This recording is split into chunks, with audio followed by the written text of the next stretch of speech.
I want you to imagine a scenario for me. You're doing an Ironman of the classic Game Boy Advance title Fire Emblem 7. Things are going pretty well, with only a couple of deaths here and there, and your core team is looking ready to take on any challenge the game has to offer. But when you reach Victory or Death, one of the hardest and most challenging maps in the campaign, disaster strikes. The spirit of Kratos MVN possesses your body and makes you incapable of doing anything right in Fire Emblem 7. And as a result, almost all of the units you've trained up die. You are able to avoid a game over and clear the map with a couple of survivors, but they're looking pretty rough. Not only did you lose powerhouses like Harkin, Pent, and Hawkeye, but you also had to say a tearful goodbye to your training projects, such as the 2020 Dorcas you got through arena abuse on Fargus's map. Things are looking grim. There's just no way you can defeat the final boss with your untrained Bartray and Nino. But then something interesting happens. There's this crazy old man named Athos who decides he's going to help you fight this final battle. And he has truly absurd stats and weapon ranks, alongside a personal weapon that lets him nuke the Deadlords from orbit. This is what the Fire Emblem community refers to as a Gotoh. They are incredibly cracked super soldiers who won't join you until the final map, or at the very least, near the end of the game. And their perceived purpose is to act as a sort of anti-softlock measure for anyone who made it to the final level of the game, but didn't train up their team properly for the challenge. Or, more likely, lost too many strong units to the game's permadeath mechanic. And I think this is a really good design decision.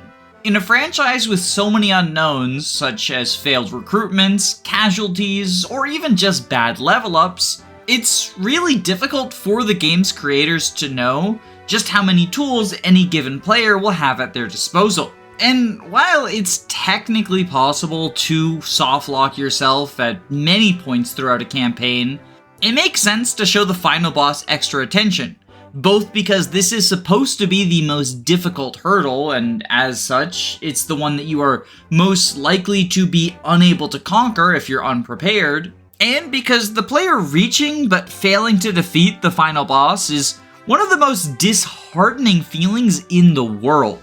It's the main reason why I feel so down on my playthrough of the first Bravely Default game. That being said, there is a potential downside to giving your players a super weapon when they are approaching endgame. If the final chapter is meant to be the most difficult portion of the game, then trivializing it for free can feel unsatisfying. After all, isn't one of the quintessential joys of Fire Emblem seeing your favorite scrub go from 0 to hero? But that's where the brilliance of Gotohs come in.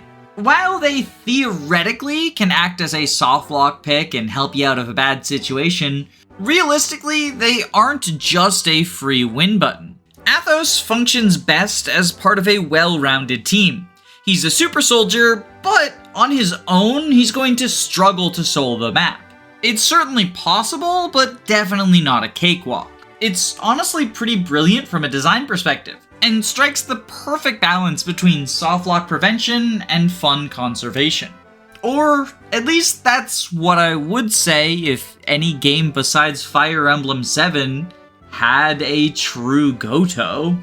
Look, you've seen the title of the video. It's clear that I do not believe in the Gotoh archetype. And that's a pretty controversial stance, because unlike something like a Merrick archetype or a Lawrence archetype, the Gotoh is pretty commonly accepted to be one of the true archetypes by the majority of the Fire Emblem fanbase. In fact, if I had to hazard a guess, I would say it's one of the 4 sacred cows of Fire Emblem archetypes, alongside Jagans, Ests, and Christmas Cavaliers. So if I want to convince even some of the people watching that the Gotoh archetype is in fact a fraud, I'm going to have to work a lot harder than I did for the Oyfi video. So while we will eventually take a close look at all of the units considered Gotohs, I first want to take a look at the idea of archetypes in general when it comes to Fire Emblem, especially in regards to their origins and how the fandom engages with them. So without any further ado, let's dive in. Quick disclaimer, I am going to be focusing on the English-speaking Fire Emblem community because I speak English, so that's the one that I'm a part of, and therefore that's the one that I have the most knowledge on.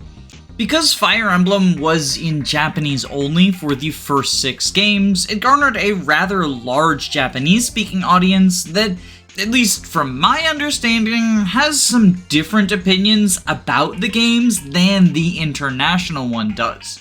And in large part that makes sense. The English-speaking FE community didn't really form until there was an English Fire Emblem, and so the first few released internationally are going to have an impact on that community's culture. The reason I bring this up is that the origin of archetypes in the English-speaking FE community are very closely tied to Fire Emblem 7, the first game released in the West.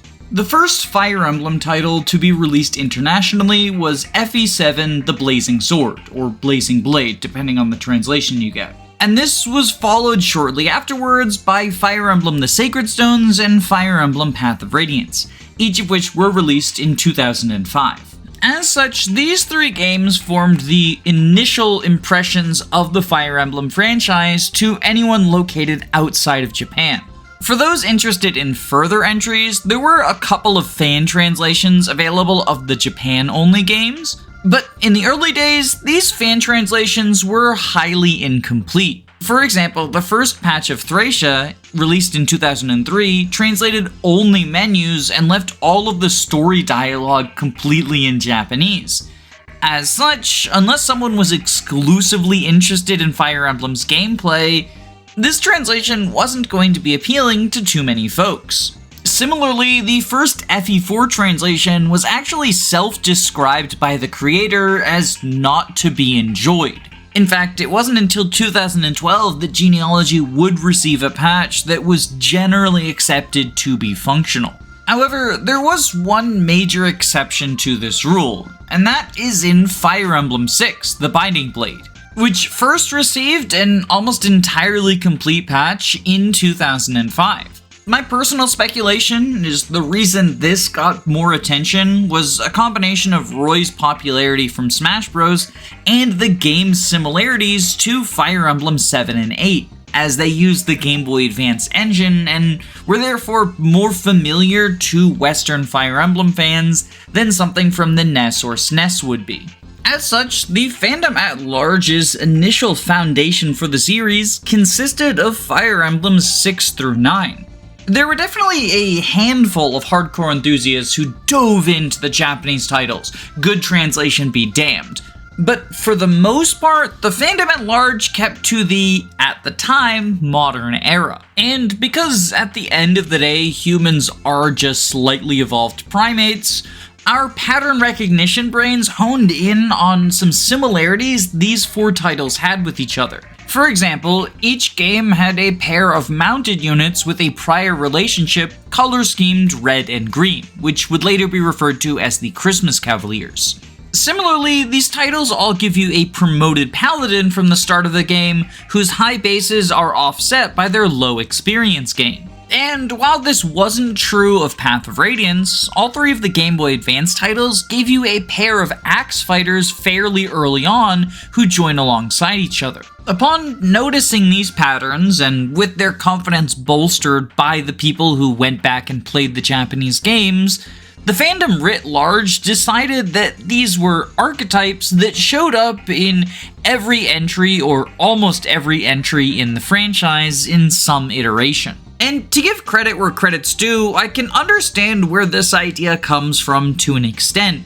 The Jaegans and Christmas Cavaliers are pretty clear patterns that extend throughout the franchise, both past and present.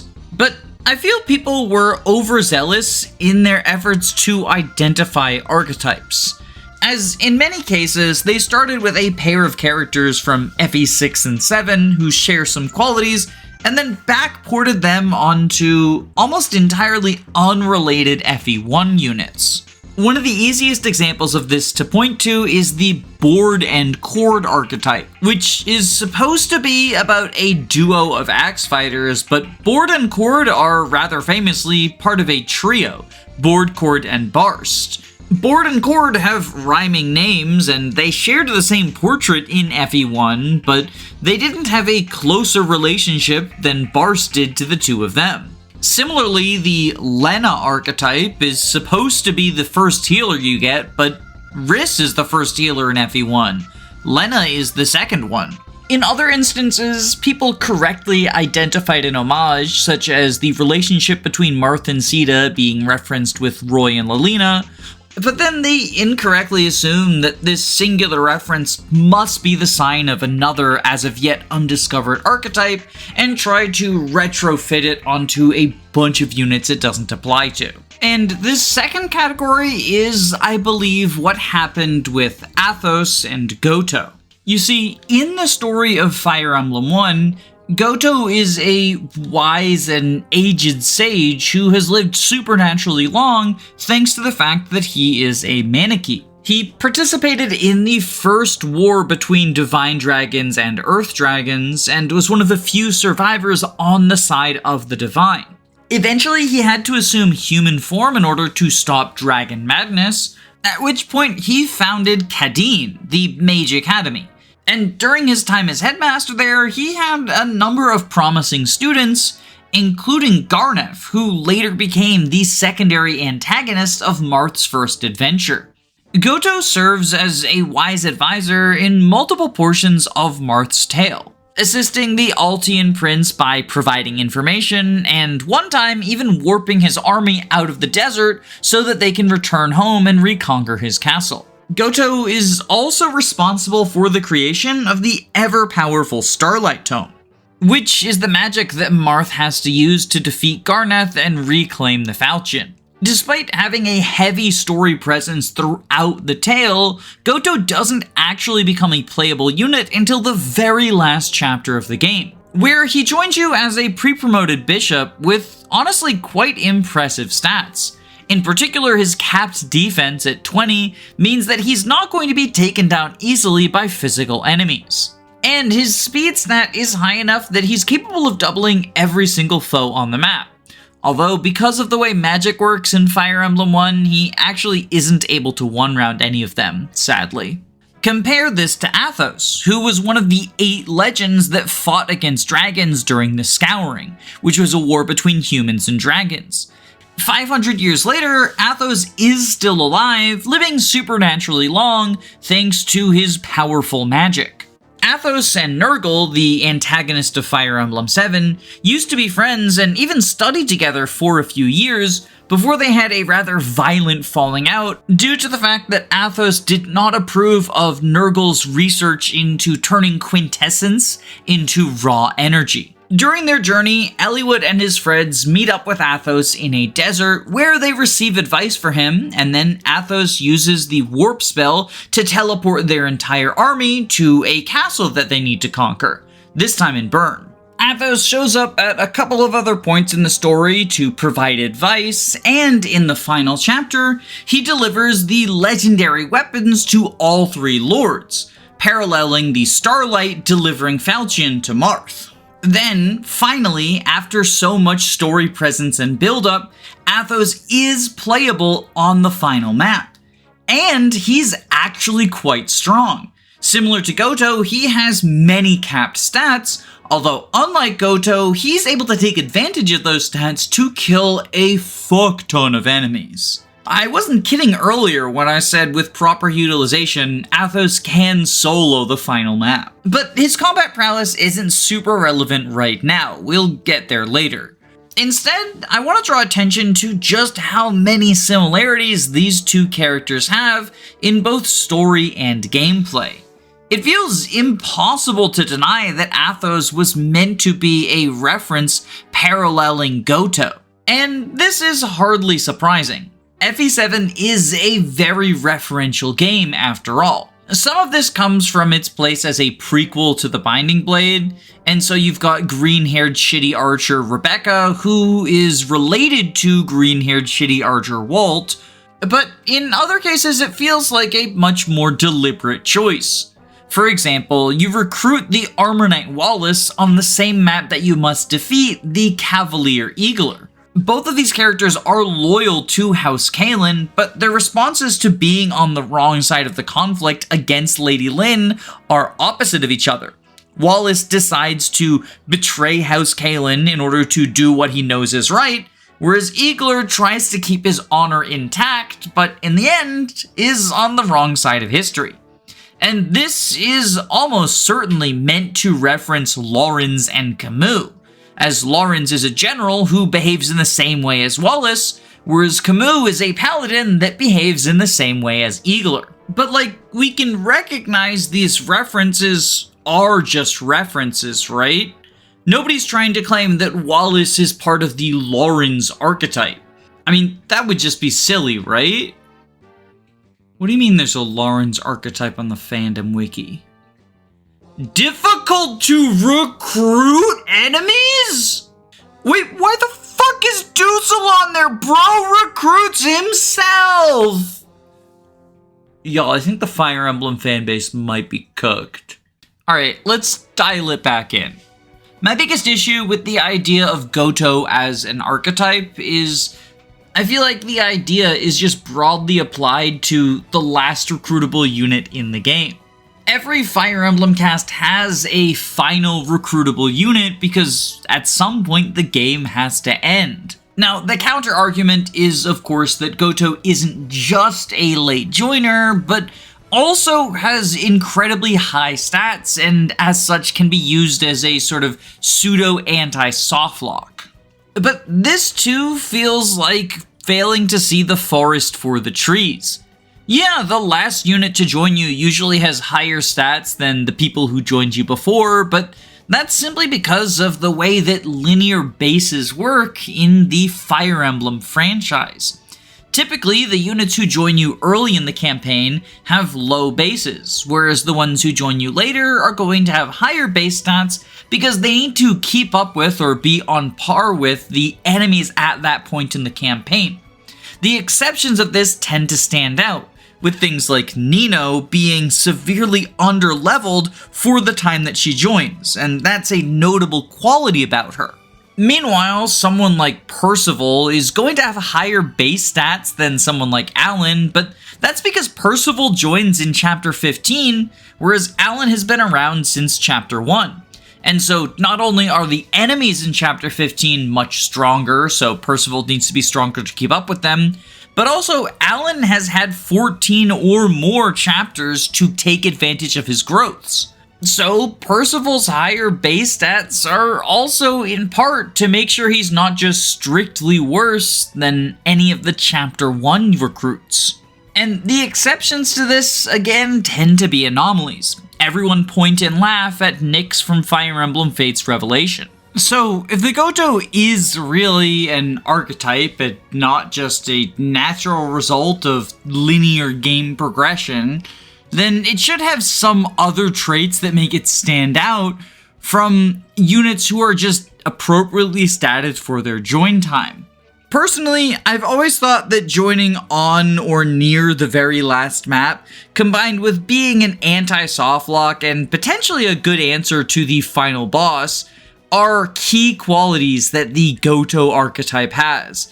But I didn't want to work off of just my definition, so I made a survey to try and see where the community in general is at as it comes to defining Gotoh. Unfortunately, the survey I put out for this particular video didn't get a ton of responses.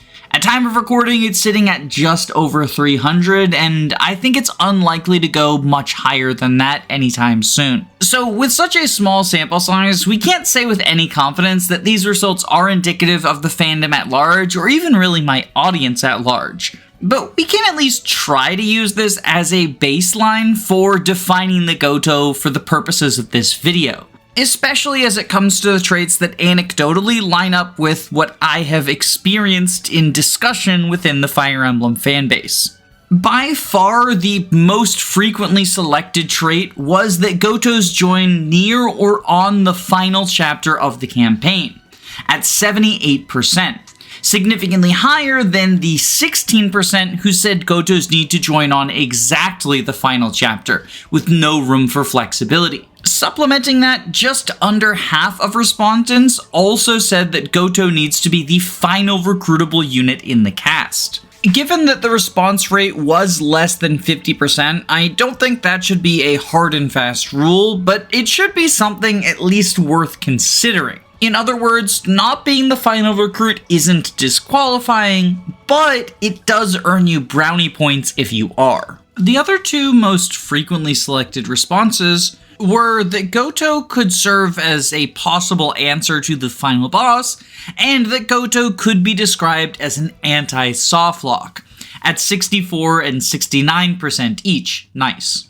And from my experience speaking with other Fire Emblem fans, this seems to be a very common attitude when describing a Gotoh. They don't necessarily need to be a free win in the way that Athos is, but they serve as a very effective option for the last couple of challenges. And so with these criteria in mind, I want to go through all of the late joiners in the Fire Emblem franchise and rank them on the Gotometer. This is, of course, a scale that shows just how Gotoh you are. At 10 is Athos, the quintessential Gotoh archetype.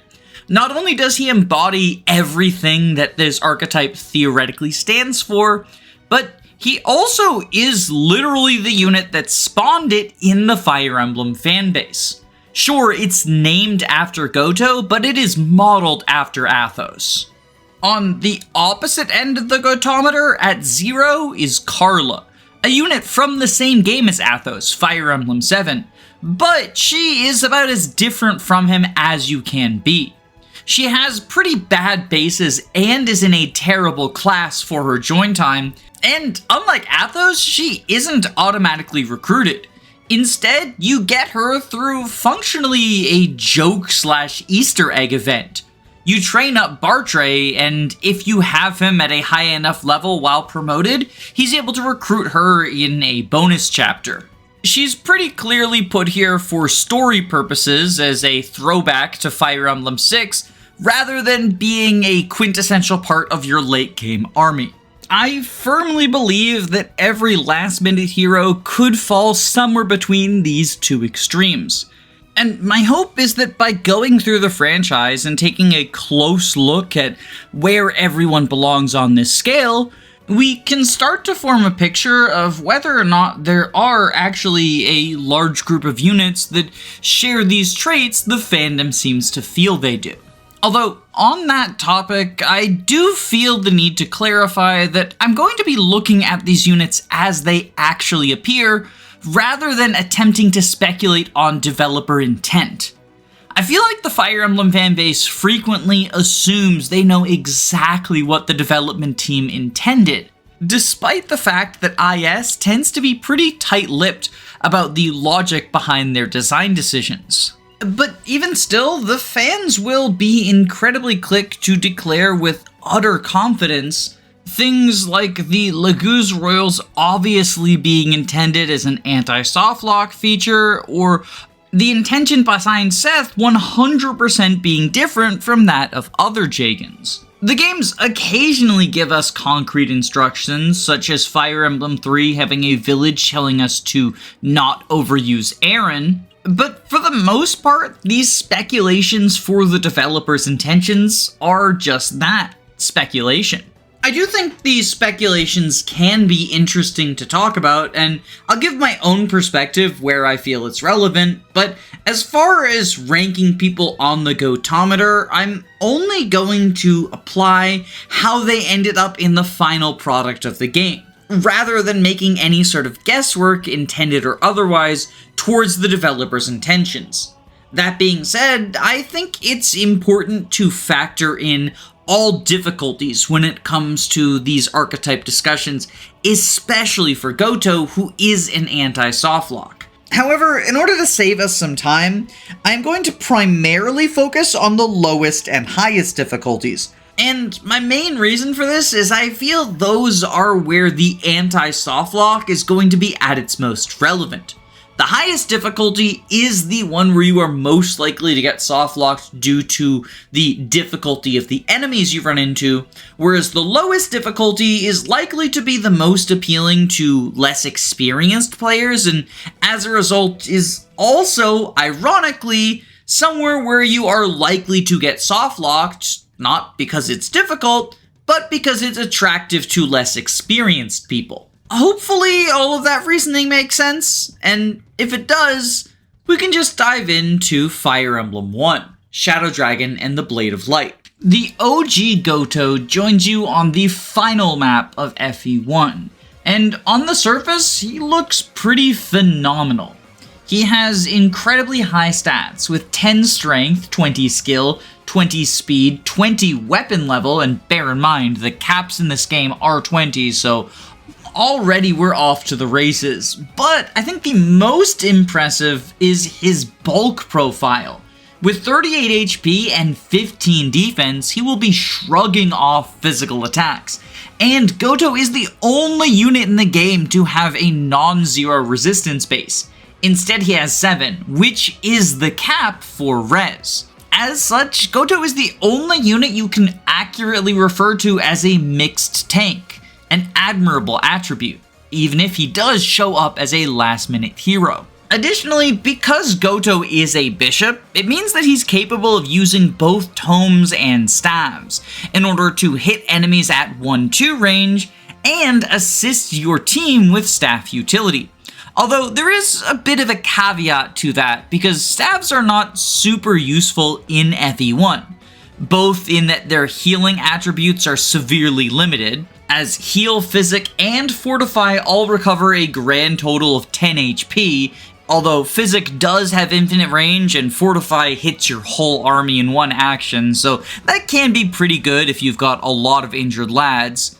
But the bigger downside is any turn that Gotoh uses staves, he won't be able to do combat on enemy phase, because, much like in Radiant Dawn, staves in Fire Emblem 1 are your equipment. If you use a heal staff, then you equip that instead of a tome. And trading in Fire Emblem is one way, so you can't use advanced strategies like trade equipping to ensure that Gotoh has a tome equipped for enemy phase. And unlike in FE10, there's no staff bonking, so you can't even counter for minimal damage.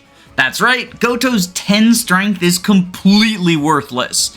Now, you may think, okay, but the strength can at least go towards his magical damage, but you would be wrong there too, because tomes deal fixed damage in Fire Emblem 1. So the only stats relevant for his offensive combat are his speed to allow for doubling, and his weapon level to access higher ranked tomes. And luckily for Gotoh, both of these are capped. Now, for anyone who hasn't played the extremely old Fire Emblems, the weapon level skill is a similar system to weapon ranks that modern FE has. You need to have the appropriate weapon level in order to equip a specific weapon. In this case, they're numbers instead of letters, but it works much the same way. A silver lance being A rank means that only an A rank lance user can use it, and a lance being weapon level 5 means that only someone with weapon level 5 or higher can use it. However, unlike the weapon levels in modern Fire Emblems, this is built entirely through RNG. It's just another stat that you have a growth rate for and can sometimes level up whenever you, well, level up. Thusly, Gotoh having capped weapon rank is really good. It means that he's able to utilize every tome and staff at your disposal. Although, in some ways, Gotoh's weapon level of 20 is pretty overkill. The highest ranked tome in the game is Swarm, which starts out in Gotoh's inventory. But it only has a required weapon level of 7, so almost any trained mage is going to be capable of utilizing this insect-based spell. Similarly, the highest ranked staves are Barrier and Fortify, each tied at 8, meaning that once again, almost any staff user is going to be able to utilize them, even if they have a much lower weapon level than Gotoh. In fact, quite literally any promoted bishop is capable of wielding any tome or staff, because bishops gain a default weapon level of 10 upon promotion. But it's also pretty likely that an unpromoted Merrick or Lena is capable of wielding these weapons. Merrick has a starting weapon level of 5 and an 80% growth rate. Oftentimes within 2 levels, he just has the rank for Swarm. And Linde starts with weapon level 7 at base, so she can use any tome in the game, even on a 0% growth setting. Well, with the exception of Merrick's personal tome, Excalibur. And that sort of brings us around to the other main drawback of Gotoh's weapon level, is he doesn't have a personal. In fairness, neither do Wendell or Boa, both of whom are phenomenal units, but Gotoh doesn't really stand out above them because they can also use every single tome in the game at base. The point I'm trying to get at isn't that Gotoh's weapon level is bad, so much as that it's not special. His number looks a lot higher than the other staffers and tome users, but in reality, it's just on par with them. And personally, I would argue that Merrick's access to Excalibur, the highest crit tome in the game, and Linde's access to Aura, the highest might tome in the game, make them better offensive powerhouses than Gotoh is. After all, there's no magic stat in Fire Emblem 1, so all that matters is your ability to double and the strength of your weapon. Although, on that note, Gotoh's capped speed means he is able to double anything that his competition can, and sometimes even more. Both Linde and Merrick have incredibly high speed growth, so I think if you train up one of them throughout the campaign, they will also cap their speed. But Gotoh not having to deal with RNG hell is definitely an advantage. Unfortunately, being a mage in endgame isn't exactly stellar for any of the tome combatants. As I mentioned, tomes do fixed damage, because there's no magic stat and all enemies have 0 resistance. Excluding Excalibur and Aura, both of which are PRF weapons, the best ways a mage can deal damage are with Swarm, a 16 might tome, and Thoron, a 13 might tome. If you manage to double with Swarm, you will deal 32 damage to the enemy. Meanwhile, if you manage to double with Thoron, you will deal 26. And these are fairly respectable numbers, but unfortunately, there's simply not enough to one-round most enemies on the final map without a crit. The only foes with 32 or less HP are the ballistas, which are incredibly unthreatening since ballistas do not have extended range in FE1, and the plentiful Manicheets, each of which is equipped with either a Demon Stone or an Earth Stone, which grant them immunity to magic. So yeah, the only enemies you can kill are the ballistas, and there are 2 of them on the map, plus one that shows up as a reinforcement every turn starting from turn 7. But I'm gonna be honest, the ballista reinforcements are even less threatening than the normal ballistas because they show up far away from combat, and ballistas have such low move that they're basically bow armors in this game. Ballistas really suck. Aside from the ballistas though, all Gotoh's going to be doing is chunking down foes so that someone else can finish off the job. Granted, 32 is still a lot of damage, and anyone who takes that much is going to be vulnerable, staying at like 2 to 6 HP, but I'll be honest, the inability to one-round even generic mooks hampers Gotoh's position as a super soldier. And would you believe me if I said it's actually somewhat worse than it sounds? Because the main reason I brought up Thoron is, for many enemies, Gotoh is going to be relying on Thoron instead of Swarm, because Swarm weighs 9, which means without any weight reduction system in FE1, Gotoh's attack speed is 11 if he has Swarm equipped. That's enough to double generals and ballisticians who have an AS of 0, and he just barely squeaks by doubling the Wyverns with an AS of 7. But all other enemies that Gotoh is capable of dealing damage to are not going to be doubled by 11 AS. In fact, enemy heroes will double him. So if he wants to take advantage of his super high speed of 20, he's going to have to equip the Thoron tome. And now suddenly, rather than reducing enemies to a fraction of their HP, Gotoh's dealing about half damage, so you're going to have someone equally strong, or let's be honest, oftentimes much stronger, finish them off. But while Gotoh's offenses are somewhat lacking, where he does shine is his bulk. Capped resistance means that he only takes 9 damage from the enemy swarm bishops, but due to an AI oversight, they also just won't attack him on enemy phase because they think they deal 0 damage due to the capped res. Gotoh also quite literally takes 0 damage from the 11 sword wyvern riders since they only have 7 magical attack, and because of his ridiculous 15 points of defense, he shrugs off most physical attacks as well. The various paladins deal glancing blows of between 2 to 4 damage. And while the snipers are slightly more dangerous, they're still dealing just over a tenth of Gotoh's HP. Generals and ballisticians are quite scary, as generals will deal 10 damage and ballisticians deal 12. But both of these classes are too slow to double Gotoh even with Swarm, and they have really low moves, so he can easily stay out of their range if he needs to.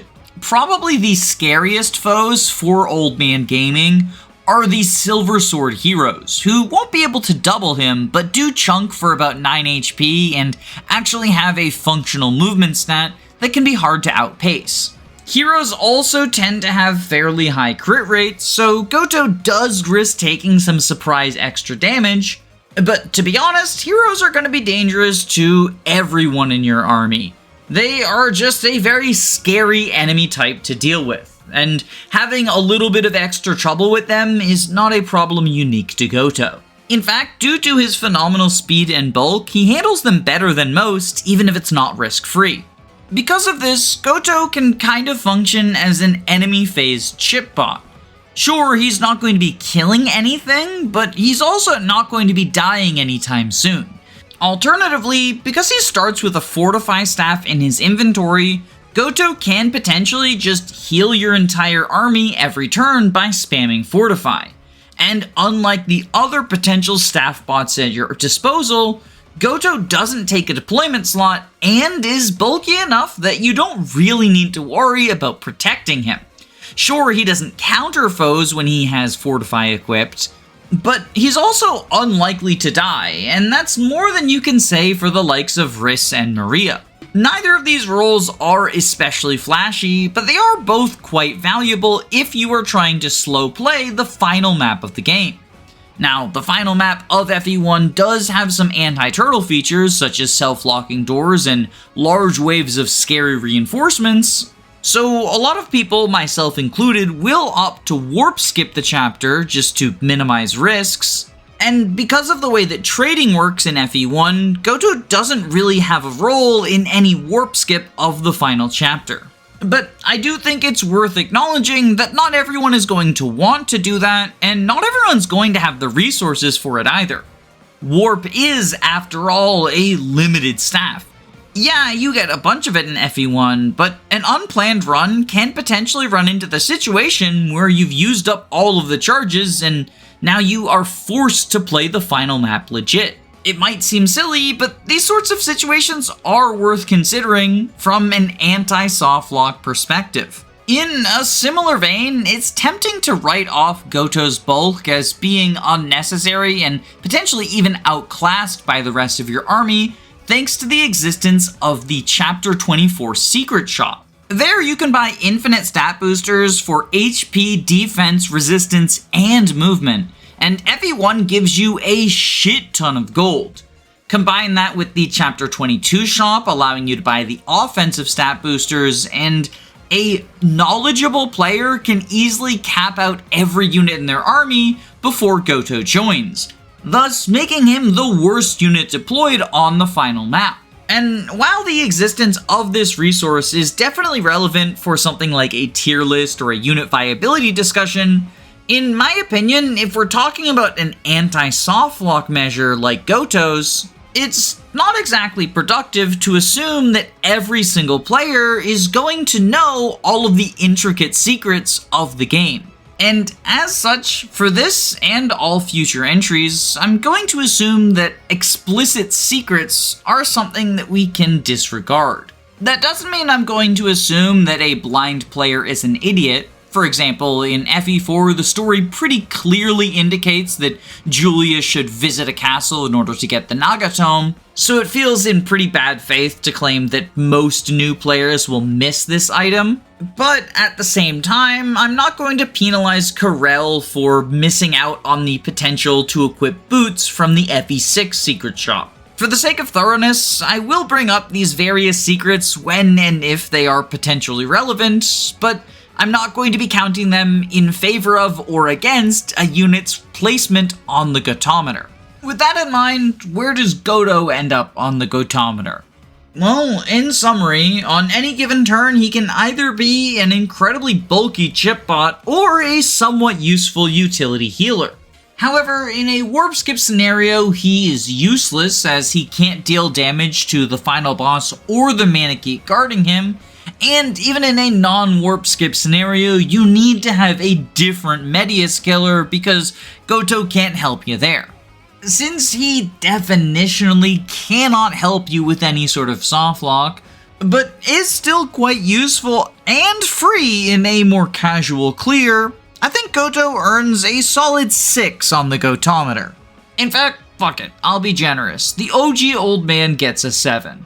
His stats are legitimately far ahead of the competition, he's just held back by his abysmal class. Although, speaking of Gotoh's phenomenal stats, before we move on, I do want to talk about my personal read into the intention behind these. I explored earlier how the 20 weapon level is absurdly overkill since the soft cap is 8, but I also want to acknowledge how 10 strength is kind of ridiculous for a unit that quite literally does not use the stat. Even more hilariously, Gotoh starts with capped skill at 20, but much like strength, skill is a stat that, for the most part, mages don't use. Tome accuracy is fixed, which means the only use Gotoh has for his skill stat is his critical hit rate, since both skill and luck are factored into that formula.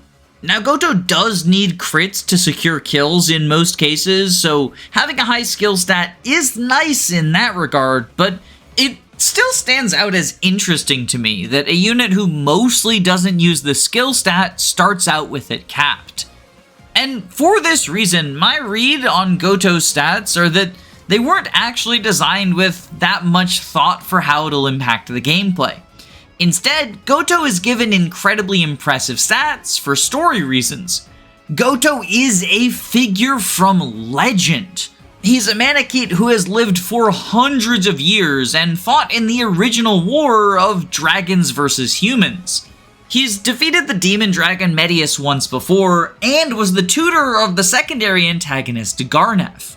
Him taking to the battlefield is a momentous occasion, and he should feel incredibly powerful. And that power is reflected in Gotoh's stats being kinda cracked out of this world, even in the areas where it honestly doesn't matter.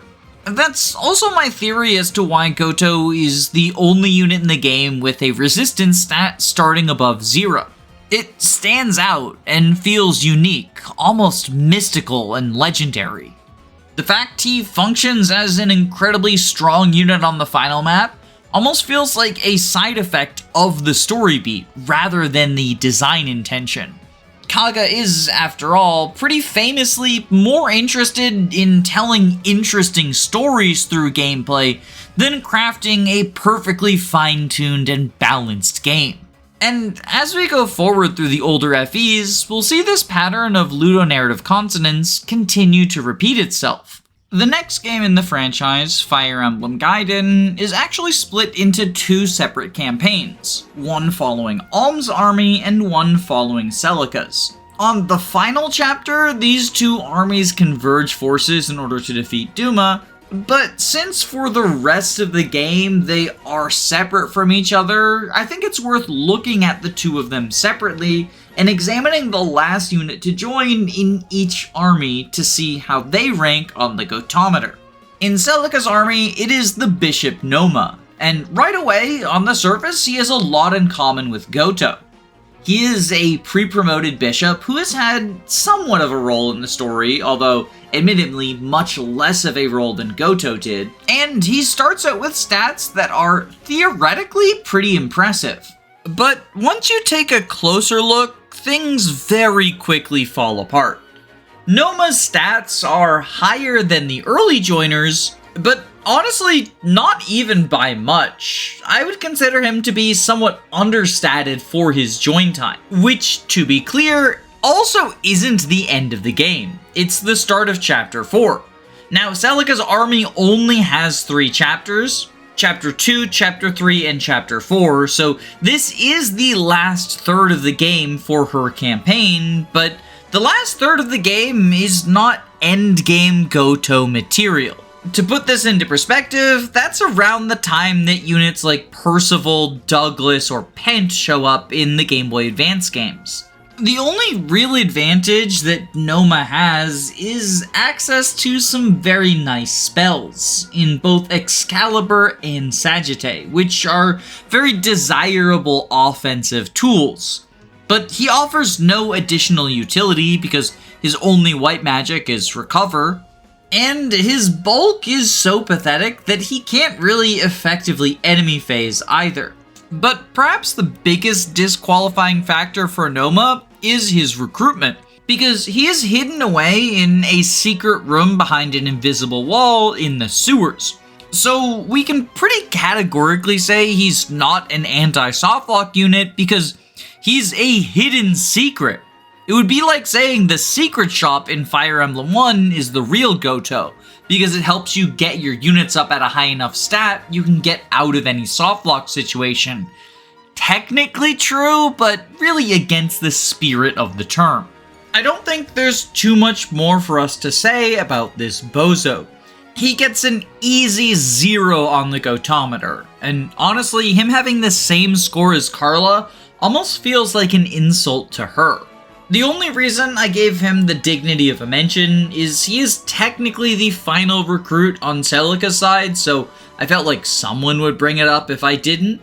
But since we're talking about him anyway, it's kind of interesting how much Noma reflects Gotoh purely from a story perspective, while not at all reflecting him from a gameplay perspective.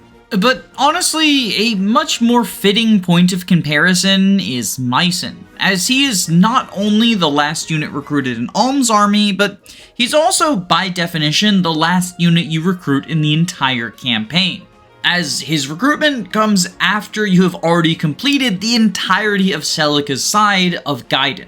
If we pull up Mycen's stats, then he has a much more compelling case for the Jagan role than Noma did. His speed is pretty subpar, in fact it's one below the Gold Knight base, but all of his other stats are impressive. 22 strength and 18 defense means that he's going to deal a ton of damage and won't take much in return, even if he does get doubled by a lot of foes. His 8 resistance paired with a massive 44 HP also means that mages will have trouble taking him down. And he's almost certainly going to be ahead of the rest of your army at the time that he joins. Not by a ton, usually only 2 to 3 points in every relevant stat, but considering how low growth rates are in Gaiden, 2 to 3 points is a very relevant difference. The most immediate and obvious comparison is Zeke, who joins a few maps earlier as a level 3 Gold Knight, and not only are Mycen's stats better than Zeke's at base, but even if we leveled Zeke up to match Mycen as a level 7 Gold Knight, he would be behind the legendary old man in every area other than speed and skill. And even a hyper-trained Clive or Matilda would pale in comparison to Zeke if they were brought to his level, usually being around 3 to 4 stats behind in every single area. Except for, of course, his incredibly cringe speed. 11 based on a 5% growth rate is just very sad. And unfortunately for Mycen, speed is a very important stat. Sure, he's bulky enough that he doesn't mind getting doubled, but because he isn't doubling foes, Zeke and Matilda will usually deal more damage than Mycen would, simply because they get to attack twice. In Gaiden, speed is a very all-or-nothing stat. Rather than needing to have a certain amount of speed ahead of an enemy, you just get to double if you have a higher speed stat. So if the enemy has 9 speed and you have 10, you get to attack twice. And unfortunately for Mycin, the way that these speed thresholds line up puts him at a pretty big disadvantage. Matilda, Zeke, and even Clive are capable of doubling Bow Knights, Witches, and Paladins, all of which Mycin is incapable of doubling at base, and let's be honest, with a 5% speed growth, that's probably never going to change. It's not the end of the world, because Dreadfighters and Moguls are too fast and will double any of the Gold Knights in your army, and the Arcanists are slow enough that even Mycin's snail ass can double them. And perhaps most relevantly, Duma has only 10 speed, which means Mycin is capable of doubling him while you are trying to wear him down for Alm to land the finishing blow. Still, it is a little bit unfortunate and means that against certain classes of enemies, Mycin will perform worse than his most direct competition. Now, as for Mycin's join time, while it's not the very last map of the game, it kind of functionally is. Mycin joins at the beginning of Act 5, and Act 5 is functionally all one big dungeon. There are a number of battles in the dungeon, some optional and some mandatory, and then you eventually square off against Duma, who you must defeat on the true final map of the game. But honestly, even if we were counting Gotoh as only exactly joining on the final map, I think Mycin would be close enough for government work. And since we're saying that Gotoh just needs to join near the final map, he definitely qualifies in that regard. The only somewhat questionable aspect of Mycin's Gotohness is his matchup against the final boss. Because in Gaiden, the only weapon that can kill the final boss Duma is the Falchion, which can only be equipped by Alm. And as such, while Mycin can help damage the final boss initially, he can never land the finishing blow, and therefore, if you are soft-locked due to an extra weak Alm, Mycin's not really going to help you in that regard. Of course, considering the way that promotion works in Gaiden, you're almost certainly not going to have an Alm that is too weak to kill Duma, but that's kind of beside the point. What I'm trying to say is that Mycin isn't really helpful with the final boss, but he's certainly going to be helpful in clearing the way to get there. Looking at all of this put together, and honestly, the case for Mycin is pretty strong. I definitely think he fits the bill better than FE1 Gotoh does. His low speed and the story pushing you towards Alm killing Duma do dock him a little bit of Gotoh credit, but honestly, I think anywhere below 9 on the Gotometer would be a travesty. And I'm honestly genuinely considering a perfect 10 rating.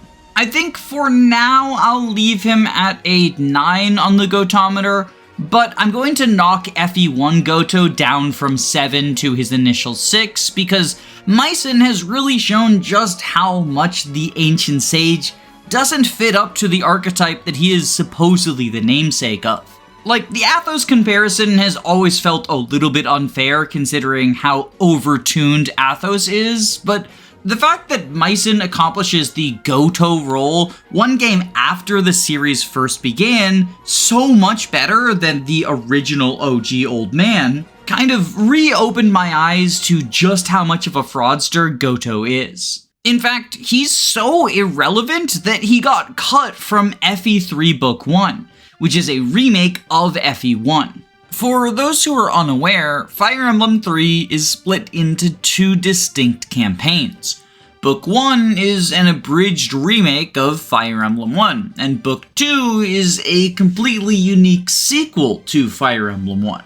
In FE3 Book 1, for the most part, it follows the entirety of Marth's first journey, although they cut out a couple of redundant maps and characters. For example, in Chapter 2, normally you would get 4 fairly interchangeable axe units, but FE3 Book 1 cuts Daros, the pirate. And several of the less plot-important chapters, such as the Wooden Cavalry, get cut entirely, which does result in a couple of recruitable characters getting shuffled around. For example, Mathis and Merrick's join chapter is cut, but both of those characters are still in the game, they just join on a different map. For the most part, the characters and chapters cut make a lot of sense to me, even if it is disappointing to Arcanaeus superfans that you can't have Roger in your army. He's not exactly the star of the show narratively. But Gotoh's absence always has struck me as a bit odd. He is still a very big presence in the story. He teleports Mars the army out of the desert and back to his home castle, and he's the one who forges the Starlight Tome that is required to defeat Garneth. Given all of this, it feels like a pretty big disappointment to me that he didn't make the cut. And this is a shame not just for narrative reasons, but also mechanical ones, because the Bishop class saw a number of significant buffs in the transition from Fire Emblem 1 to Fire Emblem 3. The strength and skill stats now impact the might and accuracy of tome users, and staves are no longer equipped upon being used. Instead, they exist in their own separate inventories similar to Path of Radiance. And as such, bishops are now capable of dealing much better combat, and they can do it on the same turn that they staff. The trading system has also been significantly overhauled, so a theoretical Gotoh would be able to use the warp staff if you wanted to warp skip the final map. And your strength stat now impacts how much you heal with staves. So even if you just wanted to use him as a utility healer, this hypothetical old man would do the job better than other potential priests. It's also worth noting that mounted classes were severely nerfed in FE3, and so you couldn't simply rely on powerhouses like Minerva and Hardin to take care of all of the foes that you have to face on the final map, because as an indoor map, they are going to lose their mounts and lose some stats that go alongside them. Enemy ballisticians also got a glow up, so Gotoh's ability to kill them is now much more valuable. Or at least it would be if he actually existed. Sorry, I got a little bit lost in my thought experiment there and kind of tricked myself into forgetting that Gotoh isn't real in FE3. Depending on the specifics of how his stats were tweaked and how they matched up into the enemies on the map, I could see this version of Gotoh potentially reaching a 10 on the Gotometer, which, spoilers for later in the video, is far above any other iteration of the old man. But alas, for whatever reason, this old Manakete didn't make the cut in FE3, and as such, he's forever doomed to be excluded from the archetype that bears his namesake. Instead, the actual last unit in FE3 Book 1 is Elis, Marth's sister, and I initially was going to write her off as an easy 0 out of 10 on the Gotometer, because she's just an unpromoted cleric with thoroughly unappealing stats. But I got a comment on a YouTube poll that brought up an interesting point as it regards Claude from FE4 that also applies to Elis. And that is, both of these characters have access to a revival staff. In Elis's case, it is the Alm Staff, and you can use it to revive any of your fallen soldiers from the dead. It does only have one charge, so it is a one-time revival spell, but it is an extremely unique and powerful effect, and could, if you squint at it, be considered an anti-softlock utility tool. It's not quite on the same level as the combat Gotohs, but it is something Elis has going for her. However, the way that the game delivers the Alm Staff to you kind of shoots a hole in this theory. You see, Elis herself doesn't start with the power of revival.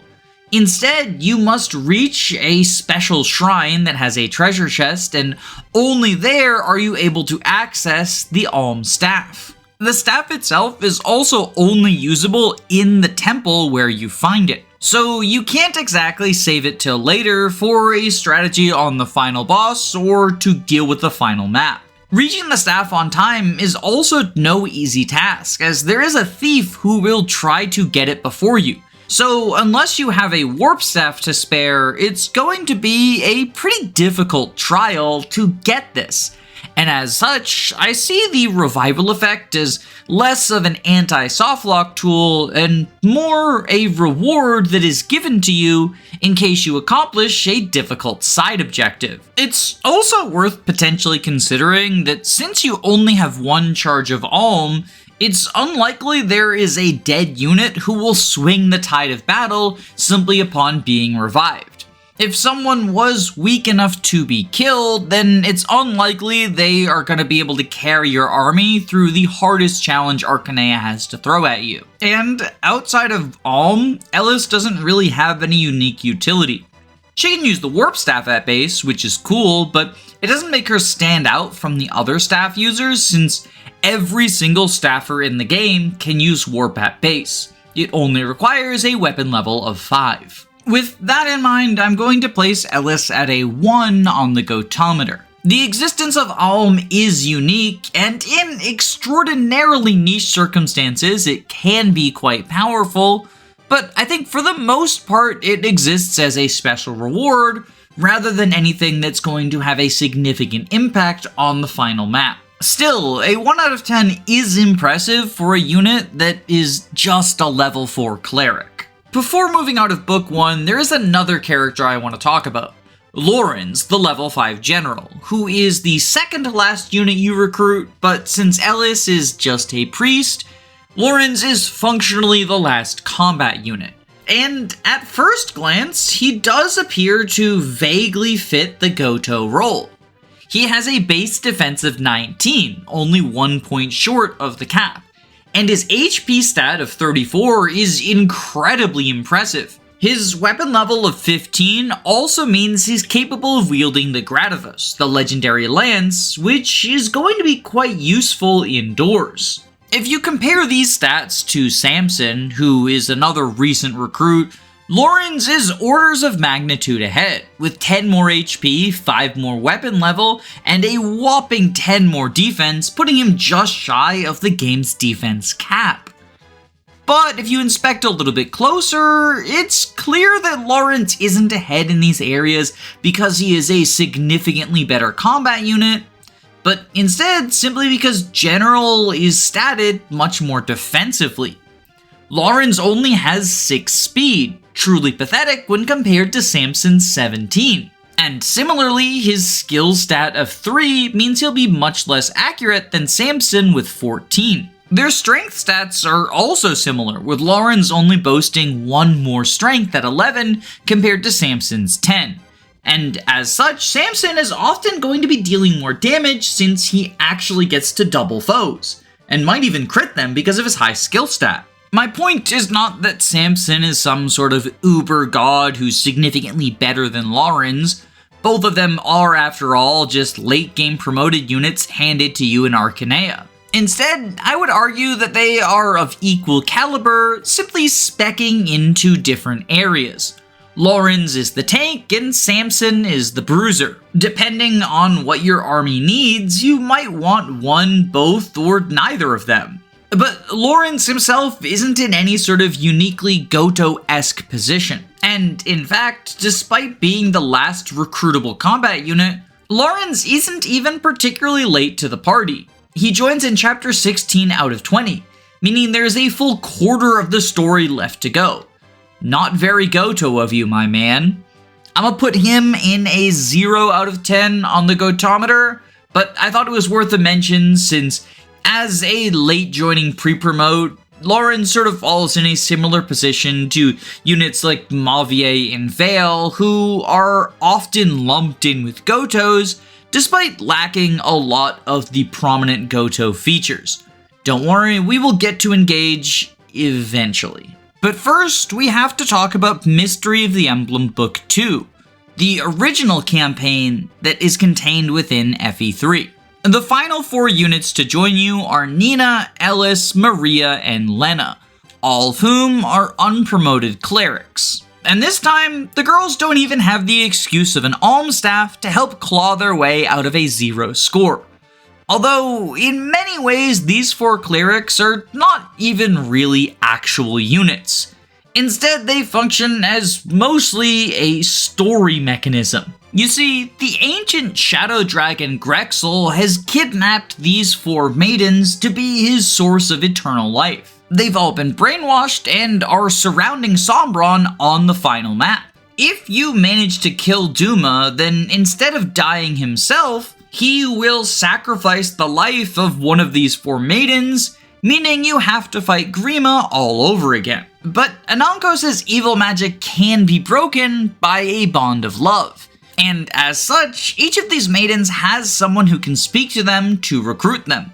Lena can be spoken to by her boyfriend Julian. Nina can be saved by Sirius, who is actually Camus in disguise. Minerva is able to break the spell over her sister Maria. And Merrick is capable of getting through to Ellis, his beloved. The good ending, therefore, involves having all 4 of these characters recruit their loved ones, therefore letting you defeat Idun a single time.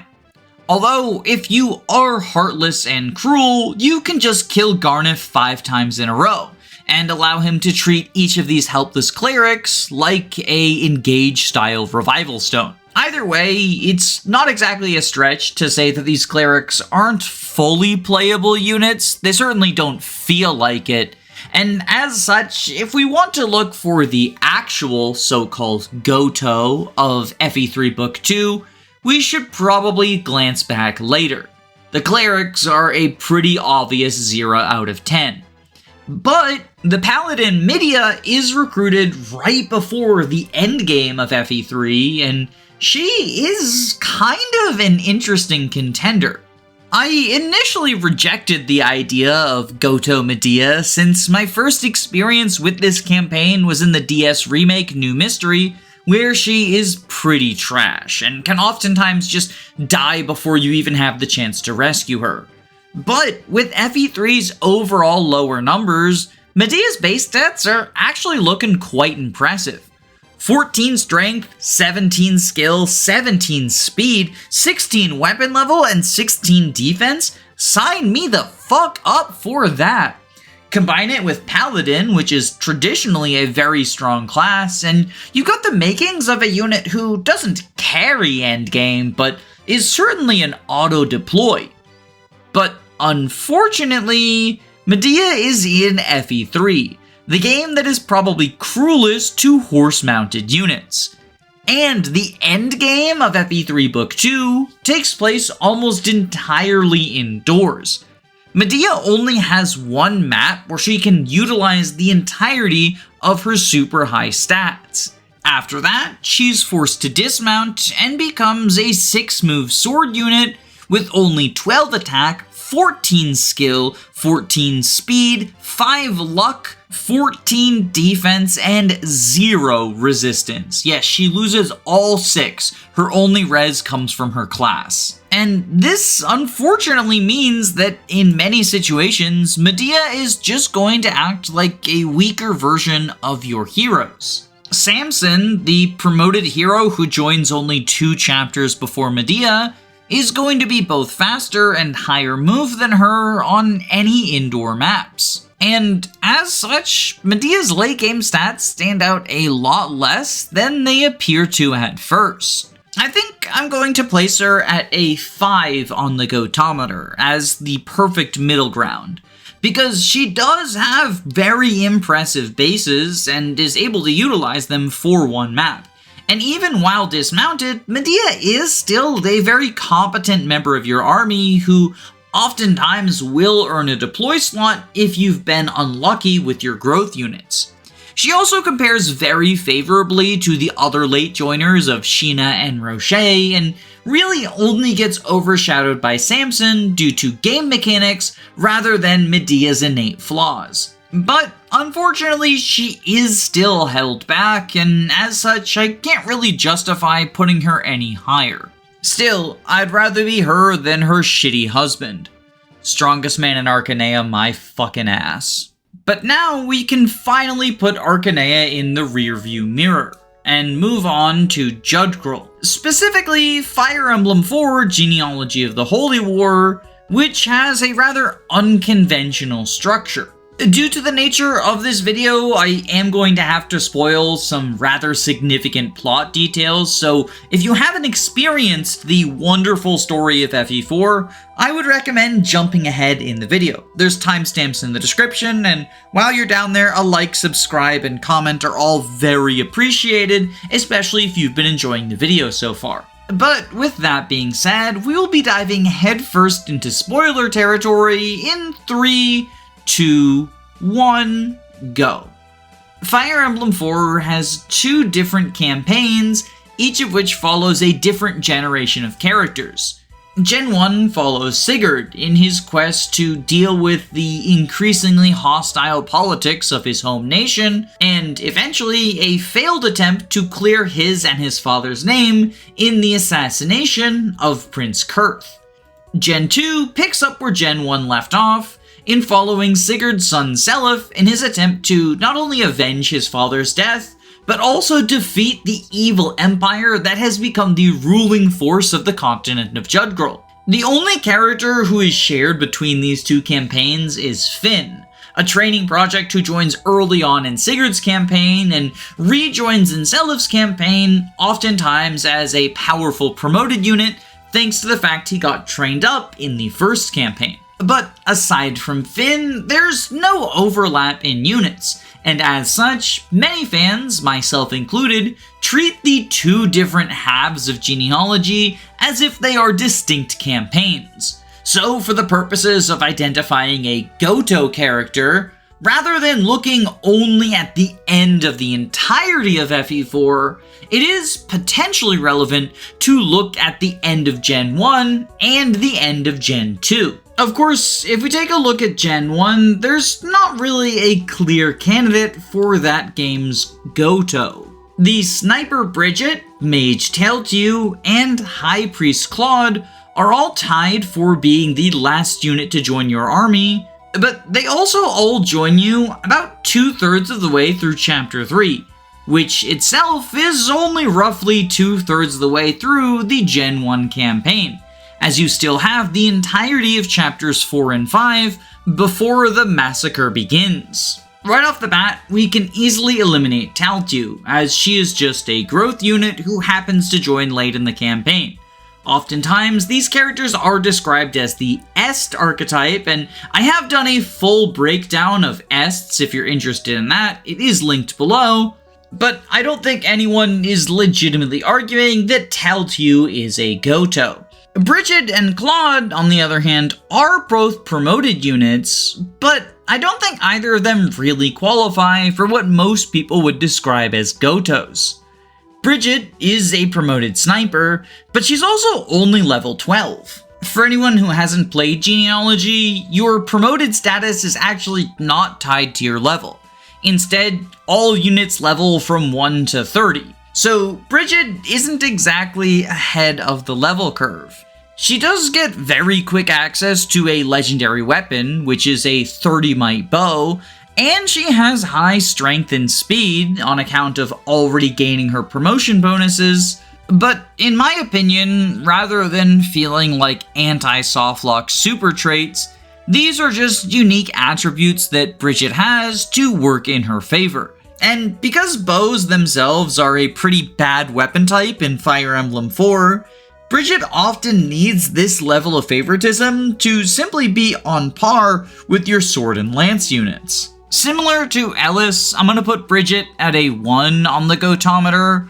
I can see a world in which the legendary weapon is considered to be strong enough to justify her as a Gotoh to some people, but it's really not selling it for me, especially since she joins with so much of the game remaining. About 1/3 of the campaign has yet to pass. And those same demerits apply to Claude, the High Priest, who actually doesn't even start out with any weapons available. Instead, he has 2 staves in his inventory, Fortify and Valkyrie. And because of the way that trading works in FE4, he's going to be stuck with only staves until you can return to a castle in order to shuffle items around in the pawn shop. This is pretty clear signaling that Claude is meant to be a utility unit before anything else. He can technically do combat with wind, which is probably the strongest weapon in the game, but his lack of pursuit means that he's incapable of doubling, and his low physical bulk means he's not going to survive dangerous enemy phases. 5 movement also means that Claude is going to struggle keeping up with your army, let alone landing on the front lines. So, most of the time he's going to be using Fortify to heal your entire army, Physic to heal select targets, or his personal staff Valkyrie to revive people from the dead. Because yes, we have another Alm situation, wherein a super late joiner has the ability to breach the barrier between this world and the next. But unlike with Ellis and Alm, Claude is able to use Valkyrie as many times as you want, with the small caveat that it's going to cost him 30,000 gold to repair it in between every use. Like with every drug dealer in an 80s anti-drug PSA, the first hit's free, but after that, it gets really expensive. And gold is managed on a per-person basis in FE4, so if Claude wants to be able to repeatedly repair the Valkyrie staff in order to have armies of zombified soldiers at Sigurd's command, you're going to have to focus on having him go through the arena, marry someone rich, or visit the various villages attacked by brigands and warn them in order to receive prize money.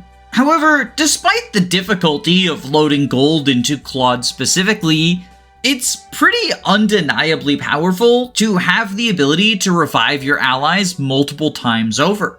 Claude effectively removes one of the primary mechanics of FE4, that being permadeath.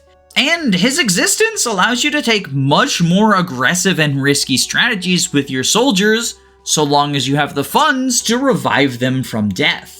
The repeated nature of the Valkyrie staff means that, unlike Ellis, I would consider this to be the sort of thing that makes a game-changing impact on the final chapter. However, I still don't rate Claude terribly highly on the Gotometer. I'm willing to go up as far as 2, but not any farther. And the main reason for this is he simply joins too early to really be considered a last-minute soldier. As I keep repeating, he's around for at least a third of the campaign, and that in part is due to the fact that Generation 1 units need to stick around long enough to get married to each other. A core mechanic of genealogy is, well, the genealogy. The fact that the units you have in Gen 1 all have children that continue to carry on their wishes and fulfill their legacy in Generation 2. And so, Claude has to be around long enough that he can build a budding romance with whichever lady you want to bear the child capable of using Valkyrie. Much like with Medea, it's not really Claude's fault, it's a mechanical limitation of the title he's in holding him back, but it is a limitation that exists nonetheless.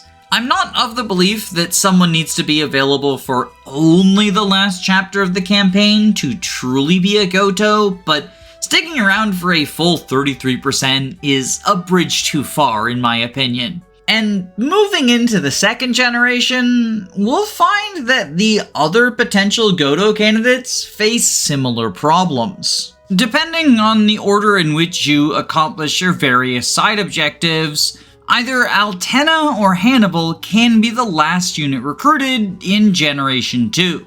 Altena is an unpromoted wyvern with incredibly high strength and defense, and a legendary 30 might lance that further boosts her defensive prowess. But she has quite low resistance, and since the majority of obstacles you're going to face at the last portion of the game are mages and status staff users, res is actually more important than defense for the final portion of genealogy. Altena's speed is also not terribly impressive, so while she can often one-shot things with her super big lance, if she's not able to, sometimes she will fail to double, and that's going to result in an unkilled enemy. Altena being a flyer is also somewhat of a double-edged sword. On the one hand, she is capable of crossing the mountains, forests, and oceans that are plentiful in both Chapter 10 and the final chapter. But on the other hand, because she's airborne, Altenna is incapable of taking advantage of the movement boosts offered by roads throughout Genealogy's maps. And these movement boosts add up over a large number of turns in order to give cavalry a significant head start over both infantry and flyers. Because of this series of attributes, I find that Altenna is actually pretty bad. She's not on the same level as scrubs like Tinny and Charlo, but she's certainly one of the lower caliber units in the cast.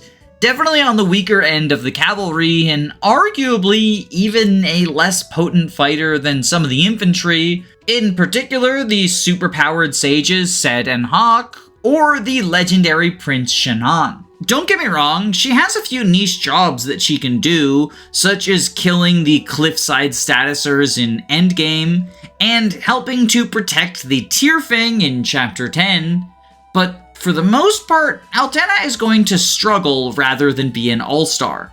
And this isn't exactly an attribute that I would say makes her feel very Gotoh-y, even before we factor in the amount of the game she's available for.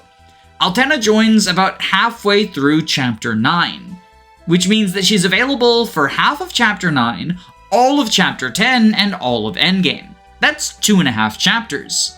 And Fire Emblem 4 Generation 2 lasts 6 chapters, so Altenna is there for almost half of the game. I think that alone should be enough to disqualify her from Gotoh status, but the fact she performs worse than most of the rest of your units in your army is also a pretty heavy mark against her. And the same thing applies to Hannibal, the general, who is also recruited in Chapter 9 and, as I said, might be the final recruit depending on the order in which you tackle objectives.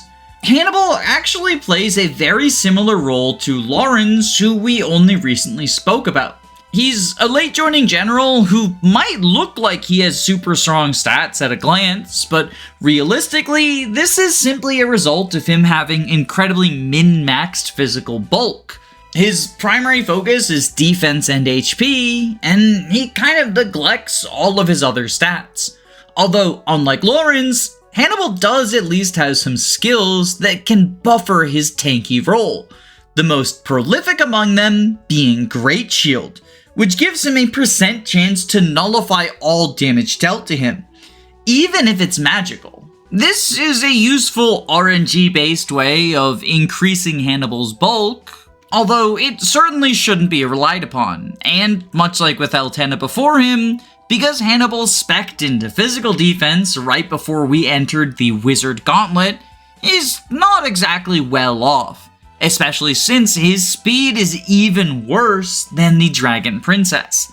So in most situations, Hannibal is going to have a avoid stat of 0. Granted, low speed is not the death knell it would be in any other Fire Emblem game, since most of your foes also don't have pursuit and therefore cannot double Hannibal, and since Hannibal himself doesn't have pursuit, low speed doesn't really change the fact he can't double enemies. Although, it does mean that his adept proc chance is going to be in the gutter, which is kind of funny. Like, why did they give this guy a speed % proc skill? I guess, technically, you can combine it with Vantage and do, like, the Sorin strategy of Vantage, Adept, Go Burr, but I don't even really like that on Sorin, who has a good chance of proccing Adept. On Hannibal? Give me a break, get out of here. But, yeah. In my opinion, both Hannibal and Altenna share a score of 0 on the Gotometer. They both join far too early and fail to stand out in a positive way. Instead, each of them feels like they would be right at home in a filler or even trash position. They're less of a Gotoh archetype and more of a Noma. But let's be honest, nobody is having a serious conversation about Altenna and Lawrence being Gotohs. Even the most archetype-pilled people out there don't claim that the Gotoh of FE4 is one of these bozos, Instead, they claim it's Julia. And while claiming the character who joins in Chapter 6, aka the first chapter of the campaign, is a Gotoh archetype, might seem incredibly bizarre, there is at least a semblance of a logical through line. You see, Julia operates on special rules different from all of the other characters in FE4. She technically joins Selif's army in Chapter 6 immediately after you capture your first castle, so about as early as you possibly could. If this were a more standard Fire Emblem campaign, this would be around the Chapter 2 point. She begins with an empty inventory and fairly mediocre stats, but she's also a level 1 shaman, and her magic growth is 100%, so she's guaranteed to pay off any investment that you put into her.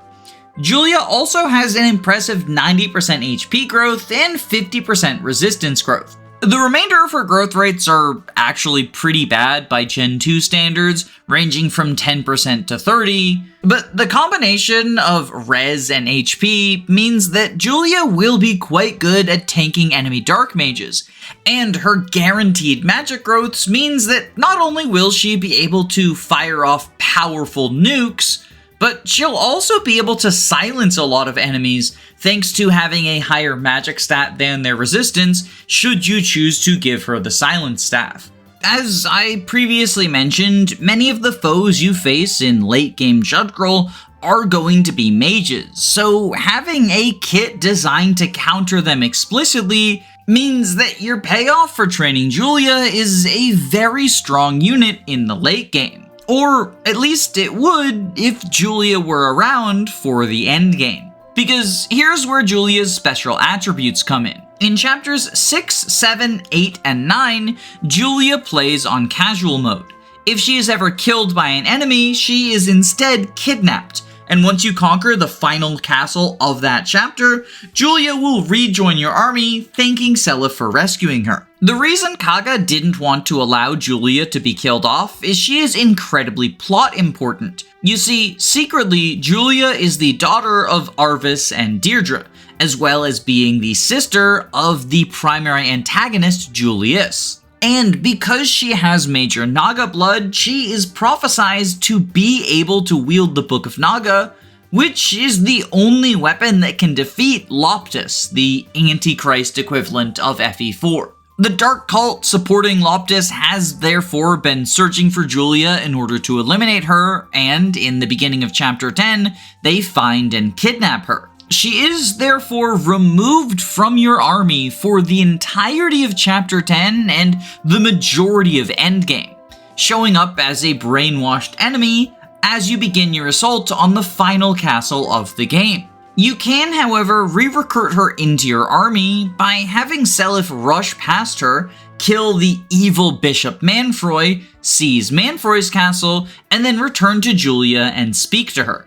At that point, the spell will be broken and Julia will rejoin your army. Thus, by technicality, you could say that Julia is the final unit recruited in FE4. She functionally has two recruitments, one that happens automatically in Chapter 6, and one that happens if you complete this side objective in Endgame. Of course, as we have already demonstrated, simply being the last unit recruited to the army is not going to be enough to earn you the title of Gotoh. You need to be incredibly strong out of the box and prepared for the challenges that the army is likely to face. And even though Julia's stat spread is super well suited to fighting mages, by the time you recruit her, all of the mages that you were going to fight on the final map are dead. You kind of have to kill them in order to get through and kill Manfroy. In fact, in all likelihood, the only enemies remaining on the map are the final boss Julius, and potentially some of the 12 Deadlords, which are super bosses that come in a variety of classes. And Julia is good against some of these because there are a few magical Deadlords, but Julia is also ill-suited to fight any of the physical ones. Her base defense is 3, and with a 10% growth, she's going to be very frail, even if she has a high HP pool. But if we ignore the Deadlords, Julia is actually incredibly well suited for one final challenge. She is, without a doubt, the best unit to take on the final boss, Julius. Julius is a mage, the class type that Julia is specialized in fighting, and Julia has the skill Nihil, which negates critical hits, including those that are summoned via Julius's Wrath skill.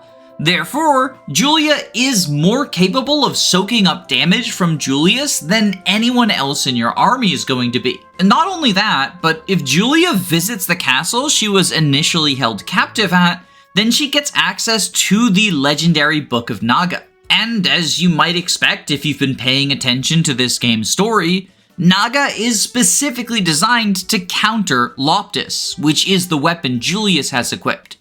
You see, Loptis has a special effect where it cuts all damage dealt to you in half. However, Naga negates that effect. So, while everyone else will deal half of their potential damage to Julius, Julia will deal full damage, and with a 30 might light tome. Light does not have advantage over dark in this game, but it is still an incredibly strong tome, fired off by a super high magic unit. Or at least it is if you trained her. And this is where the cracks start to show in the idea of Julia being a Gotoh. Because the idea behind Gotohs is they're supposed to be an anti-softlock feature, right? They're supposed to get you out of a bind, be particularly good at taking on a challenge for no investment. But Julia is a growth unit.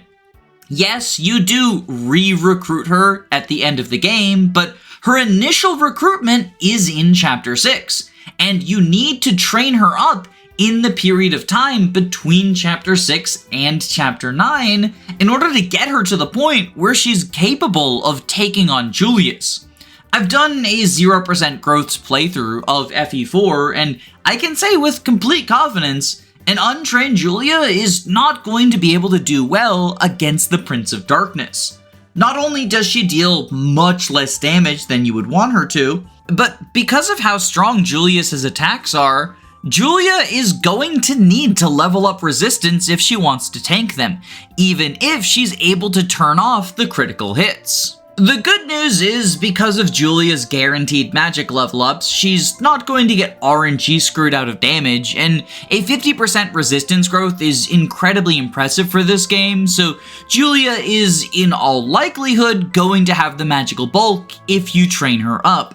But I think the phrase "if you train her up" is incredibly important here. Characters like Mycin, Athos, and Kanigas do not require training to fulfill their role. Or, an example from the other end of things, Marth is the best killer of the final boss in FE1, but you wouldn't call him a Gotoh because he needs to be trained in order to do that. Julia is the same way. She has the potential to be the best Julius killer, but if you neglect her in the beginning of the campaign, she's not going to show up to save your ass. Similarly, I'll be honest, I'm not entirely convinced by the re-recruitment angle. While it's true that Julia misses portions of the late game and must be re-recruited on the final map, that's not her initial recruitment. She is present in Selif's army for the majority of FE4. This isn't a situation like Eyvel where she leaves after the first 3 maps. Julia is present far more often than she's absent. Combine this with the complete absence of any number of auto levels, and Julia feels like a unit who joined in Chapter 6, not a unit who joined on endgame. The counter-argument that Gotoh Julia believers will give is Julia receiving the Book of Naga changes her fundamentally as a unit. And I'll be honest, I don't buy it. Naga is absolutely a powerful weapon. It's 30 might and grants Julia a couple of passive bonuses. Specifically, she gains 20 skill, speed, defense, and resistance. The skill means she's not going to have any accuracy problems, even with Julia standing on a throne, and the speed and resistance bolster her already impressive magical bulk to the point where if she's trained, she's going to be able to shrug off multiple hits from Julius. But these massive stat boosts are not enough on their own. They don't fundamentally change how Julia operates. Instead, they need to be combined with the gains Julia has gotten on her own. Because of Julius's high magic and Loptis's high might, he still deals 21 damage to an untrained Julia, even through the 20 res boost from Naga. That is only 3 HP points short of a one-shot, and since Julius has a cost, which is not turned off by Nihil, there is always the chance he simply one-rounds her. And this is a damage threshold that won't be shrugged off with only a handful of levels. Julia needs to, at the very least, reach promotion, but personally, I think the safest route is to get her to level 30 in order to prepare her for this boss fight. It's her growths combined with these stat boosts that make her ready for the confrontation, not just one or the other. And to be clear, the massive stat boost from her personal weapon is not something unique to Julia. Seliph in the previous chapter gets his Holy Sword Tyrfing, which gives him 20 resistance and 10 skill and speed. And while these are less raw numbers than Naga gives to Julia, Seliph also gets the extraordinarily powerful Miracle skill, which allows him nigh invulnerability for 1 turn. Ares begins with Mistletoe in his inventory, and it gives him a huge 20 skill and respectable 10 resistance alongside the extraordinarily coveted critical skill. And even Forseti, which is easily the weakest boosts with only 20 speed and 10 skill, weighs less than Naga, so you could try to argue that it is a bigger speed boost, but I'll be honest, I think the reason Forseti is the weakest of the potential holy weapons is it's the only one that you might have access to in Chapter 6. Basically, what I'm saying is I don't think a character getting a very strong personal weapon changes them fundamentally enough that we could consider them a wholly different unit. Although, this does sometimes lead to a rather interesting argument from people who still want to cling to Julia Gotoh. Or rather, Naga Gotoh.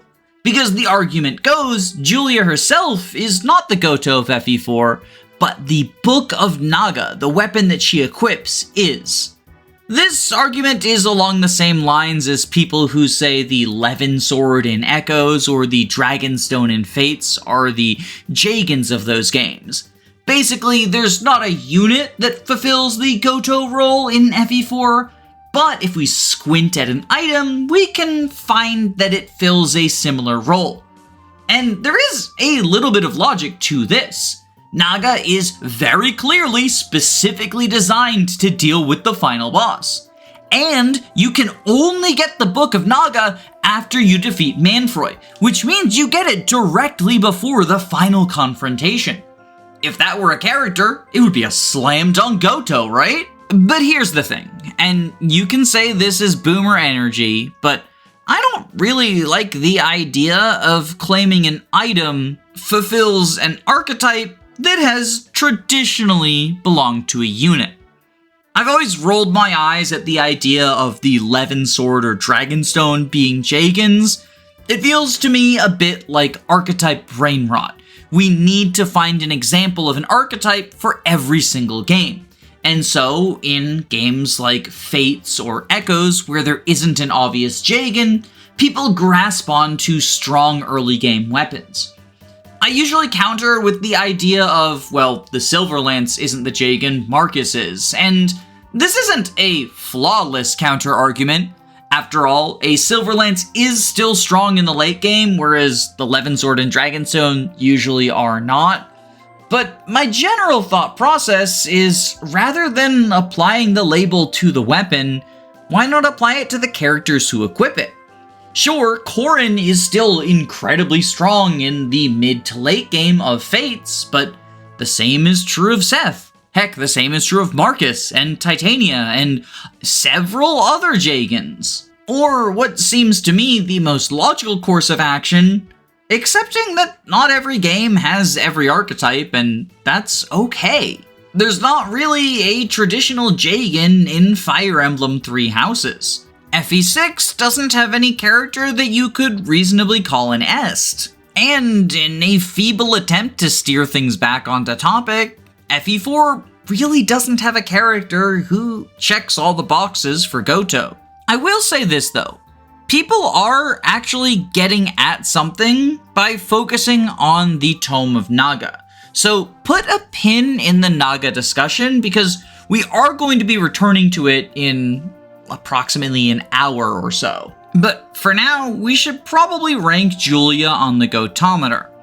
I'm going to give her a generous score of 2. She is the best match for the final boss, and the story even directly points you to this. And the fact that she is re-recruited on the final map, while unconvincing to me personally, is at least something you can squint at with your glasses off in order to try to justify shoving a round peg into a square hole. But the fact that her recruitment is a re-recruitment, not the initial recruitment, is a sticking point for me. She needs to be trained up, and she's present in your army for most of the story.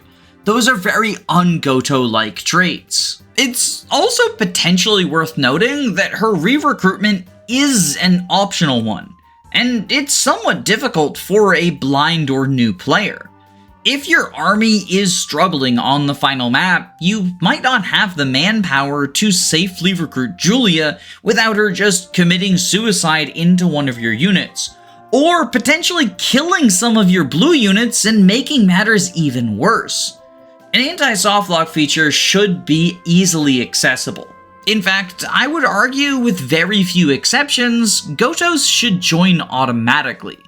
Otherwise, they're not really an anti-softlock, because you can lock yourself out of getting them. And I think that's an important principle to bear in mind as we move into Fire Emblem 5, Thracia 776. That's because the final unit you can recruit in Thracia is Galzus, the powerful hero with cracked bases. Capped strength, capped skill, capped speed, 54 HP, 14 defense, heck, even his magic stat, which doubles as resistance in this game, is a respectable 9, quite good for a physical unit. And he has 5 movement stars, meaning that every single turn he has a 25% chance for a second action for absolutely free. And that's not the only RNG goodness cooked into Galzus. He has the Astra and Luna skills, and might I remind you, he has a capped skill stat of 20, so he's going to be proccing these quite often, especially if you let him use the master weapons that start in his inventory, since he has A rank in both swords and axes, a relative rarity in this game since weapon rank builds very slowly in Thracia. You see, because the master weapons are brave and Galzus has super high speed and constitution, he's going to quad most enemies and therefore have 4 chances to proc any of his skills. If he procs Astra, then he gets a whole 5 attacks in place of just that 1. And if he procs Luna, he will pierce enemy defense, reducing it to 0. And a fun little exploit associated with the Luna skill is it allows Galzus to serve as a boss killer for an enemy that he's not supposed to be able to deal damage to. The Baron Raedric shows up in both Chapter 24 and Chapter 24X, and he is equipped with the Lopterian Fang. This sword has the same special effect as the Loptis Tome from FE4. It cuts all damage coming towards Raedric in half, and it does this before factoring in his defense. As such, it oftentimes reduces the damage he takes to 0, especially when factoring in the 10 defense thrown bonus and his impressive 16 base defense. The intended counter to this is the Bloggy Blade, which can be wielded by the Lord Leaf as well as several other characters with major holy blood. However, potentially because of a dev oversight, the Luna skill functions as a very good workaround as well. As it turns out, reducing your opponent's defense to 0 allows you to deal a lot of damage, even if your attack is cut in half. So if you didn't train up any Bloggy Blade users or just got unlucky RNG, Galzus can solve this problem for you lickety-split. Without question, Galzus is going to be one of your top 5 physical combat units. Even if you've trained up a couple of gods to be better than him, he is more than deserving his place on your army for the final few maps. And he is really only available for 2.5 maps. Or more realistically, 1 and 2 half maps. You see, Galzus will be around for the entire endgame map, and he's also around for all of 24X, although that is an optional map that not everyone is going to play. He also joins towards the end of Chapter 24. So he's around for half of Chapter 24, and sometimes he's around for all of 24X, and always around for endgame. I personally think that's late enough that, especially when combined with his utterly broken bases and his phenomenal skills, means that Galzus is kind of a shoo-in for 10 out of 10 on the Gotometer. Or, at the very least, that's what would be the case if you were handed Galzus automatically. You see, Galzus starts out as an enemy in Chapter 24. The way that you recruit this beast of a man is by speaking to him with Merida. From a story perspective, this makes a lot of sense. Galzus isn't loyal to the evil empire, he's just a mercenary, sort of a hired hand. But he's working for them because he's completely given up on basically everything, super black-pilled mode.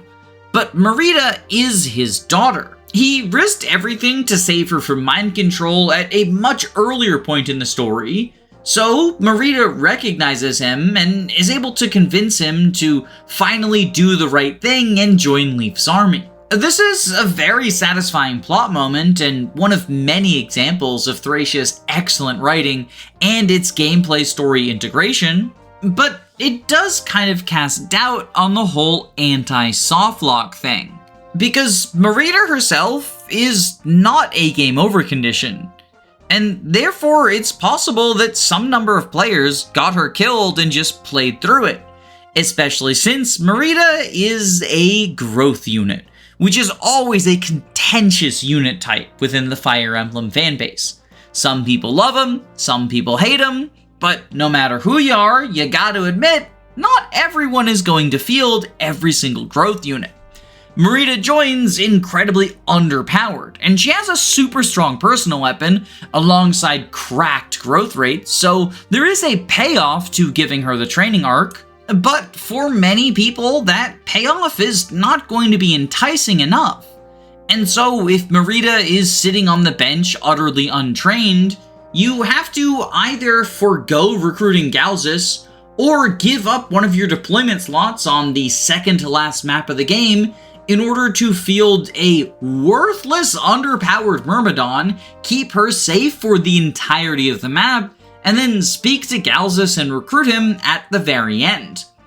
Of course, you could, with enough foreplanning, use the Warp Staff to send Merida forward, have her recruit her father, and then die on enemy phase, but at that point it feels like we're making excuses for Galzus. I shouldn't have to plan around using exploits in order to recruit an anti-softlock unit. And let's be honest, Galzus' stats are incredibly impressive, and I maintain that he's going to be one of your best physical combat units. But this is Thracia, it's a game with scrolls.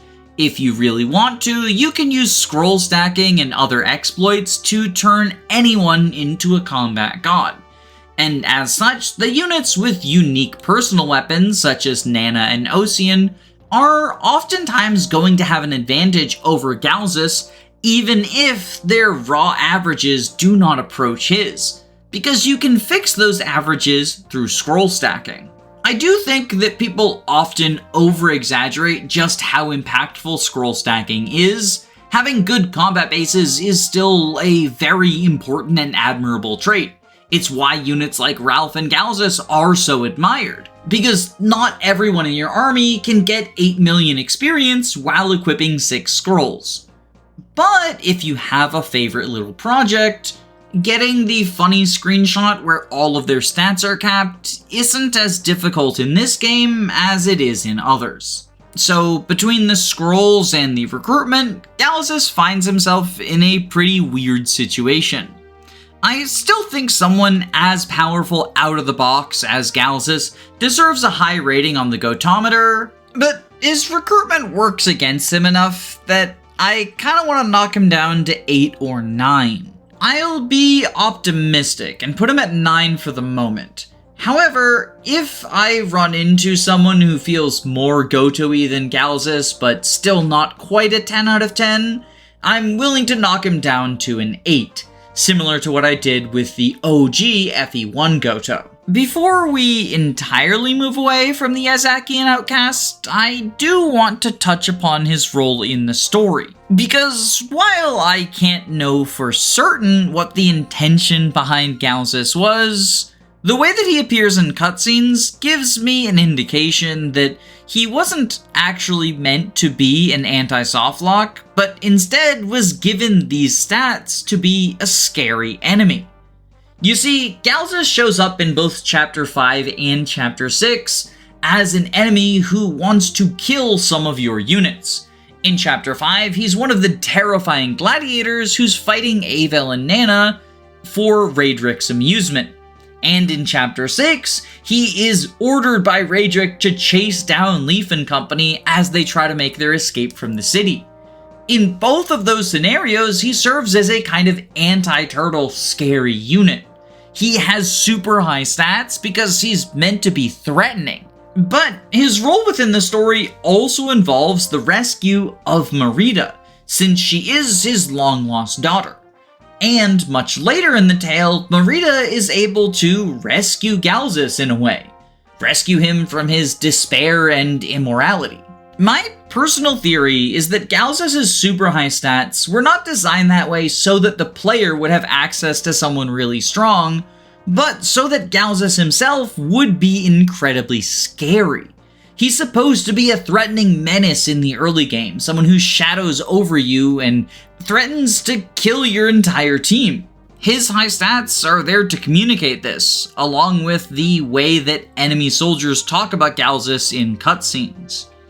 I'm personally of the opinion that in older Fire Emblem games, especially the Kaga games, a great many decisions were made not out of concern for gameplay balance, but instead for telling the type of story that the developers wanted to tell. That's why characters like Hannibal and Xavier have pretty bad stats from a gameplay perspective, but they're incredibly min-maxed into defense, because they're meant to be guardians. Hannibal is the shield of Thracia, and Xavier is a fierce protector of his loyal men.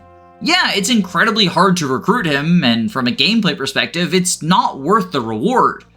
But you don't recruit Xavier because you think he's a super strong unit. You recruit him because it's the right thing to do from a story perspective. In my opinion, Galzus is not given super high stats because he was meant to be a Gotoh archetype. Galzus has super high stats because he's a legendary warrior that's supposed to be scary. He's scary to you when he's your enemy, and he's scary to your enemies when he's on your team. That's also why, unlike the traditional anti-softlock units, Galzus doesn't join you automatically. It wouldn't make sense from a story perspective for him to join up with Leaf's army. Instead, he has to be convinced by his daughter. And there's no story reason why you would get a game over when his daughter dies. Therefore, it's completely possible for a player to lock themselves out of using Galzus if they get Merida killed. Merida herself is supposed to be a sheltered girl. She doesn't have that much experience with combat, even though she wants to. And that's why she has super high growths, but really low bases. Merida is inexperienced, but she's full of potential. Like I said, this is purely my speculation when it comes to Kaga's intentions, and as such, I'm not factoring it in when it comes to the Gotometer, but I felt like it was worth mentioning, especially since this is an idea that will come up in the future, even in the non-Kaga games. But we're not quite out of the Gotoh woods yet, since there's a couple more characters that could theoretically be pushed into the archetype. Eyvel is one of Thracia's Gaiden characters, a pre-promote that joins in Chapter 1. However, due to story events, she actually leaves your party at the end of Chapter 3, and while she makes a very brief guest appearance in Chapter 5, you don't permanently get to re-recruit her until Chapter 24X, and in fact, you have to complete Chapter 24X, meaning that a re-recruited Eyvel is only available on the final map of the game. This is another Julia situation. Although, unlike Julia, I don't think anyone actually unironically refers to Eyvel as a Gotoh. And that's because the stats that she has for the final chapter are not impressive. She can do a fine filler job, like she still has capped speed and 18 skill, but let's be real. Her 9 strength and 4 magic means that even while doubling, she's not outputting the types of damage you need to deal with the 6 Deadlords. And her 7 defense and 28 HP means that she also can't take much punishment if she doesn't dodge it. So the main reasons you would deploy her, aside from just liking her as a character and wanting the hype story moments, is if you would like a filler unit who can provide a leadership star. For the uninitiated, leadership stars give all of the units in your army +3 hit and avoid, and Eyvel has 1 leadership star. This is a global accuracy boost, and you get 18 deployment slots in the final map, so it's not unreasonable to have room to deploy Eyvel. She's certainly not the only potential leadership star unit. Leaf himself has one, as do a few of the filler mounted units, but Eyvel being an infantry unit with a leadership star and therefore not facing dismount penalties is a relatively unique trait that she only shares with 2 other units aside from the main lord. I ultimately view leadership stars as more of tiebreakers when picking which filler units I'm going to deploy than any sort of huge benefit, but it is nice to have pretty undeniably. Despite this, Eyvel still gets a 0 on the Gotometer. I mean, like, come on, it's Eyvel, right? I could maybe see a world where I justify a 1 since she does rejoin on the final map, but like, if that excuse didn't work for Julia, who is actually a good matchup into the final boss, it's not gonna work for Eyvel either, right? Especially not when Thracia hands you 2 other incredibly obvious Gotohs, and they're decked out for the Christmas holidays in red and green robes. Ced and Sias are a duo that I affectionately refer to as the Christmas Gotohs, seeing as they kind of combine traits from the Gotoh archetype, the Christmas Cavaliers, and the Aaron vs. Samson archetype, since they are a pair of red and green themed mutually exclusive late joining mages who both check a lot of the boxes for Gotoh, albeit in slightly different ways from each other. The fact that they are mutually exclusive from each other means neither is guaranteed, and that is a disqualifier I brought up on behalf of Galzus and to a lesser extent Julia, since they are both missable recruits, but in this case I don't think the demerit applies. While it is technically true that you can miss Sias, and it is technically true that you can miss Ced, it is not possible to have a playthrough where you recruit neither Sias nor Ced. One of these 2 powerhouses will always join your army for the final 3 maps of the campaign, and as a result of that, they don't really feel missable so much as 2 different options. It works very similarly to the Laguz Royals from Path of Radiance if you've ever played that game. Technically speaking, due to the mechanics of Thracia, it is slightly easier to accidentally miss Sias than it is to accidentally miss Ced, but I'm not going to count it against either of them because, as I said, you always get 1. That being said, these 2 don't perform at the same level as each other, so I want to start by taking a closer look at Sias, who I personally believe to be the weaker of the duo. Sias is a high priest with an absurdly strong magic stat of 18. He also starts out with A rank staves and A rank light tomes, so he's capable of using any light weapon and any staff that you have access to. He has 16 skill, so he'll never miss while using a staff. And that's good because staff utility is most of what Saius is going to be doing for you. Despite his incredibly high magic stat of 18 and his super good accuracy thanks to his 16 skill, Saius is not particularly good as a combat unit. And that's because he's locked to light tomes. Light is a very powerful magic type since it comes with an innate crit rate, so if you have PCC and the ability to double your foes, you can set up for an auto crit. However, Saius does not have either of these things going for him. His base speed is 12, which isn't terrible, in fact it's quite good in a game where universal stat caps are at 20. Unfortunately, there's only 2 light tomes. One of them weighs 6, which means his AS is 6, and the other one weighs 12, which means his AS is 0. He does have a 40% speed growth, so if you want, you could scroll him up to try and get him to double, but then we just run into the Julia problem. Why are you sending your Gotoh through a training arc? But all of this is beside the point anyway, because Saius has an FCM of 0, meaning he will never score a critical hit on the second attack if he's doubling. Therefore, the only reason to try and get Saius to double foes is to deal more damage. And admittedly, dealing more damage by doubling is good, but Saius's terrible AS of 6 means that oftentimes he's not even going to be doubling generals. After all, enemy stats in Thracia are extremely variable. This may make it sound like Saius doesn't do a very good job as a Gotoh, but combat isn't really king in Thracia. Being a dedicated staffer is, in many cases, good enough. Silence is very valuable as most of the enemies in the final 3 maps are mages. And Saius's extraordinarily high magic means that for most enemies, he's going to be able to silence them even if they have decent res.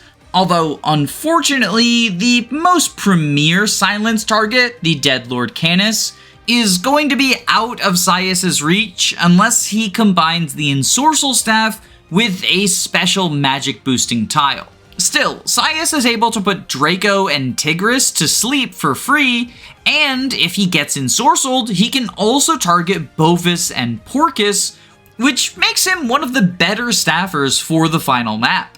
Especially since, simply by being deployed, Saius is going to increase your entire team's accuracy by a solid 9%, since he has 3 authority stars. Combine this with access to Warp and Rescue, and Saius becomes a great catch-all utility unit. Sure, you almost certainly have other Warpers and Rescuers, but the final map is a difficult challenge, and Saius providing you another one free of charge is definitely earning him Gotoh points. In my opinion, the only thing that holds this man back is his pretty abysmal combat, so I'm going to give him a score of 9 out of 10 on the Gotometer. But if Saius scores a 9 out of 10, then it probably won't surprise you to learn that Ced gets a 10 out of 10 on the Gotometer. He starts out with A-rank staffs as well, so he has the same staffing utility as Saius, and even is able to hit the same benchmarks despite having a 1 point lower magic at 17. But unlike Saius, he complements that staffing with good combat. He has A rank in every magic type, so he can do all of the light tricks that Saius does, only unlike Saius, Ced has an actual speed stat. It's a 16 base with an 80% growth, so he'll just kind of naturally cap it through using him as a staffer or combat unit. Although you don't even need to rely on Ced's 16 speed to double enemies, because Ced's personal tome, Forseti, gives him a 20 speed boost. And in case anyone forgot, 20 is the cap for all stats in Thracia. So that means with Forseti equipped, Ced will double every single enemy in the game. Although most of the time he doesn't even need this massive Forseti boost, since Wind, a tome that Ced can use but Saius can't, is light enough that it only weighs him down by 2. Making his AS 14 at base, or oftentimes 18 after a couple of levels. Ced's A rank in Wind also means that he's capable of using the Blizzard Tome, so he can put enemies to sleep regardless of their magic stat, and that includes the extremely dangerous Deadlord Canis. But the fact that Ced also dabbles in Fire and Thunder means that he can use any spare boltings or meteors you have lying around. And all of this is in addition to the Warp Ensorcel Silence utility that any A-rank staffer would have. And the cherry on top of this Gotoh cake is that Ced himself also has a leadership star, meaning that he will give your army a 3% hit and avoid bonus. This is less than the 9% provided by Sias, but it is still kind of hilarious how lopsided this choice is. The one thing Sias is supposed to have going for him is the leadership, but even then, he just has a small advantage over Ced in that department. I think when comparing these two masters, a lot of people forget about the leadership star and staff rank that Ced brings to the table, because if I'm being honest, Sias feels like he's supposed to be the utility unit. But the only extra utility he has over Ced is the additional 6% hit from leadership stars. I guess it is true what they say though. Kaga picks his favorites, and Ced is one of those favorites. Easy 10 out of 10 on the Gotometer. This guy is absolutely cracked. Although, I kind of hate that I have to specify this. When I say that Ced is the perfect Gotoh, I am exclusively talking about his appearance in Thracia 776. You see, partway through the production of this video, I ran a series of polls on my YouTube community tab, wherein I listed the last recruitable character in every game in the franchise, and asked my viewers to tell me whether or not they felt these units fit into the Gotoh archetype. For a couple of the entries, I included multiple characters. For example, Radiant Dawn has a large buffet of potential Gotoh candidates. But for the most part, I tried to keep the polls limited to either what I believe to be reasonable candidates, or failing that, the final recruitable unit in every game. But then something strange started happening. I began getting comments about how Ced, the sage from Fire Emblem 4, is actually that game's Gotoh. At first, I assumed this was the result of one or two slightly unhinged individuals. After all, I've seen firsthand what archetype brain rot can do to a person. I once had someone call me the R word for not believing that Valbar is an Ogma archetype, and none of those words are in the Bible. But over time, I started getting more and more comments from people asking me why I didn't include Ced in the list of polls, or saying that Ced is the obvious Gotoh of FE4. At time of recording, I have just shy of 20 different individual accounts talking about Ced as the Gotoh of FE4 on the various polls about the Gotoh archetype. And while 20 is still a relatively small number, it's large enough that this feels like the sort of thing I should probably address.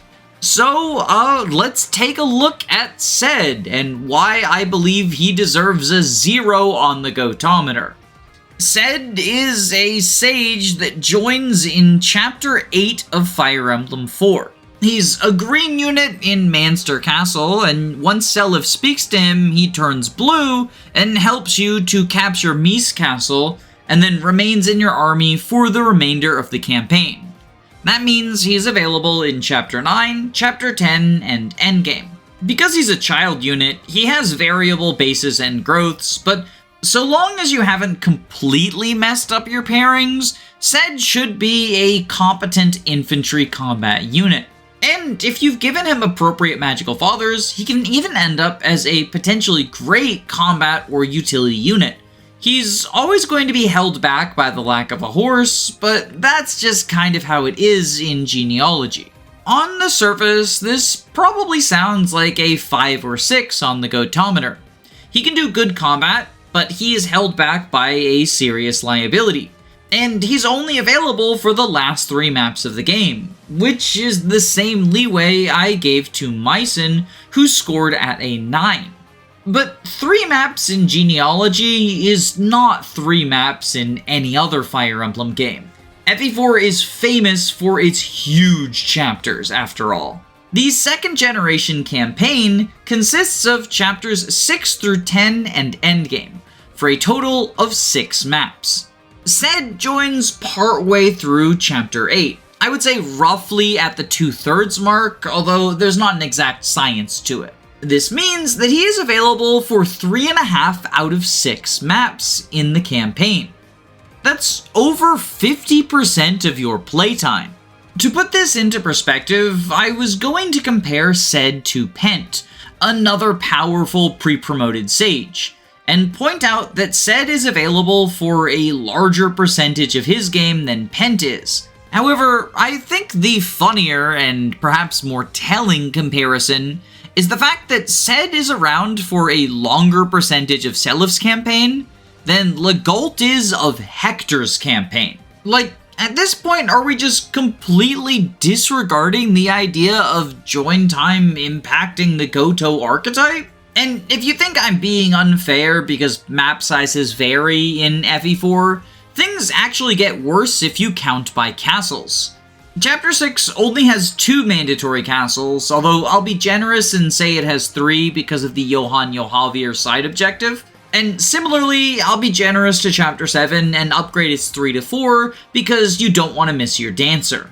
But even under that logic, Ced joins after you've seized 8 castles. And there are 14 castles remaining in the campaign.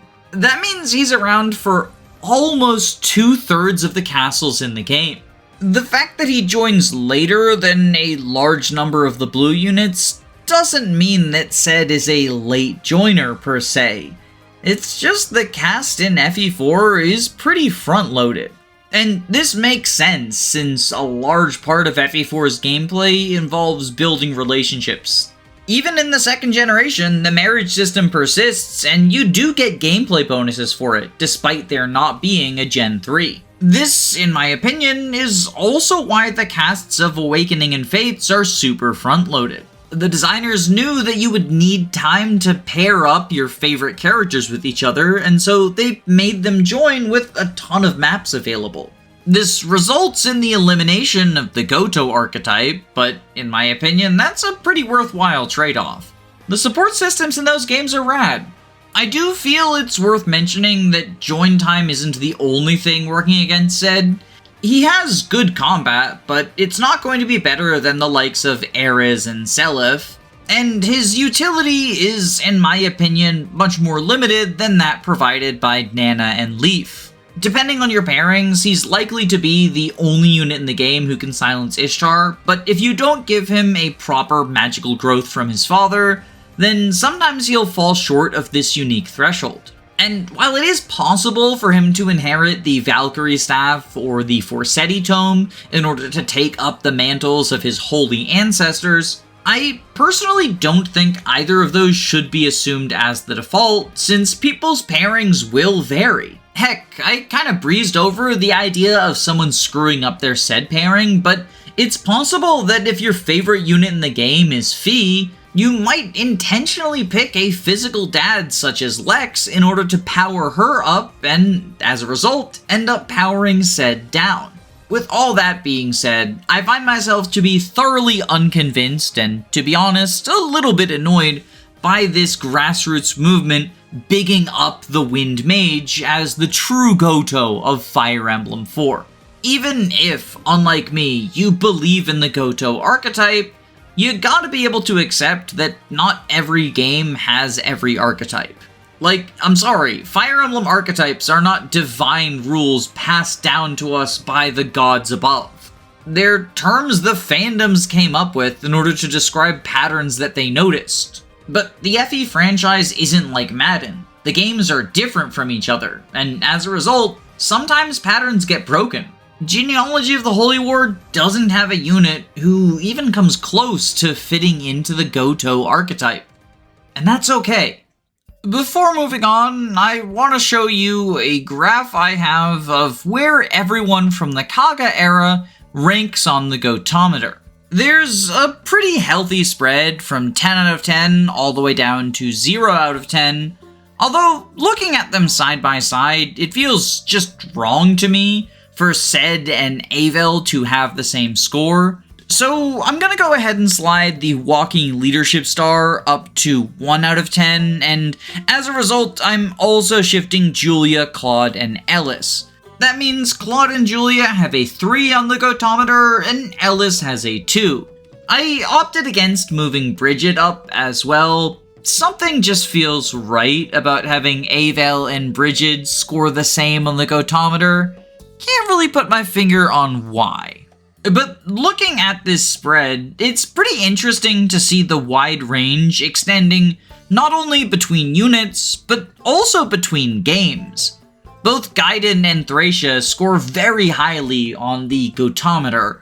Meanwhile, FE4 is trompsing around down in the gutter, and the Arcanea games are kind of straddling the midpoint. With only 2 games that seem to definitively have a Gotoh, I feel like this was just not the sort of thing that Kaga was concerned with adding to his franchise. And as we move on to the Game Boy Advance era, it's important to keep an open mind to the potential of changing priorities from the design team. There are, of course, a fair share of references back to the older Kaga Era titles, but there's also some unique ideas that the devs came up with.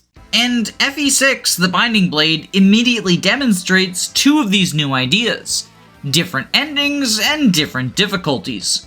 Technically, some people consider Thracia and Gaiden to have different difficulties since there are cheat codes that double your experience gain, but Binding Blade is the first game that has a completely separate normal and hard mode, which adjust enemy stats and other factors. As I said earlier, I am going to be considering both normal and hard mode when it comes to ranking people on the Gotometer, but in the case of Binding Blade, it doesn't actually make a huge difference for our main contenders. Instead, the main thing that I think is worth considering is the existence of a good and bad ending split. For anyone who hasn't played the Binding Blade, at the end of Chapter 22, the game checks if you have all 8 of the legendary weapons, and if you do, you unlock Chapters 23, 24, and Final, which are required to get the good ending. However, if you're missing any of the legendary weapons, either because you failed to get them in optional chapters, or because the units holding them died and they didn't get sent to Convoy, the game simply ends after Chapter 22, and you are given what is referred to as the bad ending. I think it's worth considering if a new player would even be able to access the true ending without consulting some sort of guide.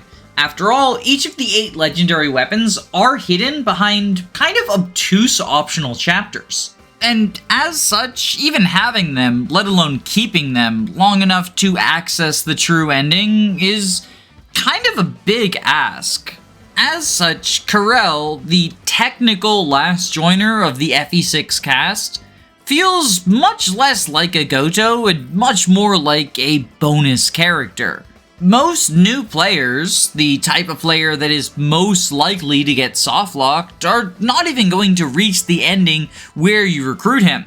But reaching the true ending is only half of the equation in terms of recruiting Karel, because Karel is in a very similar situation to Galzus. He's hanging out in a village, but he'll only join your army if you send one of 2 specific units in there. Fear, the underleveled female Myrmidon, is one of them, hence my comparison to Galzus. Although, unlike with Galzus, you do at least have a second option, the warrior Bartre. But there's a problem with Bartre as well. You see, Bartre is recruited on the Western Isles, and the Western Isles features a route split. In Chapter 9, there are 2 villages side by side, but the player can only visit one of them, and whichever one you visit determines what route you go on. Visiting the leftmost village gives you A route, and visiting the rightmost village gives you B route. And if you choose not to visit either village, then you just default to A route. In order to recruit Bartre, you need to go B route. This means it's reasonable to expect roughly half of players to not have Bartray in their army, and therefore the only option for recruiting Karel is training up an underleveled Sword Myrmidon, or else spending a deployment slot on one of the final maps of the game, deploying a level 1 Myrm. But the Bartray situation is actually a little bit worse than 50-50, in my opinion. Both because experienced players tend to prefer going A route for a variety of reasons, mostly unrelated to Bartray, and because for newer or blind players, A route seems like the easy default. Again, if you don't visit any village, you automatically get shuffled off to A. And even if you're planning on visiting the villages, A route's village, the one on the left, is the closer village to you. So if you're just marching a unit down and trying to visit every side objective on your way, it's natural to visit the leftmost village first, and then when that closes both villages, just sort of shrug and move on with your life. My point is, while Bartray isn't a secret character by any means, he is someone who you kind of have to go out of your way to recruit. So, in my opinion, getting Bartray is less likely to be a 50-50 scenario and more likely to be a 25-75 working against him. Because of this whole absurd recruitment condition, as well as being locked behind the true ending, Karel is receiving a lot of demerits before we even examine his quality as a unit and anti-soft lock feature. But unfortunately for the edgy Swordmaster, things don't exactly get better from here. Because his stats are, it feels weird to say that his bases are only okay considering how high they are in comparison to the rest of the cast, but that's kind of where his bases are at. Not a single capped stat, and for a unit who joins right before the endgame, that's pretty pathetic. Of course, the reason his stats are so low is because Karel's gimmick is every single growth is at least 100%. So if Karel ever gets a level up, he will increase every single stat, and many of those stats will go up by 2 points instead of just 1. That's pretty cool, but Karel is level 19, so not only does that mean he only gets to take advantage of this level up one time, but it also means that it's going to take quite a lot of effort to get him to level up.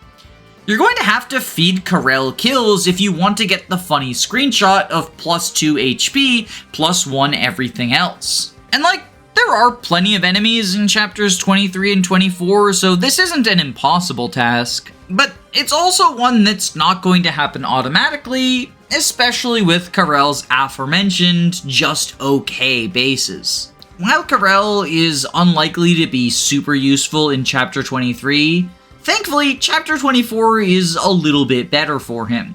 Every single enemy on this map is a Manakete, and as such, the majority of stats stop mattering at that point in the game. In fact, the only one that I would say is super relevant is speed, since you want to be able to double Manaketes. But thankfully, speed is the specialty of Swordmasters, so Karel has that down pat. The other main factor, as it comes to killing, is the ability to wield an S-rank weapon. And Karel starts with S-rank swords, so he can wield the legendary blade Durandal, which is nice, but swords are the most common weapon type in the Binding Blade. Heroes, Swordmasters, and Paladins are all going to have that by default, and a large number of classes gain it as their secondary weapon. As such, if you've reached the true ending requirements, you're almost certainly going to have someone else on your squad who can wield the Durandal instead of Karel. And if that's the case, Karel isn't really solving a problem for you. The fact that Karel joins in chapter 23 instead of chapter 24 also means if he's going to contribute to the final map, you have to give up one of your 8 free deployment slots to make room for him. Technically, it could be 9 if you're heartless and kill off Veyle so she doesn't force deploy herself into the tower, but you wouldn't do that, would you? Either way, the number of slots you have available is going to be super limited, and Karel just really doesn't make the cut for most teams. If you're being outclassed so much that you are not getting deployed on the final map, it feels like a massive stretch to refer to you as an anti-softlock Gotoh unit. I'm giving this bozo a 2 on the Gotometer. There's just so many factors working against him, and if we're being for real, most blind players won't even encounter him on their first runs. Instead, a much more likely final unit is Yoder. And right off the bat, you can see that he, much like Athos, is a pretty explicit reference to the OG Gotoh. He doesn't have all of the traits that the FE7 Arcsage does, but he is a old man who shows up at multiple points in the story to give advice, and when he joins you in Chapter 21, he has a legendary weapon in his inventory, which to me kind of parallels the idea of Gotoh delivering the Starlight to Marth. Especially since, much like the Starlight was used to reclaim the Falchion and save the world, the legendary weapon delivered by Yoder is one of the 8 required to access the true ending, and therefore save the world from FE6's version of a Shadow Dragon. From a gameplay perspective, Yoder initially seems to check quite a few boxes. He starts out with S-rank staves, meaning he can use the Saint Staff to give a full heal to your team. And on the turns where it's not worth utilizing that valuable resource, Yoder's 19 magic means that any physic or fortify he fires off is also going to do a very good job healing your allies. Unfortunately, his base light rank is A, so he's unlikely to get Areola in time unless you really focus on feeding him kills, and that can feel like a waste since he starts out as a level 20 bishop. Which means, yes, Yoder is the ultimate EXP thief. He also just doesn't really have particularly good combat stats. 14 speed is not doubling much of anything, and with 5 defense and 35 HP, this old man isn't exactly what I would call a frontline warrior. 30 res is good though. It means that he can fight against the plethora of dark mages in Chapter 21, and he won't be susceptible to status stabs on Chapter 22.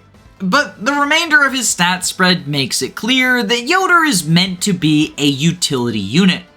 And as such, we should probably address the elephant in the room, because the single biggest piece of utility that staffers have in the Binding Blade is the Warp Staff. This is an A-rank staff that can allow you to teleport a unit very far across the map, dependent upon your magic stat. And since Yoder has a very high magic stat, he can warp people a very long distance. In theory, that would make him an incredibly strong utility unit and a contender for a high ranking on the Gotometer. But there's a problem. Warp is a secret desert item. And as I said at the start of this video, I'm not going to consider secret items or secret shops or any other secret events when it comes to evaluating how people place on the Gotometer.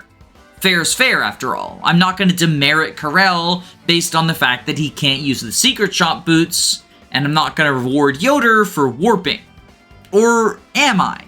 Because it's kind of debatable whether or not the FE6 Warp Staff counts as a secret event.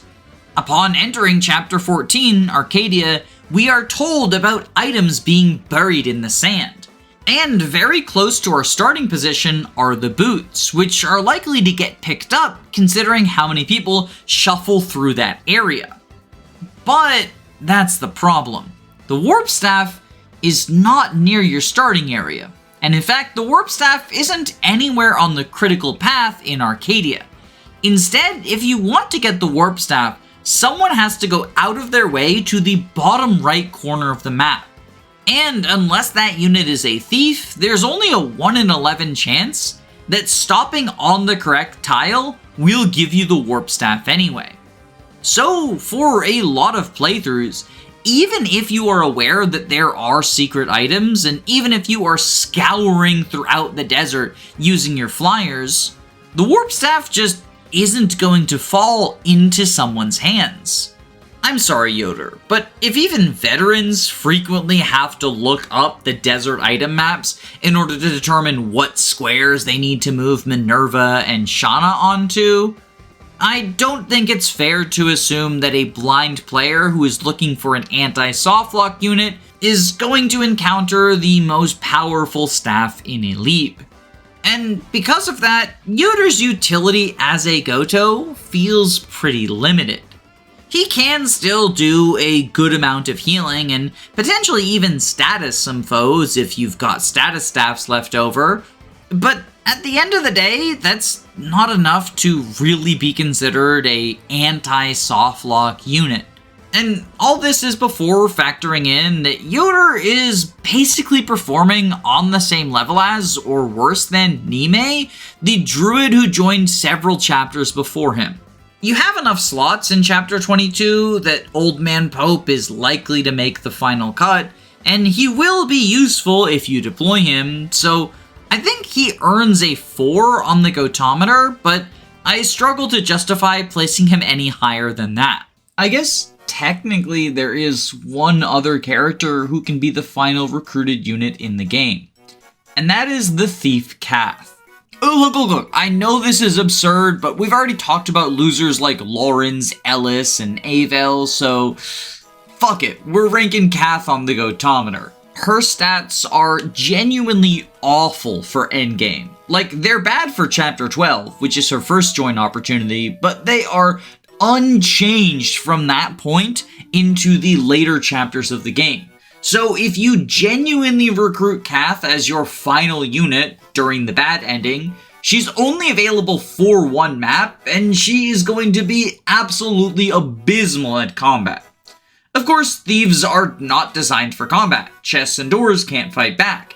And there are 6 chests on the final chapter of the game, as well as a locked door, but this is a door that cannot be opened by thieves. So the only thing Kath can get for you is the treasures, and these treasures are not entirely helpful. There's a sleep staff, which I guess can be nice if you need to put some of the dangerous enemies to sleep, and a sword reaver, which technically is a weapon that's good against the final boss, since it doubles weapon triangle advantage against him. And by final boss, I do mean Zephiel, since I'm assuming the bad ending for the purposes of this thought experiment. But on that note, all of the other treasures are not super helpful for the bad ending. Like, one of the treasures is a white gem, and you literally cannot sell that if you get the bad ending, since there wouldn't be a market available until the following map. Although, it's pretty clear that these treasure chests were designed with the good ending in mind, since one of them contains a Wormslayer, an item that isn't really useful on the final map. Sure, there's some reinforcement manicheets, but let's be honest, the real reason they're giving you dragon-slaying weapons is for the final chapter, where you face entirely dragon enemies. The remaining 2 boxes contain a Nosferatu Tome and a Draco Shield, so like, yay, I guess you can boost someone's defense by 2, but Kath is getting a 0 on the Gotometer. It's a very funny meme that you can potentially delay her recruitment and make Kath the final character you get in Binding Blade, but that's all it is, a meme. But enough talking about meme units. You've been waiting for Fire Emblem 7 for a reason. It's time to talk about the most definitive Gotoh of all time, Carla. Yeah, I'm just screwing with you. She gets an obvious 0 on the Gotometer. There's a reason she's a face of the left-hand side. No, instead the undisputed Gotoh of Fire Emblem 7 is Athos. I talked about him in the introduction for a reason. He's kind of the poster child for this archetype. He shows up on the very last chapter of the game and absolutely dominates the dead lords you need to fight. On Eliwood normal mode, which is generally considered to be the lowest difficulty FE7 has to offer, you would have to go out of your way to get Athos killed. His stats are just that absurd. But even on Hector hard mode, where a few of the Deadlords are powerful enough to one-round this old man, Athos is capable of carrying a scrub squad on his shoulders. His most dangerous foe is definitely the undead Uhai, but you can always bait him out and attack him at one range to avoid a counter. And worst case scenario, for the high resistance opponents that Athos isn't well suited to fight, he can just use the Warp or Rescue Staff to move the rest of your army throughout the chamber. Although, Athos is also capable of fighting high-res opponents by utilizing Luna, because Athos is one of only 2 characters in the game to get Dark Magic. The other one is Canas, of course.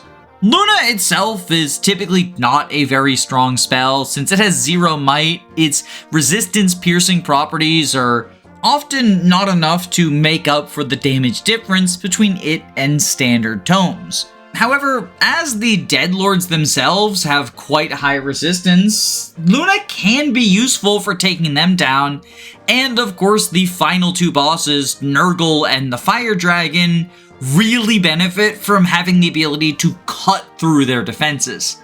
The Fire Dragon in particular can famously be one-rounded by an Athos crit, and on normal mode, Athos will always survive. Although on hard, there is the potential for the Fire Dragon to roll up on strength and be able to one-shot the old man. But despite this fact, he is considered to be the best and freest answer to the otherwise somewhat quite threatening Fire Dragon on Hector hard mode. Despite the fact that back in the day, the Fire Emblem community hated promoted units and hated EXP thieves, Athos was one of the few exceptions to this rule. Even the Fire Emblem community of the early 2000s could see that this level 20 Arcsage means business. Unfortunately, despite being the poster child for the Gotoh archetype, because Athos is so overwhelmingly strong, he's not that interesting to talk about, even in a video dedicated to the archetype. From a gameplay perspective, whether intentionally or accidentally, I think the FE7 devs struck gold with this guy. Like I said at the top of the video, he's good enough to handle things on his own if you are skilled, but he's not so overpowered that you can just turn your brain off.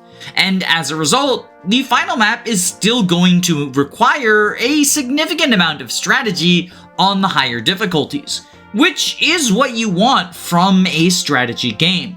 But at the same time, Athos isn't a pushover, and because he's so strong, he can serve as a failsafe for less experienced players, and especially on the lower difficulties of Eliwood and Hector normal mode. For anyone who's more interested in FE7's brilliant story than engaging with the tactical side of the game, Athos is here to make sure that you can reach the conclusion of the narrative. I also think it's neat how Athos shows up throughout the tale and performs powerful feats such as teleporting your entire army, and then when you finally get control of him as a blue unit, his stats live up to that reputation.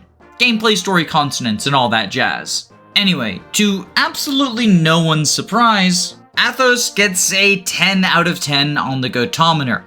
If I could give him an 11, I would. Athos' dominance also kind of shines a spotlight on just how disappointing the pre-promoted level 16 Bishop Renault is.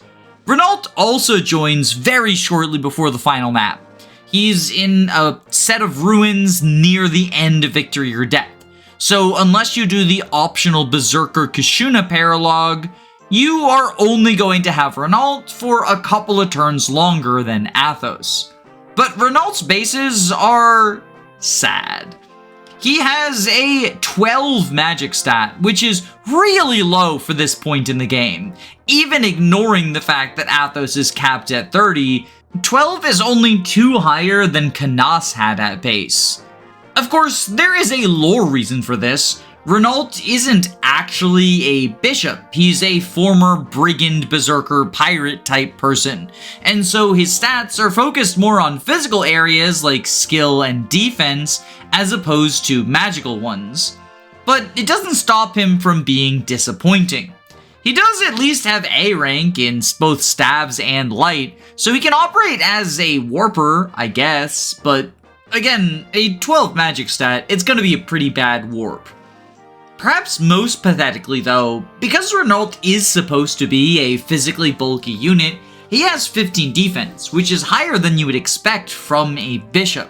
But it's still not great for that point in the game, and embarrassingly, it's 5 points lower than Athos' 20. Honestly, Renault doesn't feel worth deploying from a pure gameplay perspective.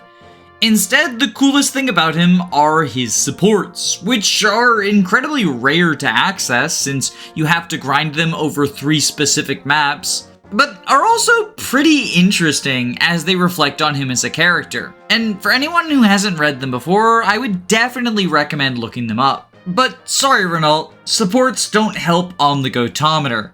I'm giving this bishop a 1, because he does at the very least join functionally on the final map, and he has workable stats, but like, any of the people you've trained up are gonna outclass him, and deployment slots are tight for endgame, so he's probably not making the cut unless things have gone seriously wrong. Now, while FE7 the Blazing Sword had the most obvious case of a legitimate Gotoh, FE8 the Sacred Stones arguably has the most obvious absence of one. As the final unit to join your army, Cyrene is an incredibly underpowered Falco Knight. You get a ton of available deployment slots in Sacred Stone's late game, so Cyrene usually makes the cut simply for the ability to rescue drop and chuck a javelin at Gorgon eggs. But aside from that, her only real use case is setting up a triangle attack for Tana or Vanessa.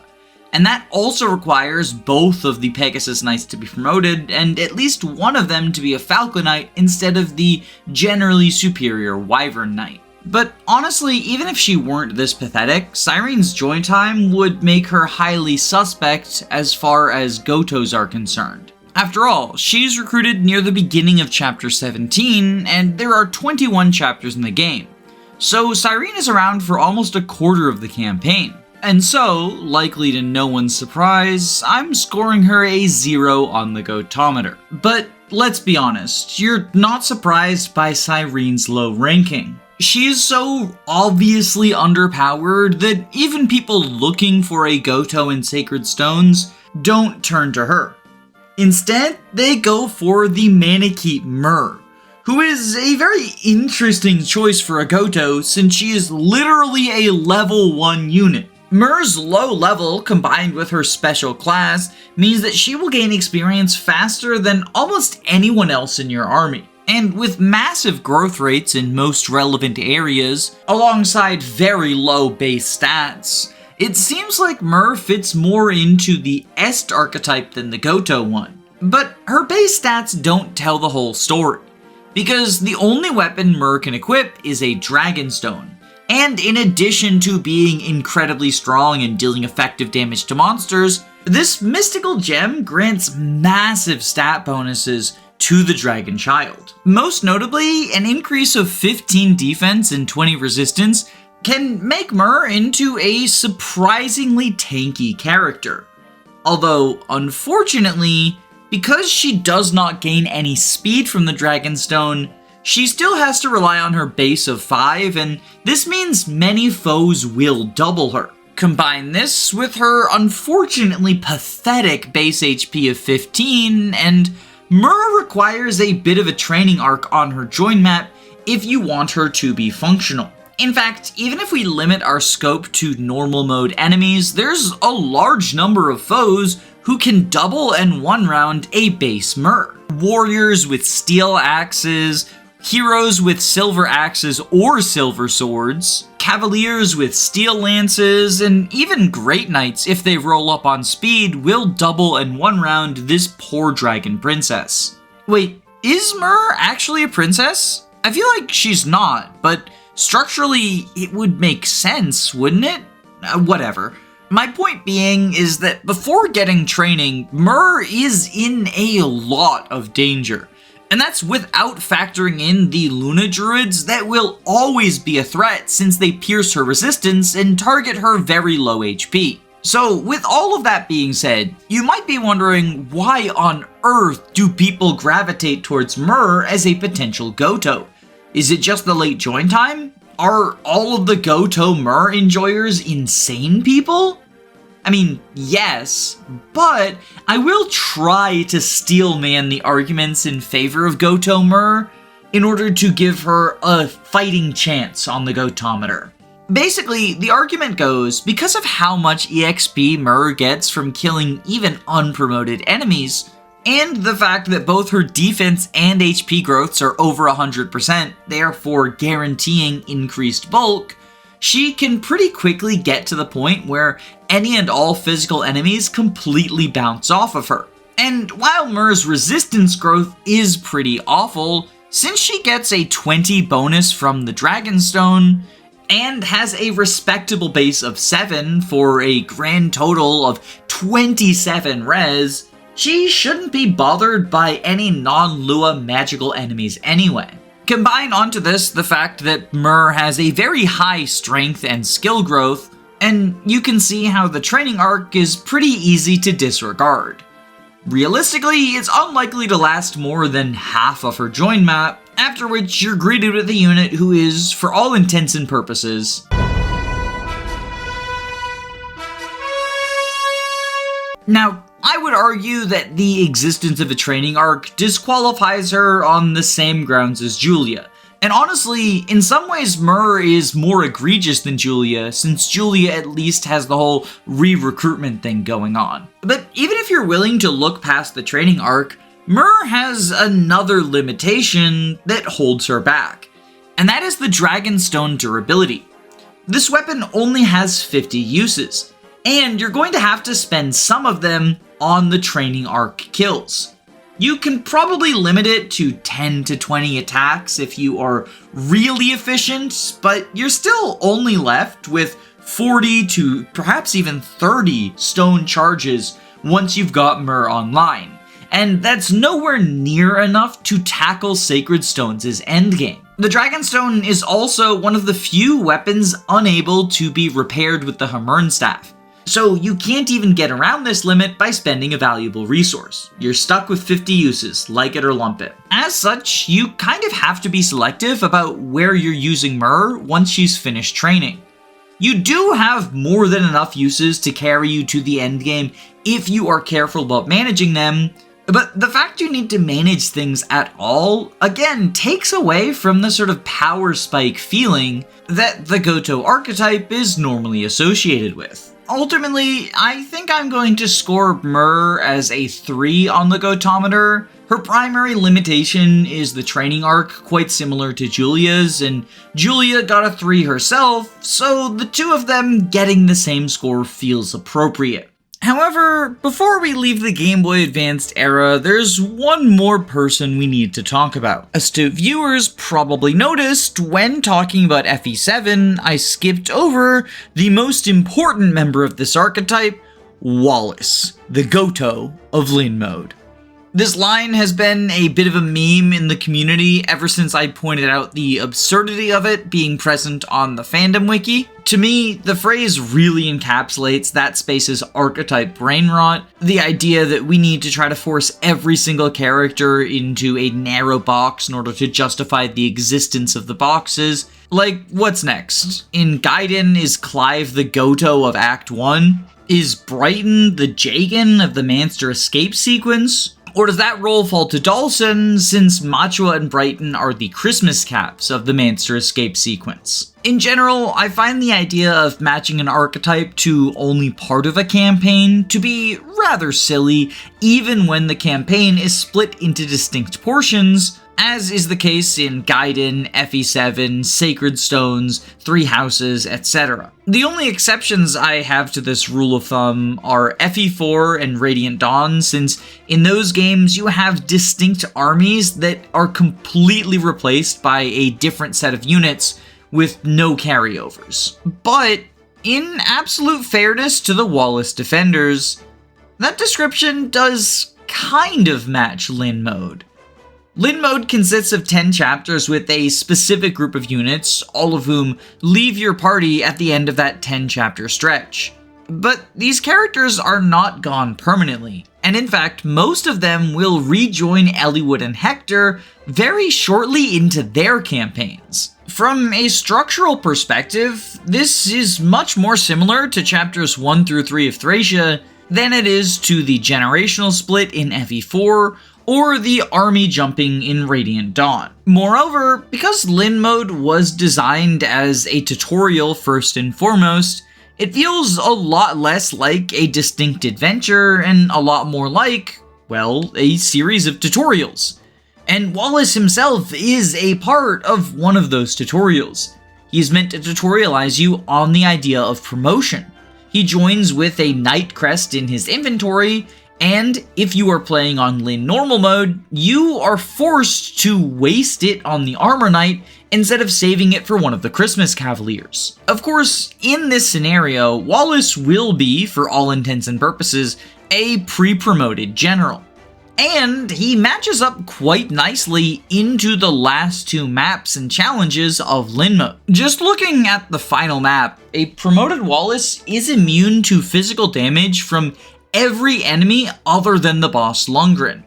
And the mages in Lyn Mode are both scarce and very underpowered. I'm sorry, but a magic stat of 1 with a fire tome equipped isn't enough to threaten Wallace even if you do double him, and as it so happens, none of the enemies will double a promoted Wallace. It's hard to argue that being functionally invincible doesn't make you an overpowered unit, and theoretically, if you were the only person on Earth to struggle with Lyn Mode, you could easily undeploy your entire army and just have Wallace rescue Lyn and slowly walk his way to the Seize Point. But I would still argue that this performance isn't as impressive as you might think. For starters, if we are looking at things from the perspective of an anti-softlock scenario, undeploying your entire team is a super counterintuitive strategy, and I doubt any new player would be willing to do that. After all, you're gonna want to use all the characters you bonded with over your exciting adventure. It's important to remember that while advanced strategies like empty deployment slots or trade equipping might seem second nature to entrenched Fire Emblem fans, casuals are unlikely to know about these tactics, especially as the game does not do a good job tutorializing them, if it even attempts to. Moreover, while Wallace is literally immune to all physical damage, that's actually not as impressive a feat as it sounds. Many of the units in your army are going to be functionally immortal thanks to just how weak and scarce the enemies on Lyn Mode are. Even the frailer player units, such as Urk and the Christmas Cavaliers, can stand up to a whole horde of red scrubs without any trouble. Because of the frankly absurd number of forests and mountains in your path on Chapter 10, as well as the sporadic rainstorms that will eventually become permanent if you don't clear the map fast enough, Wallace is oftentimes going to be lagging behind the rest of your army, at which point his bulk isn't really doing him any favors. Like, just to put things in perspective, I did a 0% growths playthrough of Lyn Mode for the channel, and it was mostly a Lyn solo. I think frontlining with Lucius will be fine. On hard mode, Wallace feels even less like he fills this role, since you don't have to give him the Knight Crest. He still starts out at a higher level than most of your units are likely to be since he's unpromoted 14, but if you're planning for a long-term run that extends into Eliwood or Hector mode, it is almost strictly superior to give the Knight's Crest to Kent or Sane rather than keeping it on Wallace. And the reason for this is both because the Paladins end up as better units in the long term, and because they rejoin significantly sooner than Wallace. In fact, Wallace is an optional character in the main campaign. The Christmas Calves will join Hector and Eliwood's army long before you are meant to have any promoted units aside from Marcus, and as such, turning one of them into an additional paladin severely powers up your squad. And unlike Lyn Mode, enemies in the main campaign can genuinely threaten you. They're not as dangerous as in some other Fire Emblem games, but they can catch you off guard if you're unprepared. So trading your long-turn games of a powerful paladin in exchange for a short-turn gang of 2 chapters of a general feels like a bad trade. Especially since even if you want to use Wallace in the main campaign, killing him off in Lyn Mode, while difficult, does mean that he spawns as a promoted unit in Hector or Eliwood mode. So you can just disarm him and have him sit in front of Lundgren, breaking the Silver Lance with his face. With all of this in mind, I'm going to give Wallace a 5 on the Gotometer. Out of all the fake GBA Gotohs, I can see the vision for this one the clearest. But he is not as far ahead of his competition as his stats would lead you to believe, and Lyn Mode itself doesn't feel like a distinct campaign to me, for the reasons I went over. Combine that with the downgrades Wallace gets on hard mode as opposed to normal, and I think tying with Medea feels appropriate. With that, our deep dive into the GBA era is over, so it's time to spend roughly an hour talking about the many Gotohs of the Tellius games. Before we can dive into specific characters, there's 2 attributes of Path of Radiance I need to get out of the way.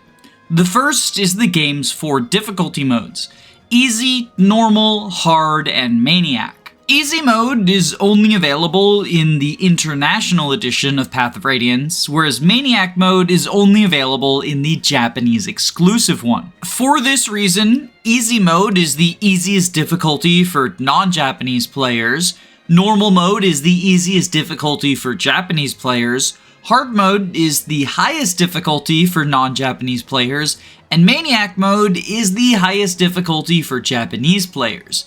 And as such, if I'm only talking about the lowest and highest difficulties, technically speaking, you could argue that I should talk about all 4 difficulties. And that sounds kind of intense. Since the Gotoh archetype is by and large a creation of the Western fandom, I think instead it's appropriate to look at things from the perspective of easy mode and hard mode, since those are the lowest and highest difficulties in the International Edition. But I will also be discussing the Japan-exclusive Maniac mode in instances where I find it to be interesting or relevant, and for the purpose of the Ashnard boss fight, I will be considering it to have a 50-50 split between 1 phase and 2 phases. Since on both easy and normal, Ashnard is a 1-phase boss fight, whereas on both hard and Maniac, it is a 2-phase boss fight. And that kind of dovetails us nicely into the other thing I need to talk about, Ashnard himself. Ashnard is the final boss of the game, and you need to kill him in order to clear the final map. However, unlike most other enemies in Path of Radiance, Ashnard cannot be damaged by the majority of your army. Instead, he can only be dealt damage by either Ike with the Ragnell, one of the Dragon Laguz, or one of the Royal Laguz that you get access to on the endgame map. This is very similar to how the killing blow on Duma must be dealt by the Falchion, but unlike Duma, you can't even get chip damage from the rest of your army. Instead, it is literally just Ike, the Dragons, and the Royals. And this isn't the only unique quirk that Ashnard has. Ashnard is completely immune to critical hits. Or at least he would be if it weren't for a coding oversight. Ashnard sets your unit's crit rate to 0, but if you have Wrath active, that adds a 50% crit rate after Ashnard has already set your crit to 0, so Wrath crits can pierce through this pseudo Hoplon Guard effect. His weapon is 1 to 2 range, but his AI is programmed to always attack at 1 range if possible, presumably because the Dragons and Laguz Royals can only counter at 1 range. Although I also suspect that it's because Ike's Ether skill cannot be procced at 2 range, and The devs really want Ike to use his flashy ether skill to kill the Black Knight and Ashnard. The other unique quality of Ashnard is only present on Hard and Maniac mode, and that is that once you kill Ashnard for the first time by reducing his HP to 0, he will enter a Berserk state and revive himself at full HP. In this Berserk state, Ashnard has slightly better stats. Specifically, he gets 5 more strength, 3 more skill, 1 more speed, and 10 more luck.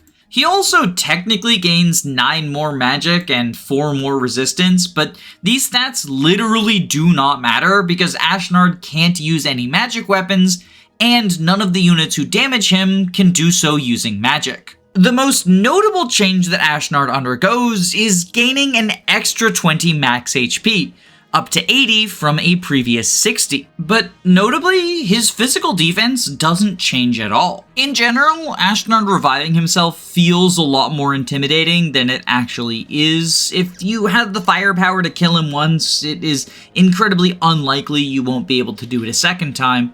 But it's worth bringing up because it impacts Gifka, Naesala, and Tibarn, the 3 Laguz Royals. I know that Gifka technically isn't royalty, but referring to them as the 2 royals and 1 shadow is much more of a mouthful than the 3 Laguz Royals. That being said, the way these characters work is different depending on your difficulty. On easy and normal mode, at the start of the endgame map, you are allowed to choose one of the 3 royals to call as a reinforcement. You can also choose to refuse help, but there is no mechanical upside to that, and I also think it is a less satisfying story moment. Like, putting aside how strong or weak they are as units, narratively it just feels cool to fight alongside these super strong rulers who have been very heavily involved in the narrative up until now. On Hard and Maniac, the Laguz Royals work differently. Instead of being given the option to call reinforcements at the start of the map, you're given the option once you defeat Phase 1 Ashnard, and the Royal will not spawn until the following turn. In both of these scenarios, the Royal you choose spawns near the starting location of the map, but this is actually a much bigger issue on Hard and Maniac than it is on Easy and Normal. Because on Easy and Normal, them showing up 1 turn late at the start of the map means that they will be very close to where the rest of your army is. Meanwhile, on Hard and Maniac, unless you've gone out of your way to bait Ashnard towards the starting position of the map, your royal reinforcement is very likely to be so far away they can't assist in killing Ashnard Phase 2 for 3 or possibly even more turns. But honestly, I think the distance is a lot less impactful than the specific join conditions. I find that on Normal and Maniac, the Laguz Royals are incredibly unhelpful. Because, as I said, if you kill Ashnard Phase 1, you are almost always gonna be able to kill Phase 2 as well. So you run into the kind of catch-22 situation where the Royals are supposed to help you if you're struggling to defeat Ashnard, but to unlock them on the higher difficulties, you have to defeat Ashnard, which is the thing you're struggling with. So then, to unlock them, you have to prove that you don't need them. What is this, Spider-Man Homecoming? Although, I would argue the Royals being unhelpful against Ashnard isn't even the worst part of this join situation. As I'll go over in more detail when highlighting the individual Royals, they aren't typically that good against the Mad King even on Easy and Normal. But one thing they do very well on Easy and Normal is kill the standard enemies. Unfortunately, because Ashnard is on the opposite side of the map from your army, by the time you reach him and kill his first phase, it's extremely likely that most, if not all, of the standard enemies on the final map have already been killed. So you end up in this situation where a super high statted Animal King shows up and has no one to kill with those high stats. This is why I personally feel that from a hard mode perspective, the 3 Laguz Royals not only fail as Gotohs, but are actually incredibly bad units. They're supposed to be here for one very important job, but they don't even show up in time to do that. They barely exist at all, in fact. And if we were only judging things from a hard mode perspective, I would immediately put all three of them at a 0 on the Gotometer. But I think it is relevant to factor in the experience of those playing on easy and normal mode, and as such, it's pertinent to take a closer look at how the Royals perform individually. Let's start with Tabarn, who is generally considered to be the best of this trio. As a flying unit, Tabarn will have a relatively easy time reaching Ashnard, which is relevant for hard and maniac mode where he starts out lagging behind, but is also super useful on easy and normal, where he's keeping pace with the rest of your army, and can potentially even reach Ashnard faster than Ike and Anna would. However, once he gets to the Mad King, the battle looks a little less favorable for him. With his beak and transformation bonuses, Tabarn has 45 attack, and compared to Ashnard's 35 defense, that means he'll deal 10 damage every turn. Unfortunately, Tabarn does not have enough speed to double Ashnard, but at the very least he is not getting doubled by Ashnard in return. So if you're trying to 1v1 the Mad King, then Tabarn will deal 10 damage on player phase and 10 on enemy phase, for a 20 damage swing per turn. But Ashnard has the renewal skill, which in phase 1 will heal him for 6 HP per turn. So more realistically, it's going to be 14 damage per turn. This is still quite respectable. Tabarn will solo Ashnard within 5 turns, assuming that you've killed the Physic Priests that try to top him up. But Tabarn himself takes a pretty hefty beating from Ashnard on the counter. Phase 1 Ashnard has 55 attack, which when compared to Tabarn's 29 defense and 63 HP, means Tabarn gets 3-rounded without healing support of his own. This isn't terribly hard to provide. Physic is viable in the preparations for this map, and so Elincia, Riss, or Mist can very easily keep someone topped up from halfway across the map and safely outside of Ashnard's attack range, but you do want to keep Ashnard's attack range in mind, because if you leave a fragile healer in range of the Mad King, he'll fly off to kill the healer instead of dueling Tabarn. And this can potentially screw your army over, since Tabarn no longer has access to that source of healing, and Ashnard's repositioned in such a way that it can be difficult to corner him and stop him from chasing down even more foes. Remember, if you can't fight Ashnard on enemy phase, then Tabarn goes from dealing 14 damage per turn to only 4 damage per turn, which is a much more daunting task to get rid of Ashnard's full 60 HP. Still, while I wouldn't say he's great at killing the Mad King on easy and normal mode, he is at the very least capable and somewhat competent. On hard and maniac mode, this mostly applies as well, but since you need to kill phase 1 before Tabarn even spawns, he feels a lot less necessary. And it is potentially worth noting that Tabarn gets 2-rounded by Ashnard instead of 3-rounded, so you're gonna have to heal him every single turn, or else take a player phase off. Of course, Ashnard isn't the only enemy present in the final map. And on easy and normal mode, recruiting Tabarn to help you fight through the waves of elite foes can itself be super useful. While he gets 3-rounded by Ashnard, most enemies don't have the same attack power as Ashnard does, so Tabarn can stand up to hordes of foes on enemy phase, and he even has the savior skill if you want to rescue someone out of danger in order to protect them for later. His flight capabilities are also nice for weaving between the different barricades, balconies, and fountains.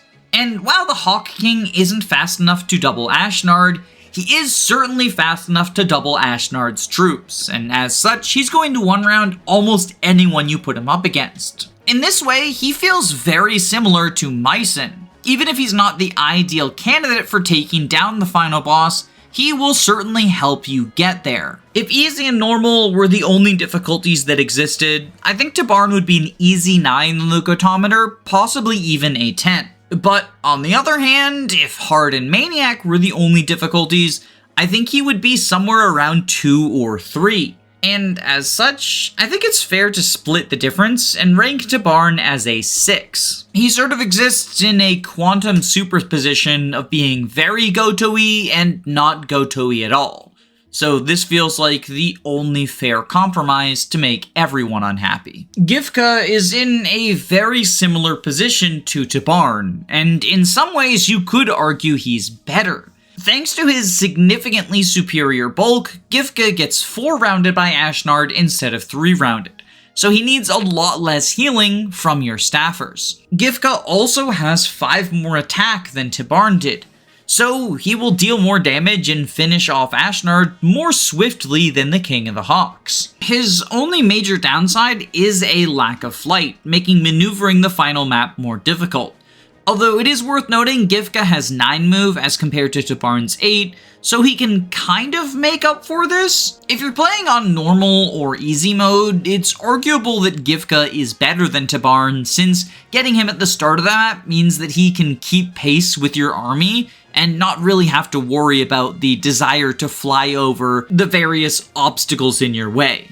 But on hard mode, Tibarn is usually going to be better, since getting to Ashnard ASAP is really the only way you can contribute. Still, almost everything I said to Tibarn applies to Gifka, and as a result, I think they get the same score on the Gotometer. Gifka is also being granted 6. One interesting thing to note about Gifka, unrelated to his Gotoh status, is since he starts out at level 20 and with capped strength, simply recruiting him will give him a bonus in Radiant Dawn if you initiate a save transfer. For those who are unaware, if you save transfer from Path of Radiance to Radiant Dawn, any units who reached max level and capped any stats will get a +2 bonus to the stats that they capped.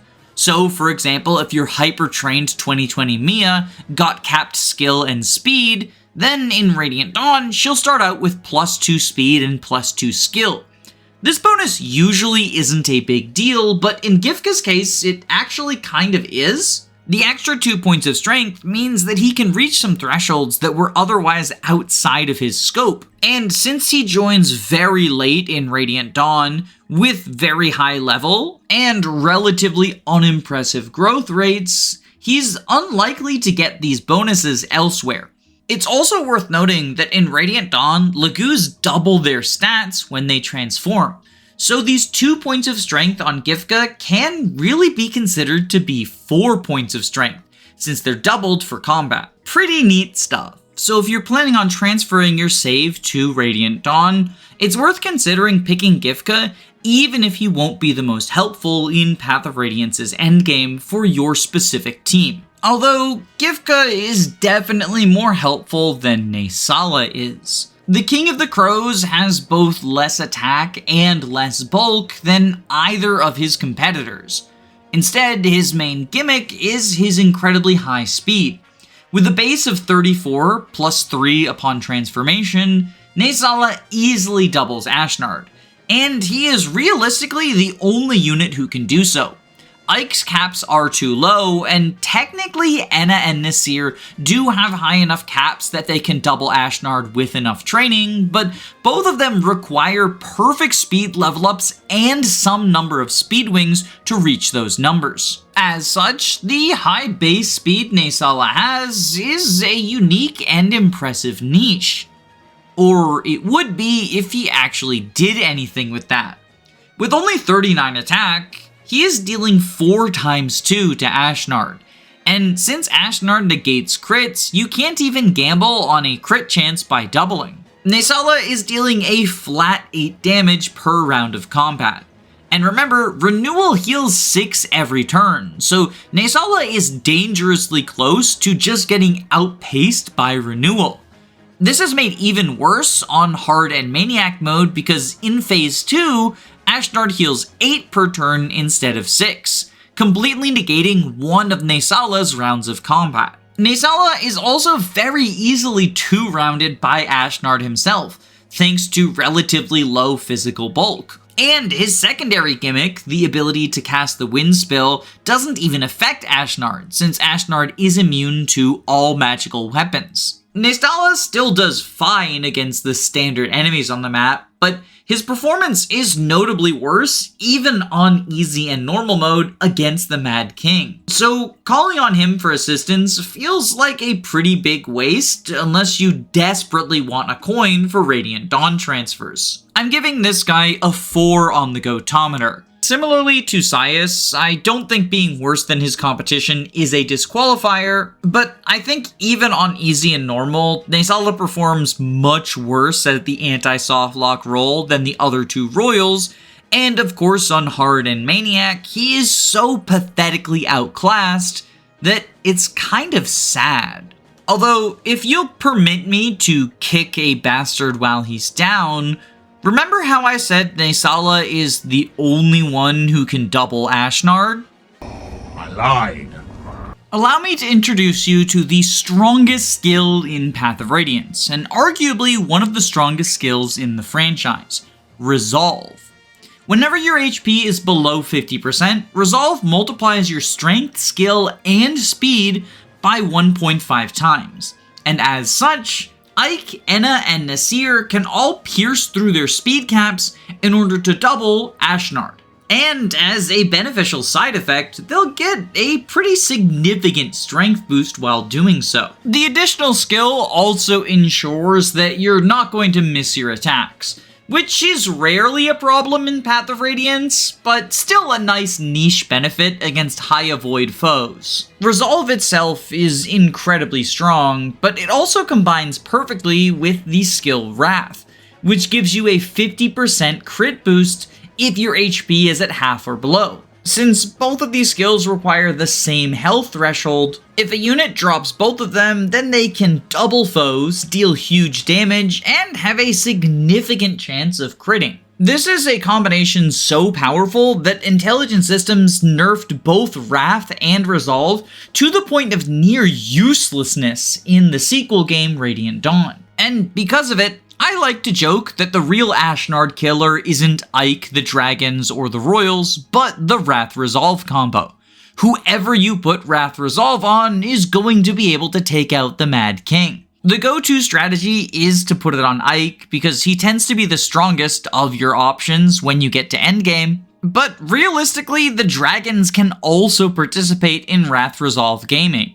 In 0% growths, I had Anna equip Wrath and Resolve, and alongside a couple of energy drops, she was fully capable of one-rounding Ashnard. And realistically, this makes Anna, Nasir, and Ike significantly better at killing Ashnard than any of the Royals are, since all of them are able to equip these new skills, but the Royals do not, as the only time you can equip skills is during battle preparations. However, remember how I said I'm not going to be factoring in secrets? Well, the Wrath Resolve combo might kind of qualify as one. You only get one scroll each for Wrath and Resolve, and while neither of them are particularly hard to find, they are very spread out from each other. And if you don't know about this combination, as well as not knowing about the specifics of the final boss fight, it's highly likely that you spend the early game Wrath Scroll on a unit who isn't able to fight Ashnard instead of saving it to combine with Resolve for just the final map. Resolve, on the other hand, is found in a chest 2 chapters before the final map, and as such, there's a lot less time to waste it on somebody who isn't going to be fighting Ashnard. But if you're going to give Resolve to any of your Ashnard killers, I think it is highly likely to be Ike, since that's the only one the story indicates is capable of dueling the Mad King. You see, the lore reason why Ashnard can't be damaged by most of your units is he has armor blessed by the goddess, and that armor can only be pierced by a weapon that is similarly blessed by the goddess. Ragnell, Ike's personal weapon, is the only weapon in your army that is blessed by the goddess. The Dragons and Royals are able to damage him, but there isn't really a lore explanation. You could potentially come to the logical leap that the Dragons are blessed by the goddess because their country is like most favored by Ashira or whatever, but honestly, I feel like more of that implication comes from the story of Radiant Dawn than anything in Path of Radiance, and As such, a new blind player is much more likely to give resolve to Ike if they're worried about the final boss fight, or just give it to their favorite unit if they want to give someone some favoritism. Not only that, but both Anna and Nasir have full skill capacities. If you want to give either of the dragons the resolve skill, you have to unequip one of the skills they start with. And while, in my opinion, both Anna and Nasir start with some pretty low value skills, such as Renewal, Nihil, or Miracle, I think a lot of newer players are going to be reluctant to remove an already present skill instead of simply equipping one to a unit who doesn't have anything yet. I think there is a slim possibility that someone gives resolve to the dragons, but for the most part, I think it's best to evaluate them without this powerful skill equipped. And unfortunately, without resolve, the dragons themselves look pretty bad. The weaker of the two dragons, Anna, only has 19 base speed, which means she is the first unit we've spoken about who gets doubled by Ashnard at base. Her 35 base attack also means she'll deal 0 damage to Ashnard, so it's a very rough start for the red dragon. Although, in fairness, you aren't expected to bring base level Anna to the final map. Anna joins as a level 10 character on the second to last chapter of the game. And as such, you are encouraged to spend that map training her up to prepare her for a confrontation with Ashnard. And from a story perspective, I really like this. For those who are unaware, Anna has a personal grudge with Ashnard because he is using her husband and the father of her unborn child as his mount. But from a gameplay perspective, it puts Anna in a very undesirable position. Best case scenario, she could hope to be similar to Myrrh, a short training project to turn into something strong. But her growths are actually pretty bad. She has a 145% HP growth, but I'll be honest, HP procs are the least impactful thing you can get, and she's already pretty close to capped HP with 52 out of 60 at base. Aside from that, her most impressive growth is a 60% in speed. It's technically better than a coin flip, but not by much, and she needs to proc it 5 times just to stop from being doubled. Her strength growth, on the other hand, is truly pathetic. At 35%, it is incredibly unlikely to go up, and remember, she starts by dealing 0 damage. After a single strength proc, she does deal 1 point of damage, but like, woohoo, 1 point.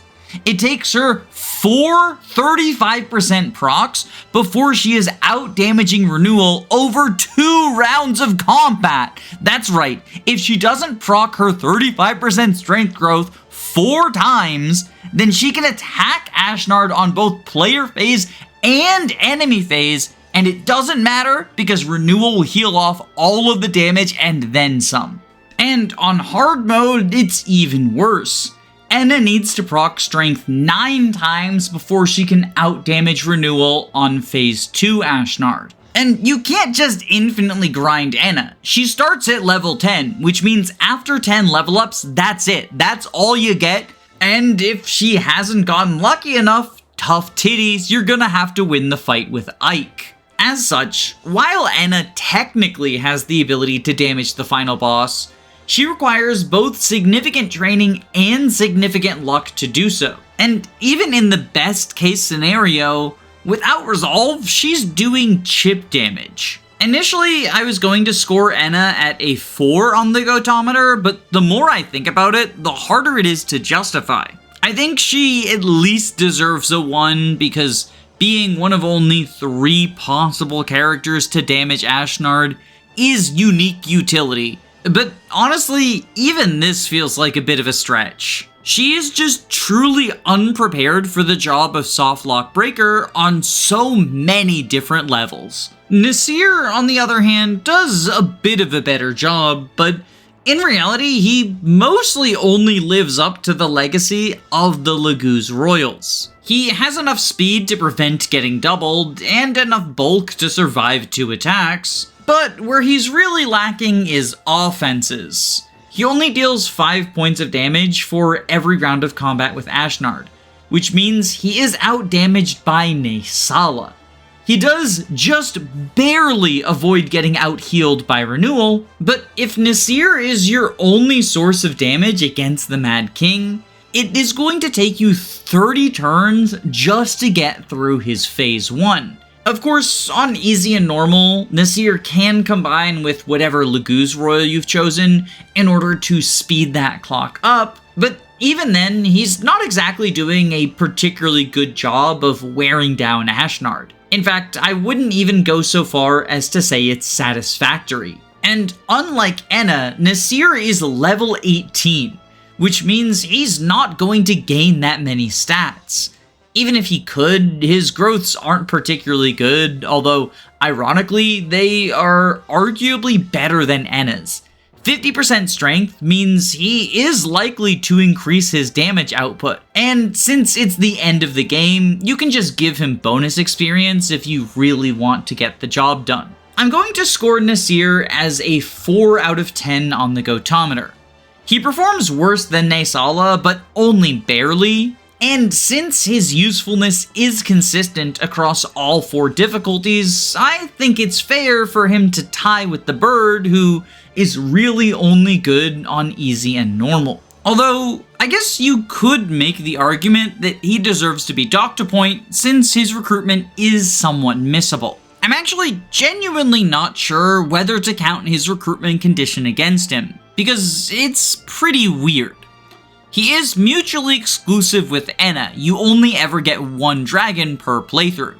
And in the case of other Gotohs like Sed, Sias, and the Laguz Royals, I didn't penalize for this since my logic is you're always going to get at least 1 of these overpowered units. Which one you get is up to you, but they're not missable as a group, so I'm not going to treat them as missable individually. But in Nasir's case, you don't actually get to choose between him and Anna. At least, not actively. The choice is made for you depending on the outcome of Ike and the Black Knight's duel to the death. At the end of chapter 27, you are entered into a duel situation where Ike must fight the Black Knight in order to avenge his father. It's technically inaccurate to refer to this as a duel since Mist shows up and there's also some red unit reinforcements, but Mist can't deal damage to the Black Knight and the red unit reinforcements won't attack Ike. So I'm still going to refer to it as a duel, and if that upsets you, leave an angry comment down below. Or leave a happy comment down below. You know what? Engagement helps. Like, subscribe, hype the video, all that stuff. But back on topic. If Ike wins the duel versus the Black Knight, then you are rewarded with the more powerful dragon, Nasir. However, if Ike retreats from the duel, or if you take more than 5 turns, the tower will collapse and Nasir dies. And as a result, Anna will join the army in his place. Because of this situation, you can always choose to go for Anna by retreating, but you can't choose to get Nasir. You have to be able to conquer the Black Knight duel, and the duel itself is no easy feat. As a side note, I do want to talk about a pet peeve of mine as it comes to people's description of this event. There's a fairly common talking point in the online FE communities where people will say that Path of Radiance had it backwards, as you should get Nasir if you lose the Black Knight fight, since it shows that your Ike is too weak to take on Ashnard. But if you win the Black Knight fight, you should be given Anna because your Ike is powerful enough that he doesn't need the assistance. Putting aside the fact that Nasir really isn't all that helpful in the Black Knight fight as we just demonstrated, I think the logic of this argument is totally flawed. From a gameplay perspective, Path of Radiance is giving you a reward for your accomplishment, Defeating the Black Knight is supposed to be an accomplishment. If your reward for defeating the Black Knight was just to get a weaker unit than you would have been given if you retreated, not only would this feel really bad for anyone who took down this incredible challenge, but it would also likely lead to some number of people choosing to retreat not because they didn't feel they were up to the task, but because they didn't want to be punished for succeeding. From a storytelling perspective, if the game is going to allow you to participate in the duel, I think it should encourage you to win, instead of wanting you to intentionally lose. I also just think the idea that any Ike who loses the fight to the Black Knight is unprepared for Ashnard is also inaccurate. The Black Knight fight operates under a 5-turn limit, and as such, the amount of damage you output every single turn needs to be much higher than it does with Ashnard, where you can just take your time if you have sufficient healing tools. Even an Ike who has capped his strength and speed is going to be relying on some amount of RNG in order to kill the Black Knight, since you have to score a decent number of Aether procs, as well as avoid the Black Knight's Eclipse procs. There are a few measures that you can take in order to mitigate the RNG, but ironically enough, they all involve training Mist, not training Ike. If you train Mist to be bulky enough where she doesn't have to avoid the soldiers, she can focus on physicking Ike every single turn, and as such, Ike is able to shoot for many more Aether procs than he would if he had to take time off for elixirs. And all of that is before considering the Resolve Scroll is only available after the duel with the Black Knight. So if you are super knowledgeable about Path of Radiance, you can always equip this powerful skill to Ike in order to take down Ashnard, even if you failed to kill the Black Knight. But your failure to kill the Black Knight also doesn't mean that your Ike has bad stats. It just means that he got unlucky during those particular 5 turns. Or alternatively, that you didn't train Mist this run, which isn't really going to be a factor for Ashnard. Honestly, there's a ton of problems with the Black Knight duel. I personally think it should have been an unwinnable fight that you are forced to flee, rather than having this trial for you to overcome in order to get the better reward. It would, in my opinion, fit thematically more with Ike's arc of learning that discretion is the better part of valor, and it wouldn't force Radiant Dawn to retcon things in order to justify the Black Knight being alive. Like, seriously, it's one of the stupidest retcons I've ever heard. I'm not joking. The canonical reason why the Black Knight survived his duel with Ike is his warp powder malfunctioned, and so only his armor teleported into the tower. And as a result, Ike was fighting the armor, which was possessed by the warp powder, instead of actually fighting the Black Knight. The localization team changed this to make the knight say that he was intentionally holding back and wasn't fighting Ike with all of his strength, which is at least a little bit better than the stupid fucking malfunctioning warp powder, but it also just retroactively makes the entire duel feel stupid and pointless. What do you mean the Black Knight was holding back because he wanted Ike to get stronger so that he could then kill Ike when Ike was stronger? Like, that is a thing that sometimes happens with villains, but it doesn't fit at all within the Black Knight's character, especially once we learn his true identity. But Radiant Dawn's story is a mess more at 11. The point of this sidebar was supposedly to explore Nasir's recruitment, and I'll be honest, the more I think about it, the more it feels like he should be penalized, and not just by 1 point. If Nasir is supposed to be an anti-softlock, then how is it he is so missable on top of being bad at his job? He feels in many ways like a worse version of Karel. Fuck it, you're getting a 2 on the Gotometer. But if I ever do a video about the Karel archetype, Nasir will of course score 10 out of 10. And now it's time to move on to Radiant Dawn. And I want to reiterate the spoiler warning that I offered before. In order to talk about all of the potential Gotohs in this game, I not only have to list the names of all of your late recruits, but also go over some major plot moments, including new game plus exclusive material. I personally don't think the story of Radiant Dawn is particularly good, but if you're trying to go in blind, this is the last off-ramp. Sound good? Good. If you're still here, I assume you're good with spoilers. So, if Nyla, Naysala, and Tibarn are all theoretically Gotoh candidates, as they are often listed to be, then for our due diligence, I'll have to talk about every single unit who joins alongside or after them. And a comprehensive list of these characters is Naysala, Sanaki, Oliver, Stefan, Kanagas, Skrimir, Bastion, Volk, Nyla, Tibarn, Gifka, Kurthnaga, Renning, Enna, Nasir, Gareth, and Laran, aka Sephiron. I will also be talking about the Black Knight, aka the Gotoh of Part 1, or the Gotoh of Micaiah's army, however you choose to divide that up.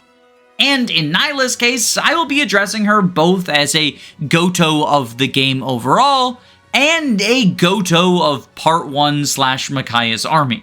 And since, as you might expect, Part 1 comes first, we'll start with the Black Knight. And we're past the spoiler wall. Black Knight is such a clunky phrase that I'm going to be referring to him as Zelgius from now on. So, in Radiant Dawn, Zelgius joins your army in Chapter 1-9, which is the second to last map for Part 1.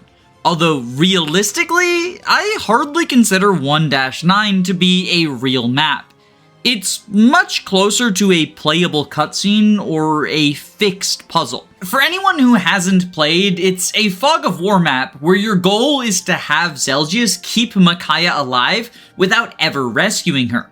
Zelgius is invincible on the map, but Micaiah is one-rounded by basically every enemy, even on easy mode. As such, it feels much more like Zelgius joins on the final map of Part 1, 1-Endgame. So, joining on the final map, he's checking off one of the Gotoh boxes, and he is quite literally invincible. There are no enemies with enough strength or magic to deal any damage to him, and even if there were, he has the renewal skill, so he would just heal it off the next turn. In addition, Zelgius has a 1-2 range personal weapon, and enough power to one-round anyone he fights. And I'm going off of hard mode numbers. On easy, it's even more of a steamroll. If anyone qualifies for a 10 out of 10 on the Gotometer, it's him. So, the question of Zelgius's rating is less about his performance as a unit, and more about, do we count Part 1 as a full campaign that has a Gotoh at the end of it? And there's a decent case in favor of this. Part 1 is a distinct chunk of the campaign, indicated as such by the chapter titles. And unlike Lyn Mode, Micaiah's army is distinct from Ike's. You don't have the Dawn Brigade rejoin shortly into Part 3. Or, you kind of do? Okay, so Part 3 is technically Ike's campaign, but there are 3 chapters that take place with the Dawn Brigade instead of the Grail Mercenaries. These chapters are Chapter 3-6, Chapter 3-12, and Chapter 3-13. And they make up the tail end of the Dawn Brigade's campaign. And in these chapters, you, for the most part, have the same army you had in Part 1. Zelgius is present in one of these chapters, 3-6, but he's absent for the other 2. And if we're counting these as a part of a single continuous campaign, then missing the final 2 maps of the Dawn Brigade's campaign kind of disqualifies Zelgius from the Gotoh role, right? How can he be the anti-softlock unit if he's just not there for the time you're most likely to get softlocked? And I'll be honest, I'm partial to looking at the Dawn Brigade's campaign as a total picture, going from 1-P all the way to 313. It's for this reason that I tend to refer to things as Micaiah's army and Ike's army, or Micaiah's campaign and Ike's campaign, rather than Part 1 and Part 3.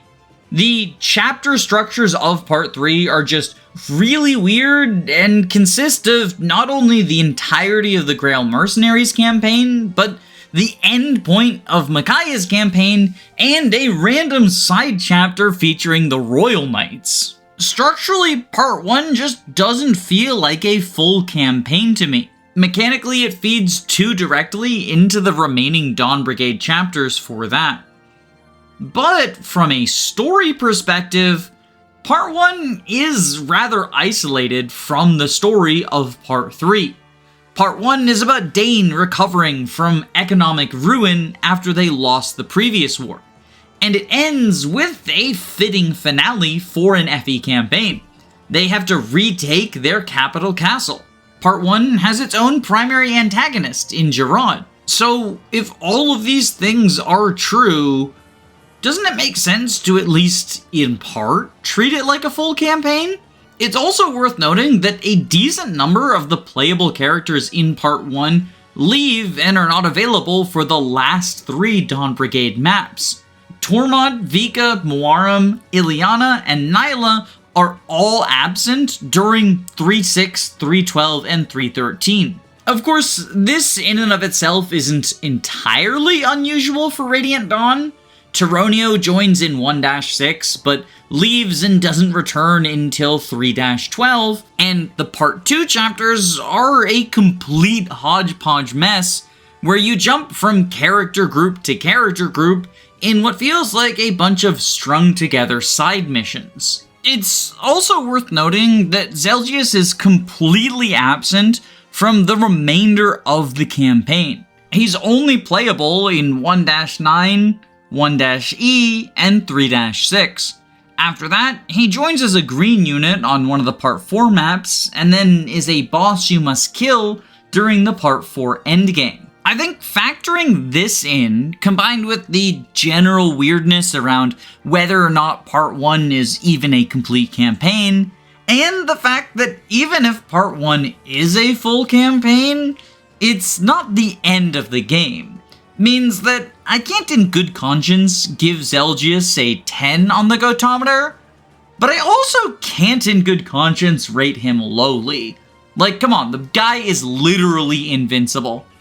I think 8 out of 10 is a reasonable compromise. It puts him slightly below the very clear-cut examples like Sed and Athos, as well as the strong contenders with only one problem, like Sias and Mycen. But it also places him significantly above the much more flawed candidates of Gotoh, Tibarn, and Gifka. It's not a perfect solution, but with Radiant Dawn weirdness, I think it's probably the best we're gonna get. And the weirdness isn't gonna stop anytime soon, because we gotta talk about the Queen of the Wolves, Nyla. She is also a character who would arguably qualify as a Gotoh of Part 1. She joins in 1-8, although she misses 1-9 due to its playable cutscene nature, and returns in 1-E ready to dominate once more. Nyla's stats are incredibly high, and while she, unlike Zelgius, can be damaged, it's not going to be for much, and her high speed means she'll oftentimes just dodge attacks anyway. The only danger you gotta look out for is fire mages, and even then, oftentimes they're just gonna miss. Nyla is also incredibly deadly. She can one-round anyone you put her up against. And as a royal, she's able to stay transformed permanently. Her lack of 1-2 range, as well as her technical ability to die, means she won't be quite as dominant as Zelgius is on endgame, but she is only 1 or 2 steps below him, and as such, if Zelgius scores an 8 on the Gotometer just for his presence in 1-E, I think Nyla should be at least that high as well. But she has another advantage that Zelgius doesn't. She rejoins your army in the late game. But upon entering Part 4, she once again becomes playable, and you can use her to assist Ike's army in reaching the tower.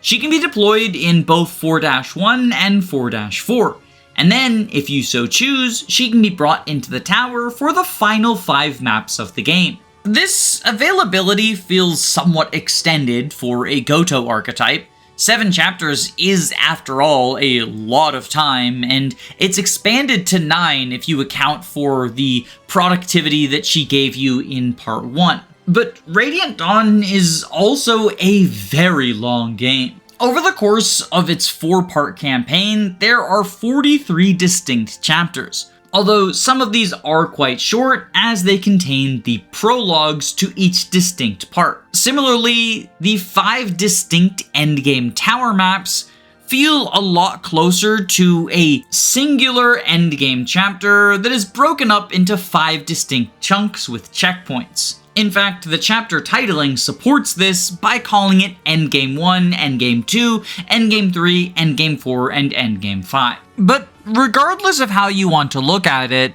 even though Radiant Dawn is a long game, Nyla is available for a decent portion of it.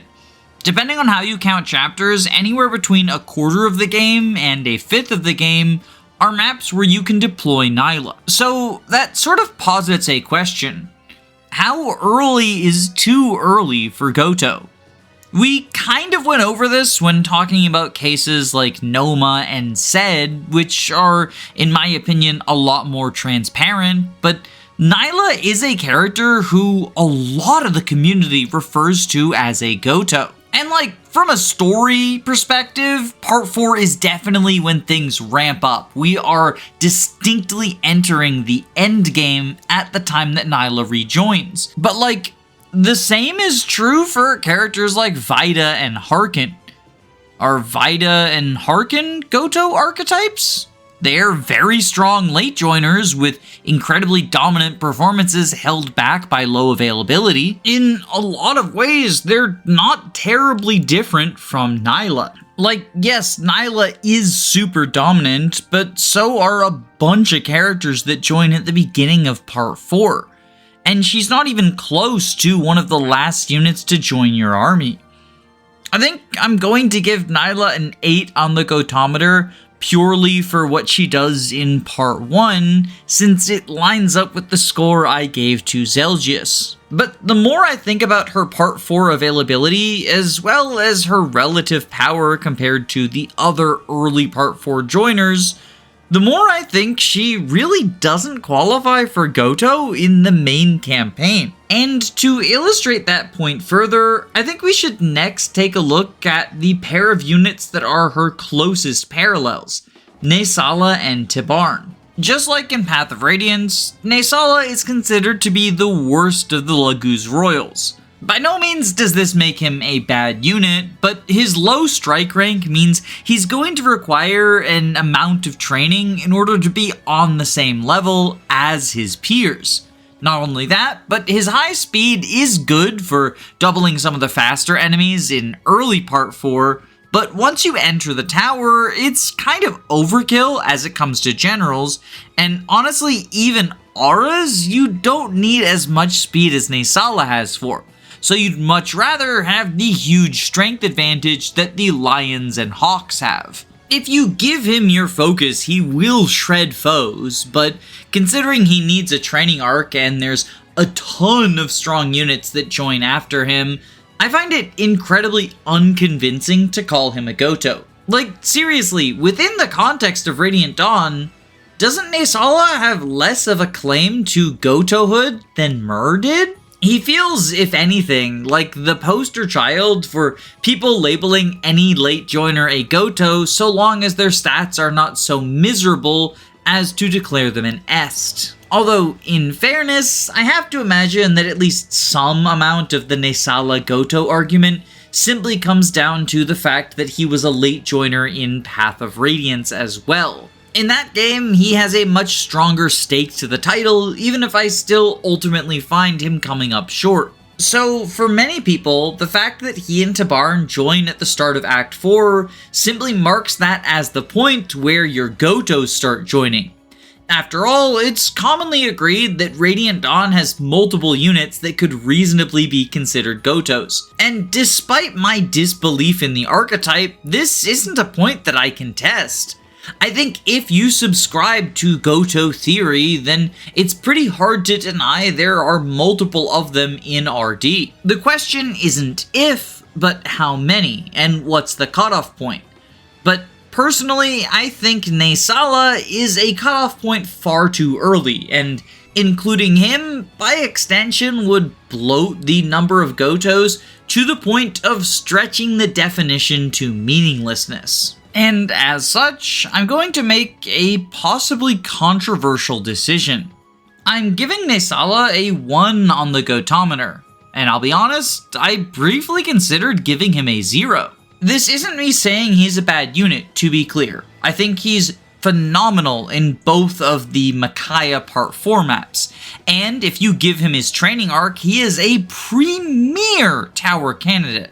I just think he joins too early, both in terms of chapters left and number of units after him, and I find this, combined with his training arc, to just be a bridge too far. Tibarn, on the other hand, I can see a stronger argument for.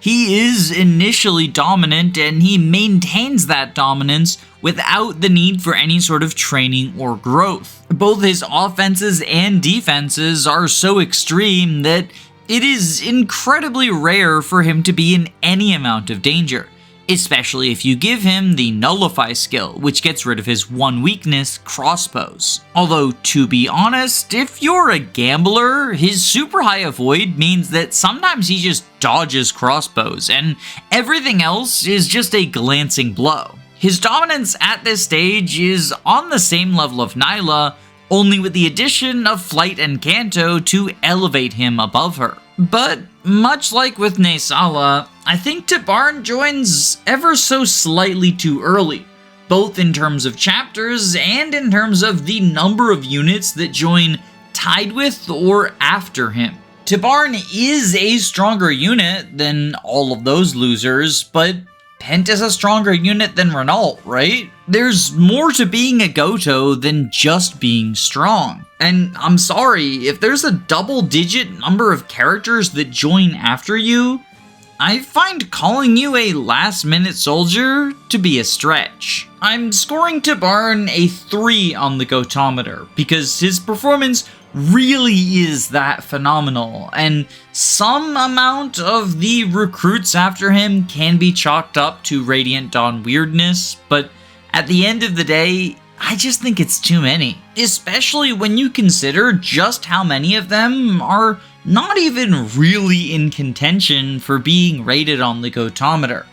Like Volk, Bastion, Stefan, Oliver, and Tellius all join after Tibarn. I'm actually genuinely curious if anyone in the comment section has a legitimate argument as to why one of those 5 characters should score higher than 0 on the Gotometer. Like, Oliver and Bastion have staves, I suppose, but you get staves on Micaiah for free, and if you really need a second staffer, Alencia is right there, and it's impossible to have lost her because she's a game over condition before you enter the tower. Tellius joins as such an underleveled growth unit that people often refer to him as an Est. And Volk is severely hindered by a combination of his terrible class caps and his terrible weapon type. Meanwhile, Stefan, who is a secret character, has the claim to fame of being able to wield a Wormslayer, which, like, is valuable, I guess, but so can fucking Renning. And on that topic, let's discuss the most forgettable Gold Knight in Radiant Dawn. Renning joins directly before the tower, which, depending on how you look at it, is either the last 5 maps of the game or the final 5-part chapter. Even though, from a timing perspective, this is only 2 functional maps of availability less than Naesala and Tibarn have, in terms of recruitment order, Renning is significantly later, considering just how many units joined during Part 4. As such, while he is an edge case, I would say his join time is late enough to qualify for being a Gotoh. He also, at least on the surface, has some admirable qualities for taking on the tower.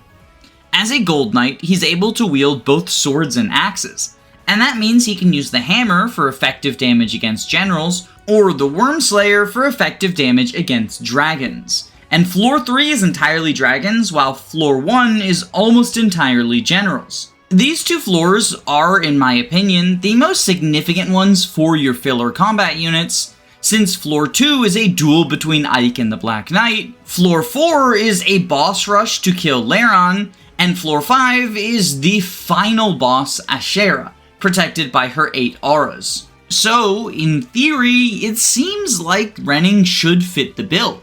But you'll notice I referred to the group that contains him as filler combat units, and that's not exactly a phrase you would use about someone like Athos or Gaiden Mycen. And that's where we come to the crux of the issue, Renning's stats. He starts pretty significantly behind recent recruits like Tibarn and Naysala. And while it's true the Laguz don't have the option to leverage effective weaponry, they also don't really need it. They're bulky enough to survive onslaughts, and they can just use raw power to tear through generals. No hammer needed. Thankfully, the general speed cap is low enough that Renning's least impressive stat, speed, is not going to be an issue. He still doubles all of the generals. But enemy bishops and especially dragons are a different story. And Renning frequently finds himself struggling to double or even getting doubled by these foes. Out of all the Fire Emblem games, Radiant Dawn is the least documented, and it features variable stats, so there's no way to know for certain, but from my testing, in hard mode, Renning pretty frequently gets doubled in 4-E-3, and even on easy mode, he occasionally does. It's possible that I was simply getting incredibly unlucky, so take it with a grain of salt, but it's definitely not a good look. Radiant Dawn enemies have high stats, even on the lower difficulties. And Renning's speed just doesn't keep up. And this speed issue extends beyond his base stats. His growth is 40%, and he only has 4 levels to go, so it's incredibly unlikely for him to cap speed. But if he does, Renning is held back by Gold Knight's abysmal speed cap. He's stuck at 33 speed. 1 point below the incredibly important benchmark of 34, which allows you to double the auras on the final map with White Tide support. I think sometimes people over-exaggerate the importance of reaching 34 speed, but it is still a big deal. If you can't double the auras, then you're having your potential damage towards these very important enemies on the final map. Basically, what I'm trying to get across is while Renning's join time may line up with the traditional Gotoh archetype, his performance really doesn't. He's in a filler role at best, and is severely outclassed by people who join right beside him. That description sounds pretty similar to Renault from FE7, so I'm going to give Renning a 1 on the Gotometer as well. He might have been able to inch his way up to 2, matching with Karel, were it not for the existence of the Lions, Gifka and Kenigus, who I'm going to talk about as a group to save some time. Kenigus and Gifka each also join right before you enter the tower, and they have absurd stats both offensively and defensively. At 34 and 36 speech apiece, they both reach the coveted aura doubling threshold, and Gifka's 42 strength or Kenegis' 44 means that they also dish out significant damage to anyone they attack. It's rare to find a generic unit that these two do not one-round. But if somehow you happen to, they each come equipped with the Roar skill, which gives them a fairly significant chance to triple their might and stun the enemies. Their defensive prowess is also impressive. Gifka has 73 HP and Kenegis has 76, and each of them have a defense stat in the 40s. While their resistances are notably lower, with 22 on Gifka and a mere 20 on Kanagus, which is unfortunate since the top half of the tower is entirely magical. The huge HP cushion they have ensures that they can take 2, sometimes even 3 hits without going down, and that's really all you need. The fact that so much of their bulk is contained within their HP is also relevant because all of the auras you fight have the counter effect, although you can mitigate this by equipping a Nihil scroll to one or both of them. The only thing I would argue holds these guys back from a 10 out of 10 rating is that, much like with Duma, the final blow on Ashura needs to be landed by Ike because he is just that much of a special princess. There's no story explanation for this because everyone's weapons get blessed before entering the 3rd floor of the tower, but the animators made a beautiful CG cutscene to show Ike and Micaiah teaming up to kill Ashura, so I imagine that's what they wanted to do. They have the cutscene replace the final round of combat, and to be honest, it's sick as fuck. I just wish that you could also get the kill with your power level 20-20-20 meg. Still, I'm going to give both Kanagus and Gifka a 9 out of 10 on the Gotometer, because they feel like a very close parallel to what Mycen does in Gaiden. It is potentially worth noting that while I consider both of these characters to have an equal ranking on the Gotometer, from a gameplay perspective, Kanagus still has a significant advantage over his shadow. The Lion King's form shift skill means that he can always be permanently transformed, whereas Gifka is still stuck with regular Laguz gauge transformation. Now, at this point in the game, you do have access to at least 1 Laguz gem, and possibly 2 if you know about the secret one in the desert map, so Gifka can fairly trivially consume the gem on turn 1 of every map in order to match Kanagus's transformation prowess. But this does mean Gifka has to take off the first turn of the map, and in my opinion, turn 1 is the most important turn for the majority of maps in the tower, so it feels pretty bad to miss it as Gifka. Despite this flaw, it is still very apparent to me that the Black Lion is severely outclassing everyone around him and very much deserves a 9 out of 10 on the Gotometer. Besides, these two furries are clearly boyfriends, it would feel wrong to separate them. Interestingly enough, the lions are not the only pair of black and red Laguz that join you directly outside the tower, as we also get the black dragon Kurthnaga and the red dragon Anna. Although these characters are much less dominant from a combat perspective. Anna is actually quite underpowered, with only 20 strength and 22 speed, and a pathetic strike rank of A, meaning she will struggle to deal meaningful damage to enemies even on easy mode. And Kurthnaga isn't much better. With 30 strength and 20 speed, he's gonna be on the struggle bus hardcore. His base stats are bad enough that plenty of people refer to him as an Est, although honestly, I think this label is silly because Kurthnaga both doesn't have good growths and has a stronger start than Anna, who joins right beside him. Or at least a stronger start from a combat perspective. But if we're being honest, neither of these dragons should be seen as a combat unit. Instead, they are fulfilling a utility role. Each of them has a skill that boosts the stats of people next to them. Anna boosts the strength and skill of any adjacent allies by 5, and Kurthnaga boosts the defense and resistance. I personally find Anna to be more useful since characters often benefit more from an offensive boost, pushing them right over the edge to getting a kill, versus a defensive one which has to add up over time and is really only maximally useful on enemy phase, at which point it can be difficult to position Kurthnaga effectively. But I can also see a world in which someone with a more passive playstyle gets a lot of use out of the defensive buff. Either way though, these are incredibly useful auras, and the fact that both Anna and Kurthnaga are sent into the tower for free is pretty huge upside to them, since it means you don't have to weigh the benefits and drawbacks of skipping out on a combat unit for these buffs. Anna and Kurthnaga also have a second upside, and that is on the 3rd floor of the tower, enemies will never attack them.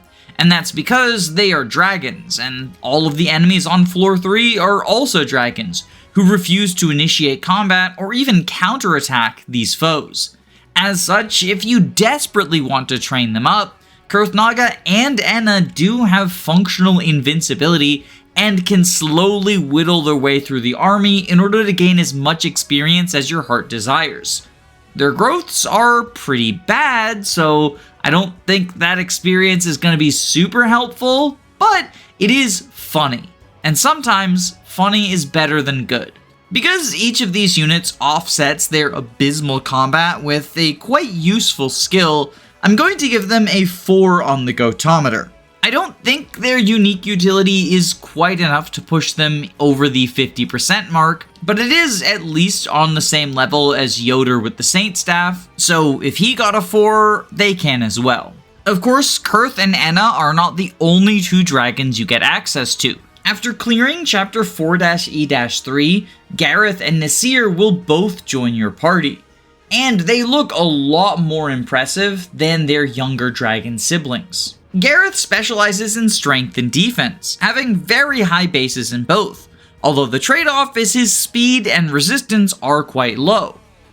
Unfortunately, every single enemy from his join time onwards is magical, so that defense stat is a completely wasted number. Gareth can at least deal a good chunk of damage, but all of your foes are going to double and potentially 2-round him.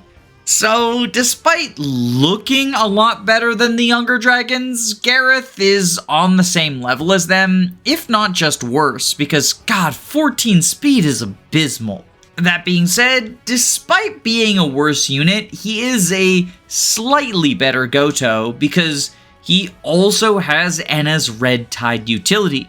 And since he joins closer to the end of the game, in fact, he joins so late that there are just 2 kill boss maps left, I'm giving him a 5 out of 10 on the Gotometer. Although, I will be honest, since his utility is just a copy of Anna's, he loses out a little bit on the uniqueness factor. Don't get me wrong, you should still deploy him. Having 2 different Red Tide users is better than simply having one, as they can stack with each other or spread out in order to boost multiple units, but it being less unique does make it feel slightly less Gotoh-y. Which is why Nasir, who has a white aura, is going to score higher than any of the other dragons. He shares the late joiner benefit of Gareth, but also has a wholly different unique ability. White Pool boosts both speed and magic. So if you have any mages in your party, Nasir is going to help them out. But even if you're just relying on physical units, White Pool is a huge benefit. I mentioned it earlier, but the magical speed threshold for doubling auras is 34. And that's because the White Tide will push it up to 39. This is such a huge upside that I honestly think Nasir is one of the better units on the final map, despite his terrible combat. Like seriously, Nasir has such shit combat, and that is the only thing keeping him out of the higher ranks of the Gotometer. I'm giving him a 7 out of 10, the highest that any of the dragons has gotten. And that brings us, finally, to the last unit to join in Radiant Dawn. And I bet he's a character that a lot of y'all haven't ever unlocked.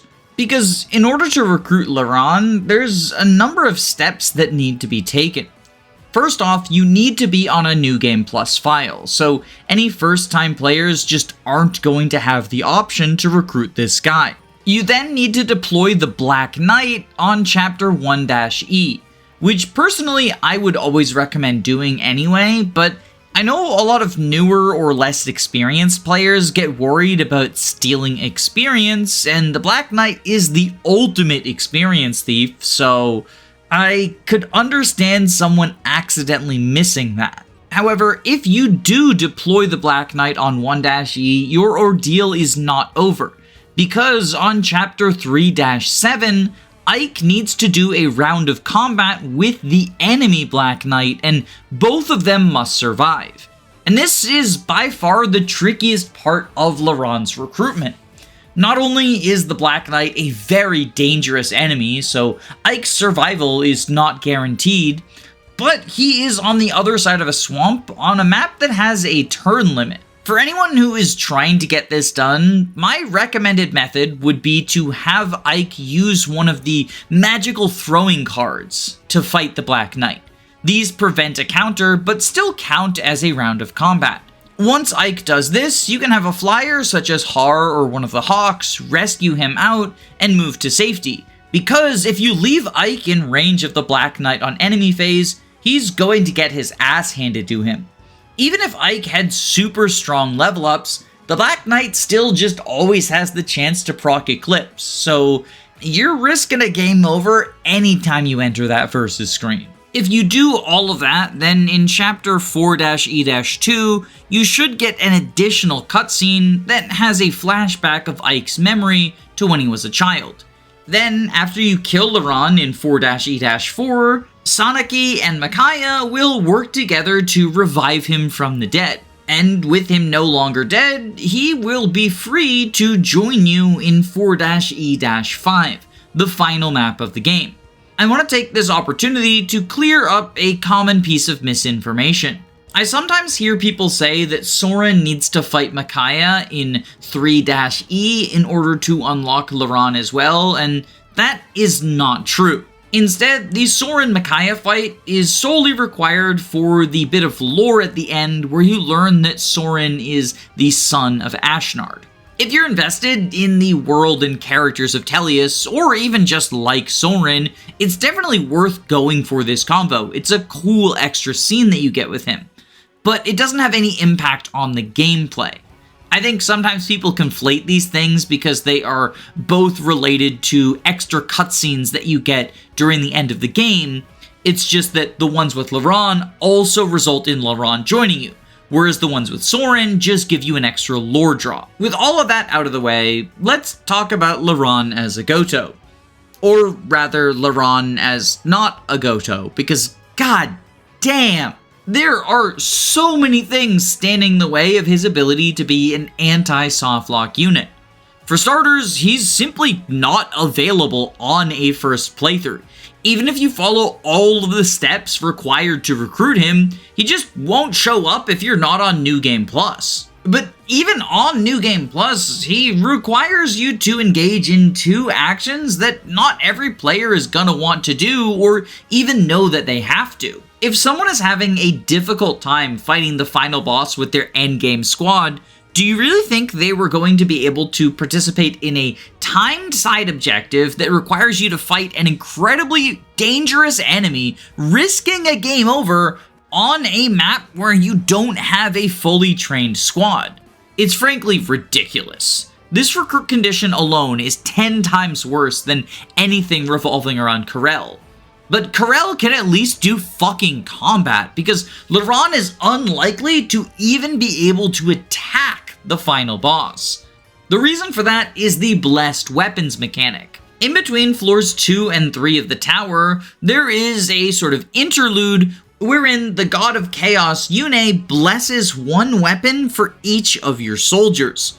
Any Laguz get their claws, beaks, and talons blessed, but any Bjork have to equip an item of your choice, and that item itself gets blessed. Blessed weapons have infinite durability and are the only way that you can damage anyone blessed by Ashera. And the final boss is Ashera, which means that she, as well as all of the auras around her, can only be damaged by blessed weapons. Laurent can equip both light and dark tomes. However, there's only one other dark mage in the game, Tellius. And he's absolute garbage. Like, I love him, but he's shit.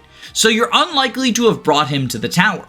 However, even if you did, you can only bless one dark book. So if you want Laurent to use dark magic, you're going to have to either disarm Tellius or have the two of them trade a single usable weapon between themselves every single turn. And the same goes for light magic. Micaiah and Sadaki are forced into the tower, so you can theoretically have each of them bless a weapon, and if you choose to bless Purge, it can potentially be nice to trade it between the 3 light adept mages, but realistically, this feels like magical Christmas land, because Laurent also starts far away from the rest of your crew.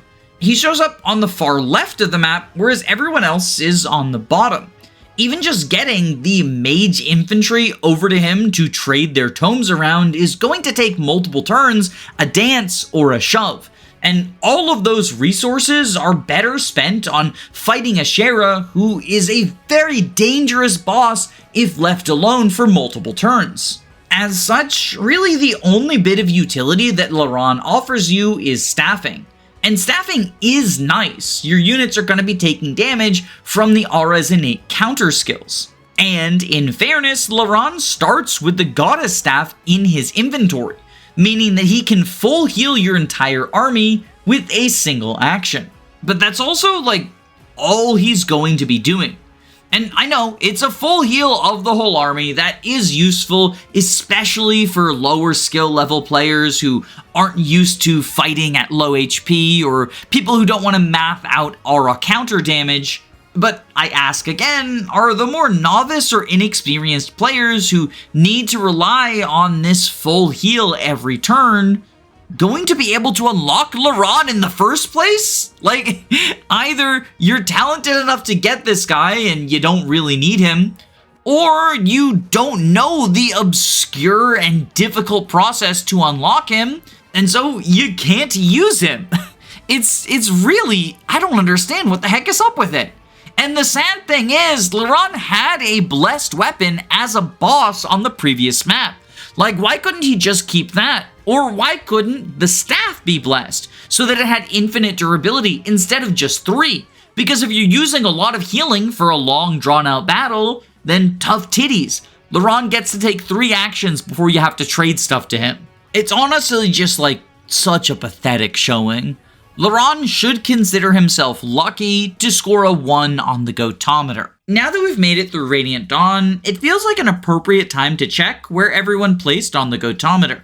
This is, after all, in many ways the end of an era. GBA and Tellius have a lot of traits in common with each other, most notably for our purposes, their love of references and the general character recruitment structure. Here's a picture of where everyone from both the Kaga and GBA Tellius eras show up. And you can see it's a healthy distribution, although 0 is definitely overinflated, in large part thanks to the absurd number of Radiant Dawn late joiners. Like, I bet y'all didn't even notice that I skipped Sanaki and Skramir. That's how many people there are that join after Naysala and Tibarn. But if we just get rid of these 0 out of 10 losers, we can see that the scale is still pretty bottom heavy. There's quite a lot of people who are frequently referred to as Gotohs that have many factors working against them. And even looking at the upper half of the scale, the only games that have characters with a rating above 6 are Radiant Dawn, Gaiden, Thracia, and FE7. Now, in fairness, 4 games out of 10 is almost a 50% record. But that's also a failing grade here in the United States. And as we move closer and closer to modern Fire Emblem, the opportunities for Gotoh to crawl back over the 50% line are going to be scarcer and scarcer. Although, if the archetype has any hope for redemption, it's going to be in the pair of DS remakes. So let's take a look at FE11. This title sees the return of Gotoh himself, and as such, it's kind of a cool opportunity for him to live up to what we theorycrafted in FE3. But unfortunately, Gotoh doesn't really live up to that hype. For whatever reason, he lost a ton of bulk. He's at 13 defense, and was given a 0% growth, so you can't even bolster that.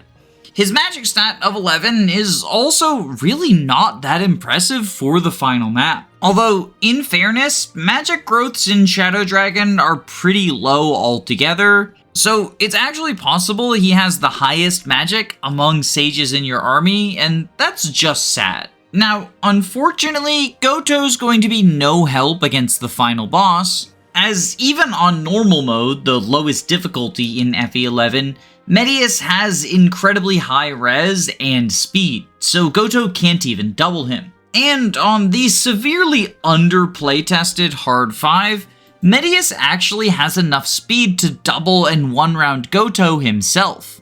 This means that even though Earth Dragons aren't immune to magic like they were in the previous games, Medius is still, for all intents and purposes, functionally immune to Gotoh.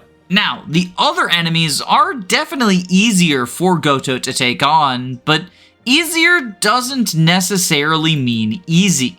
On the Hard 5 difficulty, Gotoh is going to get his ass handed to him by paladins and heroes with forged brave lances and brave swords. Although thankfully, his 20 speed does ensure that at the very least he's not quadded. He does unfortunately get doubled by enemy Manicheets though, and they are going to take a big chunk out of his health if they don't just one-round him. Suffice to say, the old man's getting up there and you probably shouldn't push it on Hard 5. But if we dial the difficulty down to normal, it's a whole different story.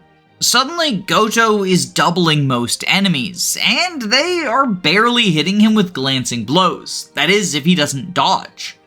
Of course, this isn't a trait unique to him, the normal mode enemies are pretty pathetic. But Gotoh is at the very least guaranteed to have the stats to survive the silver weapons and ballistas that the final map has to offer. Of course, all of this is assuming that we're approaching the map in a traditional way. But as I discussed in FE1 and FE3 segments, there's also the possibility of implementing a warp skip. Thankfully, a warp strategy is actually good news to Gotoh this time, because FE11 features modern trading mechanics. He starts out in the same chamber as Marth, and so on normal, you can warp Marth in and have him defeat the final boss with the falchion. Of course, this isn't feasible on hard mode because Medius will counter and one-round Marth, but Gotoh can still theoretically warp in your Medius Slayer, such as a Wormslayer Swordmaster or the Manicheet Tiki. Gotoh is definitely more useful in a warp skip on hard 5 than he is on a traditional clear, but conversely, on the normal difficulty, Gotoh's going to be better at a traditional clear than he is in a warp skip. But since he's useful on both forms of clears and can find a way to contribute regardless of the difficulty, it's hard for me to justify putting him any lower than a 7 on the Gotometer. Sure, he doesn't have the same level of dominance as someone like Athos or Sed, but he is definitely trying his hardest, despite the nerfs that Intelligent Systems gave him for some reason. The only reason I hesitate to rank him any higher than this is FE11 added a new unit who is much more explicitly meant to be an anti-softlock key, and that is the Manicheet Nagi. Now, Nagi is an optional unit. She's tied to one of the game's controversial Gaidens. But unlike previous Gaidens that required you to kill off large numbers of the units in your army, Nagi's has a much more specific condition. Upon reaching the final map, if Tiki is dead or unrecruited, and you never recovered the falchion from Garnef, then you will instead take the side story 24x in order to fight through a bunch of foes and recruit Nagi. And the reason for this is Nagi is a divine dragon, and therefore is able to deal effective damage to the final boss Medius. The only other two sources of effective damage against him are the falchion, which is Marth's PRF, and Tiki. So if you don't have access to either of them, it's likely you would struggle against the final boss, even on normal mode. Sure, there are other methods to kill him. A Wormslayer Swordmaster or Hyperforged Ballista are some fan favorites, But the devs very clearly wanted the player to have access to some form of Medius effective damage. And so, in the scenario where you don't, you get given one on a silver platter. Now, Nagi does come at the expense of Gotoh, but she has one job and she does it very well. High might, high accuracy, and effective damage against both Medius and the other Manicheets on the map means that she will nuke them into the stratosphere. On normal mode. On hard mode, Medius doubles in one round's hurt. So if you want to use Nagi to take care of the final boss on the hardest difficulty, you're going to have to use an Alm Staff to revive her from the dead. Thankfully, Alm is no longer locked to being used in that one particular shrine, so you can actually revive her on the final map, and that is a common strategy. You have a staffer warp Nagi to fight Medius, have her attack him and deal chip damage only to be killed in return, then use the Alm Staff to revive her and have her finish the job.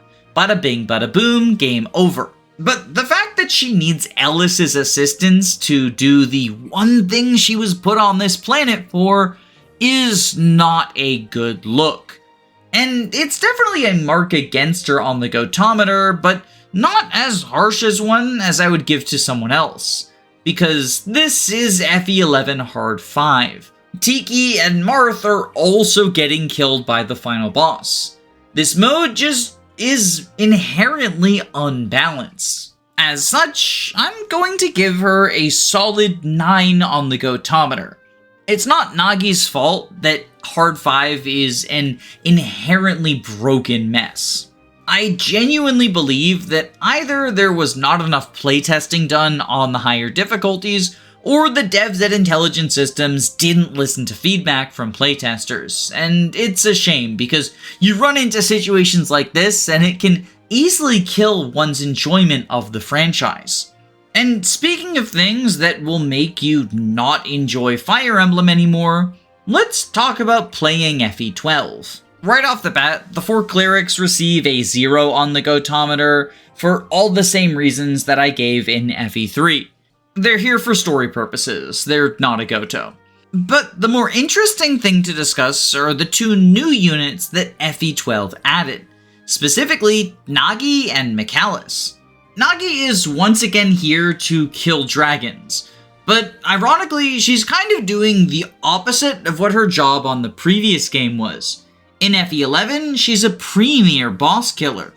But in FE12, for whatever reason, Divine Stones are no longer effective against Medius. So Nagi is not good against the final boss, even on the lower difficulties. But in contrast, on the final map of the game, all of the enemies are Manicheets, and Nagi deals effective damage to them, eliminating quite scary threats, which can be a huge pain in your rear end if you're going for true ending, and therefore have to deploy some less than ideal units like Merrick and Julian. FE12 is the game I have the least familiarity with, so take this with a grain of salt. But from what I've been told by new mystery heads, she falls off in usefulness as the difficulty increases, and in particular, on the highest difficulty, Lunatic Reverse, she isn't able to do anything worthwhile because the enemies all have Vantage Plus, so they're just gonna kill her. And this is enough of a demerit that I'm going to give Nagi an 8 on the Gotometer this time. But it's still a very respectable placement for her. And if we're factoring in developer intent, from my perspective, it seems pretty straightforward that she was added to this remake specifically to help you against the final map's dragons. Well, either that, or because FE12 has an obsession with adding every Arcanea character to the cast, including those who should be dead, such as Michalis. Michalis is yet another unit recruited through secret means. In Chapter 21, you need to send Minerva to the top right village and have her wait outside of it before Marth visits the village, and it needs to be before turn 15. If you do this, there will be an additional cutscene, and when Marth visits the village, Michalis will not die, and instead he will join your army on the following chapter. In case you haven't played, in FE12, no character other than Marth can visit villages, so sending Minerva up to this village is not only super counterintuitive, but also somewhat difficult to do without a warp staff, since the village is quite far away and there's a thief who's dead set on destroying it. Even if it weren't for the 15 turn limit, you might just not reach the village before it's burned to the ground. Once you do recruit Michalis, he is actually quite good.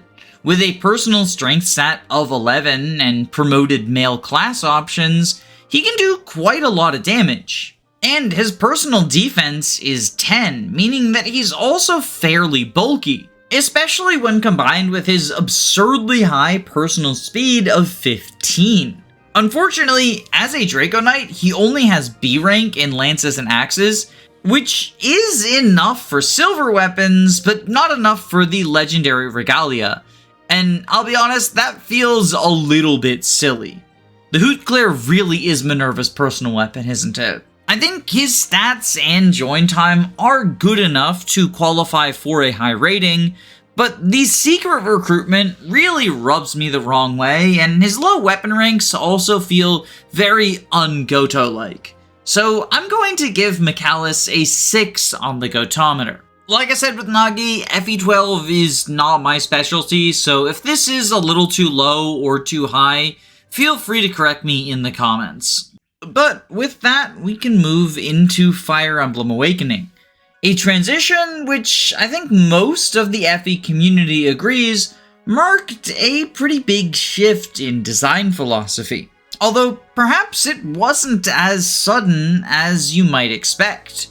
Because Awakening has 2 units that could arguably qualify as Gotohs, in Flavia and Basilio.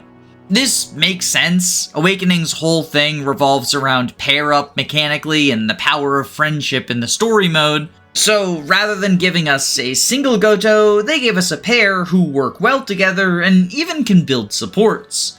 But the question is, are these Gotohs or are they just late joiners? I think it's relevant to look at them as a pair, because while you theoretically could deploy just one or the other, they really are meant to work together.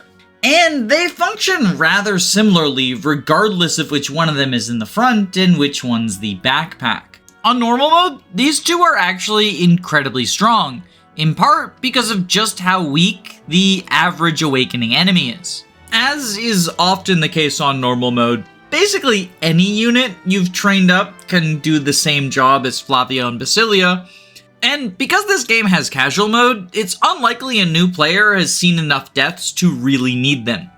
But if for whatever reason you haven't trained people up for your normal mode run, they will do the job and they'll do it exceptionally.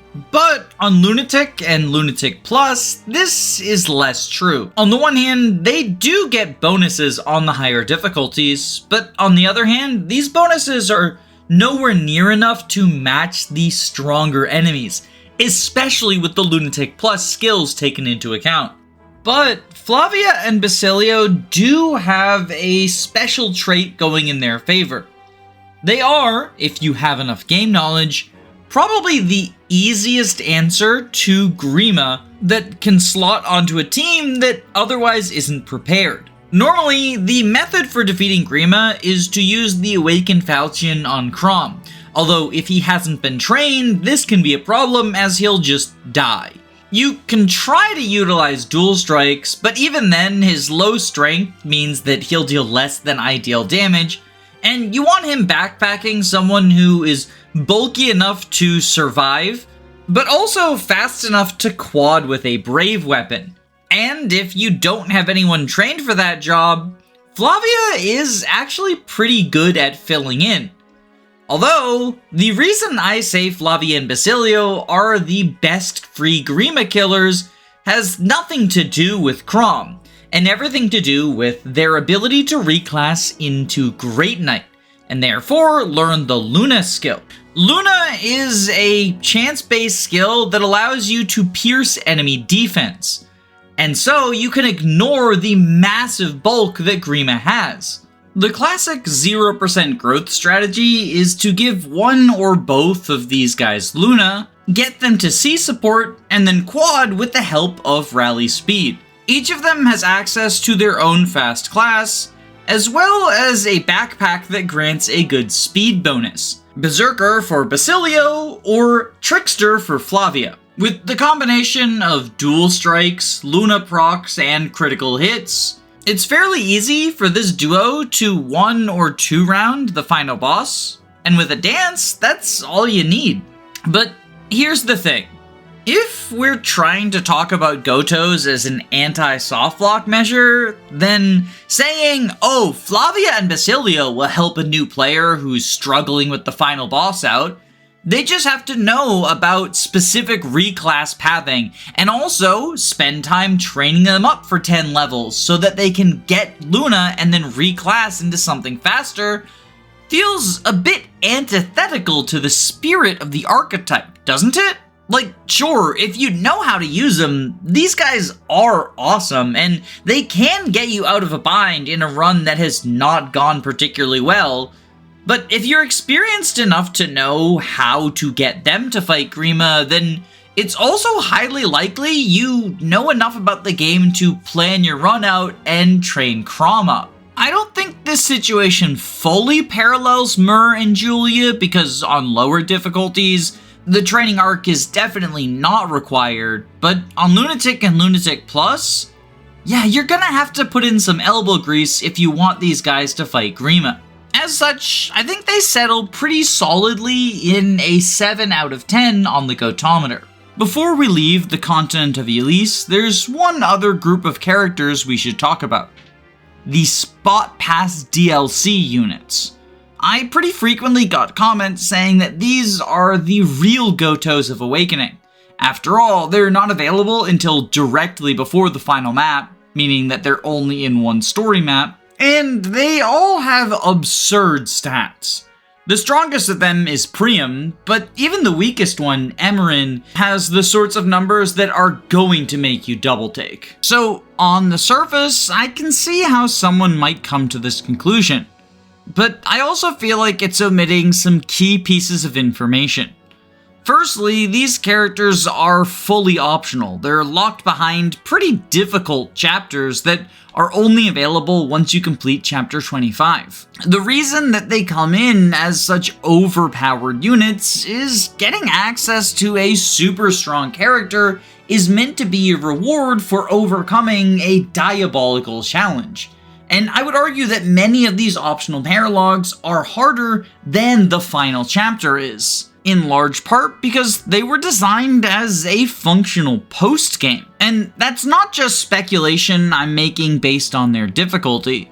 That's because these chapters were only added after the game had already been out for some time. Awakening came out in Japan on April 19th, 2012. Although it wouldn't be released internationally until February 4th of the next year. When Awakening first came out, there were no Spotpass paralogs available. However, they were slowly trickled out over the following months. The earliest Spotpass paralog, which featured Gangrel, was released in Japan on May 2nd, 2012, and the last one, featuring Priam, was released on July 12th, 2012. And since my birthday is July 12th, I assume that Intelligent Systems made Priam specifically as a birthday present to me because they knew that I would eventually get some content out of the existence of Ike's descendant. However, despite all of these paralogs being fully programmed when the game was released in the United States, they were not included with the US copy. Instead, they were drip fan out just like they were in Japan. The Gangrel paralog released February 14th, 2013, and the Priam one released on April 25th, with the ones in between coming out every other week. And when Awakening was released in the EU, the same thing happened for a third time. Since these chapters are all free DLC and pose a more difficult challenge than the final map of the game, it feels wrong to label the rewards you get as being anti-softlock tools in a campaign they weren't present in to begin with. Remember, after beating the finale of Awakening, you still have access to the world map, and the game state is just as it was before you fought Garima. You can use that save to either replay the final map, or fight against some of the harder challenges that the game has to offer. If they were actually present in the game, this would be a slam dunk 10 out of 10, but since they aren't, I'm awarding the Spotpass characters a 2 out of 10 on the Gotometer. Moving on to the Fates trilogy, if we look at each route, there's actually a different last joining unit for all three of them. Izana is the final unit to join you in Conquest, Yukimura is the final unit to join you in Birthright, and Flora is the final unit to join you in Revelation. Although it is worth noting that Flora is available on Conquest and Izana is available on Birthright, they just join earlier than their Gotoh competition. But these three, as well as Fuga, another late joiner we can throw in the running, have a shared problem. They are all arguably secret units. In order to have them join your army, you have to upgrade a corresponding feature of your My Castle home base. Flora requires you to upgrade the turret, Fuga and Izana require you to upgrade the hot spring, and Yukimura requires you to upgrade a puppet. These upgrades do technically cost resources, but they are in plentiful supply and can only be spent on home castle upgrades, so I don't think that's a huge factor in limiting their recruitment. Instead, it's just with them being so opaque and them requiring you to upgrade rooms that you might not otherwise do, a lot of blind players are probably gonna miss these guys. Unless you're a Gooner. The Gooners always upgrade the hot springs, in which case you would probably get Izana and Fuga. But otherwise, upgrading turrets and puppets is really a PvP-centric thing. So if your focus is on the single-player campaign, I can definitely see the possibility of neglecting these features. This is definitely the most obscure recruitment method I've covered yet, and I think it goes a long way towards pushing them out of the soft lock picking role. As such, don't be surprised when all four of them score very low. But I think it is at least worth looking at them individually because they bring a plethora of different traits to the table. Fuga and Yukimura have incredibly broken stats, Izana has very unique utility in the Conquest route, and Flora is extremely fucking bad. She's already considered by some people to be the worst Gen 1 unit in Conquest, where she joins earlier than she does in Rev with identical stats, but in Revelation, she is severely outclassed. She joins in Chapter 23 out of 27, which is actually late enough that I would consider it to be somewhat Gotoh-y, but her stats compare incredibly poorly not only to your own units, but also the enemies around her. In fairness, as a mage, she comes with B-rank staves, which can be nice for access to things like freeze or silence, and her staff accuracy is going to be pretty decent. And this is especially notable because in Revelation, unlike in Conquest, you can't easily capture generics that'll just have better staff utility than her. But it's also very possible to train up one of your own staffers to match her prowess. Both Jacob and Felicia will almost certainly have at least B rank if left in the staffing role for the entire game, as will Sakura. Depending on how much you've used him for combat versus staffing, it's also possible that Shura has reached this rank by the time Flora joins. And that's just in Generation 1. If we extend our scope to include child units, then you also have Forrest, Dwyer, and Mitama as possibilities. And staffing really is all Flora brings to the table, because her stats just aren't good enough to compete as a combat unit in either the Dark Mage or Mercenary lines. Easy 0 out of 10 on the Gotometer, and the fact that she's so bad at this role is really the only reason that I even see it fit to talk about Fuga, because he joins much earlier than her, at the end of Chapter 19. And just by factoring in that join time, we once again run into the Pent or Hearken situation. As if we don't count the 5-chapter tutorial, Fuga is available for a third of the game. And this can feel even longer if, like me, you route the child paralogs to take place after Fuga joins. But he has incredibly cracked bases. Like, Fuga is ready to go for the rest of the game with no investment. 41 HP, 29 strength, 27 skill, 25 speed, 29 defense, and even a decent 18 luck and 15 res means that he can just tank enemies and punch back super hard, no questions asked. And because he's a Master of Arms, he also comes with decent weapon ranks. B swords, C lances, and C axes, meaning that he can wield a plethora of effective weaponry if you need it.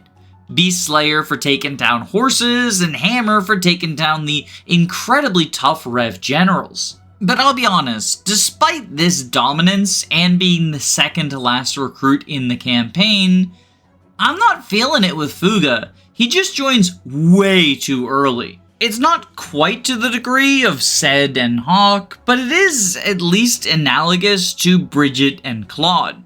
And I think that's enough to earn a low grade while not outright disqualifying him. I'm giving Fuga a 1 out of 10 to match his availability counterpart Bridget, because while he has more Gotoh-esque traits than her, he's also locked behind a ridiculously obscure recruitment condition. And I think that's worth a significant penalty. Yukimura is in a similar situation to Fuga as a mechanist with absurd stats, and a personal skill that grants +5 hit to everyone on the map. Welcome back, Thracia leadership stars. But unlike Fuga, Yukimura joins last and is actually a very late joiner, with the first Birthright map you can possibly use him in being the Camilla Sewers one. I suspect that his obscure recruitment condition, paired with Birthright's unpopularity, has led to not a lot of people using him. Because on the Yukimura poll that I ran in my community, I got many comments saying that he can't be a Gotoh because he's a bad unit. And like, obviously availability is a weird factor when it comes to judging these late joiners, but if that makes Yukimura a bad unit, then so is Athos, and I don't think anyone is arguing that. Instead, I imagine people who haven't used him or just haven't used him in a while have somehow imagined that his stats are not as good as they are, so I want to briefly go over them. Because 38 HP, 25 strength, 29 skill, 23 speed, 18 luck, 21 defense, and 22 resistance, meaning that he has good hybrid bulk, are super impressive. And since he starts out in Mechanist, you don't even have to waste any resources getting Yukimura into a dagger class. Now, obviously, at this point in Birthright, you have Ryoma, you've probably trained up Corrin and some number of other carries, so you can just enemy phase your way to the end of the game, but Yukimura is a piece of that puzzle who shows up for free. And these base stats aren't just good enough, they match the standard of a 2010 Saizo. The majority of the stats are actually identical to Saizo's averages, with Saizo only having a luck and speed lead while having an HP and res detriment. Sure, Yukimura doesn't come with any fancy skills like Vantage or Soul, but he also doesn't need them. He'll just tank enemies and kill them in retaliation, all the while slightly improving the consistency of the rest of your characters. Combine that with being the last recruitable and a rather late joiner, and honestly, I think the only thing working against Gotoh Yukimura is his obscure recruitment condition. But by golly, it is an obscure one. I think this Puppet Master gets a 3 out of 10 on the Gotometer. It's really hard to justify a unit that forces you to engage with obscure PvP mechanics as an anti-softlock feature in the campaign. And if Yukimura didn't qualify, Izana has no chance. Because the main utility he brings to the table isn't combat, but, well, utility. Izana joins as an Omnioji, which is a Hoshiden class and therefore difficult to access on the Conquest route. What this class brings to the table is staffing capabilities, rally luck, rally magic, and Izana's personal skill, Peacebringer, which is an aura that lowers the damage dealt by units within 2 tiles. And while this can sometimes be beneficial, I find that more often than not it is actually detrimental, since it affects your units as well. I don't know, maybe it's a skill issue, but I find the positioning to be super awkward with such a frail unit. That being said, the staff utility is legitimately useful for the same reason it is on Flora, but it's also not all that rare for, well, the reasons I went over with Flora. It's possible you don't have a high rank staffer, but it's also possible you don't need one. As such, the main things Izana brings to the table, in my opinion, are Rally Magic and Rally Luck, which are somewhat niche, but pretty useful rallies. And while there are a few other ways to acquire them, such as by capturing Shrine Maidens, using Corrin's talent, or pairing Niles with Nyx, Izana coming with them for free is nice because it gives you more flexibility in your team building, rather than funneling you down very specific paths.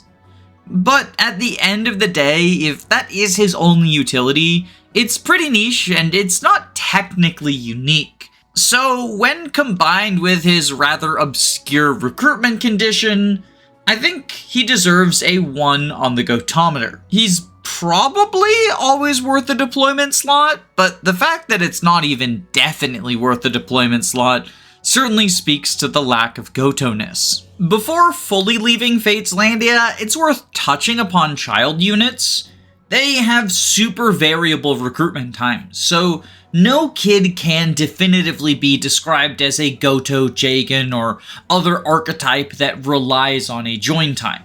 However, if you have intimate knowledge of Fates' pairing and inheritance systems, it's possible to forge yourself a super soldier who will auto-level themselves with the Offspring seal in order to be a level 2018 child unit for the final map. This is a strategy that I like to refer to as a build-your-own Gotoh, and it is certainly fun, and it can be very rewarding to have a kid auto-level into high-powered skills that supplement their inheritance perfectly. But it's also hard to deny that this is a strategy which requires a pretty big amount of investment and knowledge, neither of which really align with the anti-softlock nature of things. Moreover, this isn't even a specific unit we're talking about, it's just an approach to building any of the Gen 2 characters.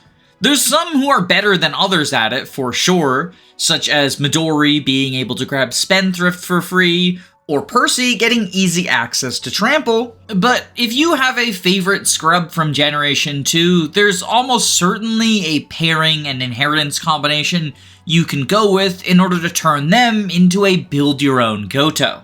Hilariously, despite being an utter meme, this strategy is probably the closest thing that Fates has to a traditional Gotoh. Like, it does require game knowledge, but so does upgrading the puppets for Yukimura. And at the very least, if you're building the Gotoh yourself, you can ensure that they're not going to be outclassed by one of your early joining units. I'm giving this strategy a 3 out of 10 on the Gotometer. I can see the argument for it, and I've even made them myself half-jokingly, but at the end of the day, it's not a serious contender for, well, anything. SOV, the remake of Gaiden, didn't actually change all that much as it comes to Noma and Mycen, at least as so far as their Gotoh traits are concerned. Noma is still an absolute clown, and while he's not a secret unit like he was in Gaiden, he's not particularly good, so he's still getting a 0 out of 10 on the Gotometer. Meanwhile, Mycen is kind of just naturally bumped down by the fact that hard mode now exists. On normal mode, he performs almost identically as he did in Gaiden, as a very powerful late joiner, although he's not going to have the advantage he had in that game, simply because in SOV, growths are slightly higher across the board than they were in Gaiden. But on hard mode, Mycen goes from being a very dominant Gold Knight to competent filler at best. He's still quite usable, and depending on how Alm's army has turned out, it's possible that you bring him into the final dungeon with you. But given the higher growth rates across the board, as well as the more difficult thresholds to meet, Enmycin suddenly feels a lot worse, especially since his speed is still an Achilles heel that he's just not getting over. I'm going to give him a 6 out of 10 on the Gotometer, because in normal he can still very much fulfill this role, but on hard he's fallen on quite difficult times. As such, 6 feels like a decent middle ground between 8 and 4. Next up, we have Three Houses, and perhaps unsurprisingly, the game where you recruit the majority of the cast in Chapter 1 does not have that many characters who would qualify as a Gotoh. In fact, out of the entire cast, there's only 2 characters who exclusively join after the time skip, those being Gilbert in the Blue Lions route, and Jurica in the Black Eagles route. Technically, by doing some shenanigans, you can also recruit Lysithea, Cyril, or Catherine in Part 2, but all 3 of them also have earlier recruitment options on every route where they're available. And because of just how widely variable recruitment can be in Three Houses, I'm going to count units based on their earliest possible join time. That being said, simply joining last out of everyone in a super front-loaded cast isn't enough on its own to give you a high score on the Gotometer. Let's get the easy one out of the way first. Gilbert gets a 0 out of 10. He's available for all of Part 2, which is, I believe, about half of the game in the Blue Lions route. So despite being the last person to join, I wouldn't call him a late joiner in the traditional sense. But moreover, Gilbert is not very good. I've seen some people suggest that he is the worst unit in the Three Houses cast, and while I think that might be overselling things a little bit, he's certainly unimpressive. You can make him work doing defense tanking or wrath builds, and this is especially relevant if Dedue was a big part of your team but you forgot to do his paralog. But if we're being real, you'd probably have better luck leveling someone up as an adjutant in order to get them on pace with the rest of your team, instead of trying to squeeze some value out of Gilbert. He's pretty bad. Jurica, on the other hand, is looking more Gotoh-y than Gilbert, but that's not exactly a high bar. He joins about 2/3 of the way through the campaign because Crimson Flower is shorter than all of the other routes. And he has his own unique, quite powerful class in the form of Death Knight. His stats are also workable, although I would argue he's far from an all-star on the higher difficulties. I would say the main thing holding him back is the bane of all late joiners in Three Houses. He doesn't have that many class masteries, and as such, the skill combinations you can give him are quite limited. And this is especially bad given how short the remainder of the campaign is, so there's less time to build him up, and there'll be less time to take advantage of him once you have. You can try to offset this a little bit, since he gets Mastermind upon mastering the Death Knight class, which will double not only his weapon rate gains, but also his class experience.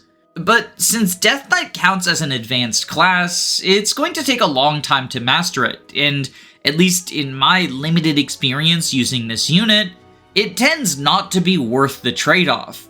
By the time you master Mastermind, you've wasted so much time that you could have spent mastering other better classes, such as Brigand or Archer. Maybe it's a playstyle thing, but once I reach the post-time skip chapters, the last thing I want to be doing is training some new scrub.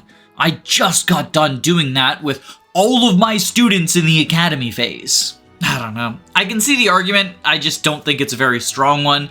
I'll give him a 2 out of 10 on the Gotometer. If you think that's too high, you can just chop it up to my inexperience with the Crimson Flower route, or my bias for Mercedes. If nothing else, Jurica has a better case than Seteth, a unit who is also sometimes brought up in Three Houses Gotoh conversations. He joins in Chapter 12 out of 22, so much like Gilbert, close to the halfway point, and he's like, pretty good when you get him. It's nice to have a unit in an advanced class that you don't need to train up, especially on Maddening mode, where it can be difficult to sort of spread that experience around between all the students you want to tutor. And like, on easy mode, Zeta's stats match into the enemies quite well, but I'd never call him dominant. He faces a similar problem to Yuritsa as well, where he just doesn't have class masteries. His weapon ranks are alright, but you're gonna have to spend time going into skirmishes as a brigand or archer or whatnot if you want to get the premier skills on him. And that just feels bad and un-Gotoh-y. I don't fucking know. At the very least, he's the last unit that you recruit, and he's not obviously weak for his join time, so I'm gonna give him a 1 out of 10 on the Gotometer, but I don't know, even that feels like a stretch. Maybe I'm just going soft due to the obvious lack of a Gotoh in 3 houses. The game places such an emphasis on training up and customizing your students over a long campaign. Of course, they're not going to have someone swoop in at the last minute to outclass them. That would be very unsatisfying and run counter to the themes of the game. Before we leave, I do want to touch upon a very funny meme pick for Gotoh.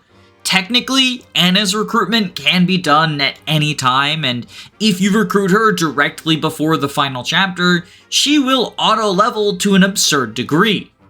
Unfortunately, Anna has incredibly shit growths, and she'll auto-level in a tier 1 class, Myrmidon. So she's not going to be a particularly strong Gotoh, but if you ever want to give a Fire Emblem YouTuber an aneurysm, these are the sort of archetype things you need to think about. Anna could technically be referred to as a very shitty Gotoh if you really wanted to bend 3 houses to your will. Sadly, FE3H.com, the primary resource for 3 houses information, does not have Anna's post-time skip auto-leveled stats documented. So if some brave scientist wants to recruit Anna in every post-time skip chapter on all 4 routes for thoroughness, please leave your findings in the comment section below. And if you have all of them, I'll pin your comment. But finally, that brings us to Engage, the last stop on our journey through the franchise, at least for now. And there's 2 units who frequently get brought up as the Gotohs of Fire Emblem Engage, Mavier and Veyle. And I'll start by talking about Veyle because I think there's a stronger case for her. She is the final unit to join you, first donning the blue paint in Chapter 22. At which point, there are only 4 chapters left in the game. Although 2 optional paralogs also unlock after her recruitment, so you could technically stretch that to 6 if you are a completionist. Despite being a level 35 Fel child, Veyle's base stats are pretty bad. She only has 36 HP, which is quite low for this point in Engage.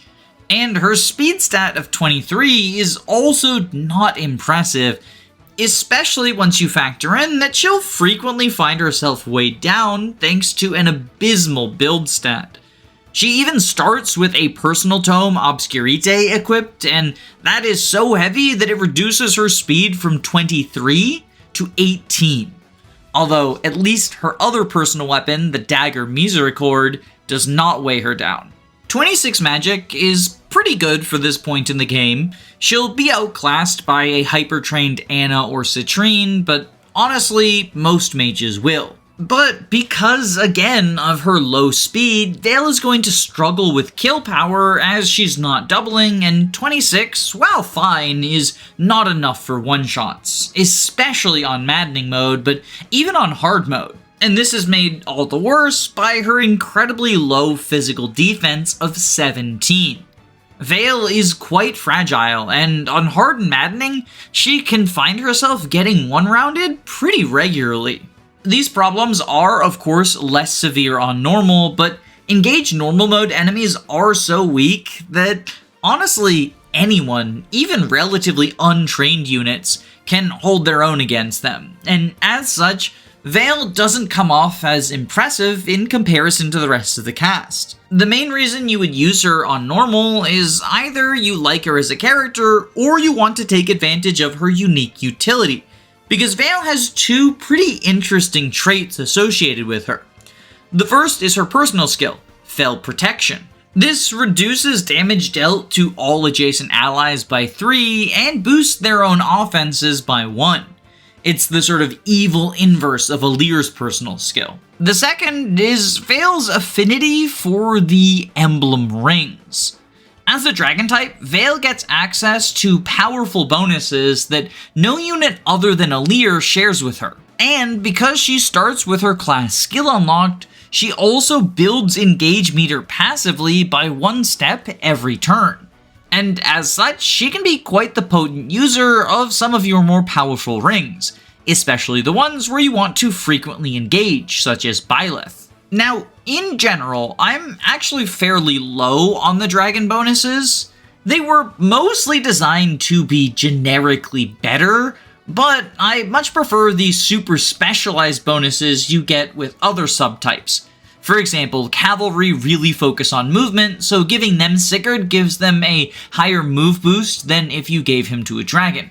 And similarly, the covert units get 20 range with Lyn's Astra Storm, something that once again Dragon doesn't get.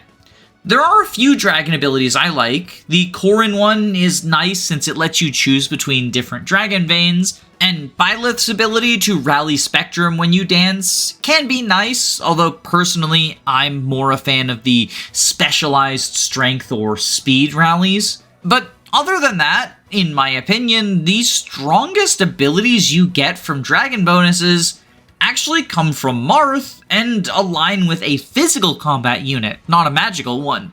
So Veyle is a little bit out of luck here. Well, okay, that's not entirely true, but we kind of gotta decide if we're counting the DLC or not.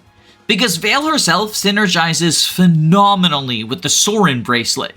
If she engages with Sorin, she gets an auto crit and the lifesteal effect, and when combined with Vantage and Holdout, this will allow her to sweep through hordes of foes, whether it be normal mode or maddening. And yeah, you only get 3 turns of this, but oftentimes 3 turns is all that you need if you're killing everything on the map. But here's the problem I have. If I'm being consistent with the rule that we're not accounting for anything secret, I don't think I can rightly count paid DLC. It's not exactly a secret, but you do have to give Papa Nintendo the funny numbers on the back of your mom's credit card. And not everyone's going to be in the position to do that. If Gotoh is meant to serve as an anti-softlock unit, then we should be focusing on people who might be softlocked and not want to pay for the solution. And if we ignore the Sorin build, then Veyle's utility drops by a lot.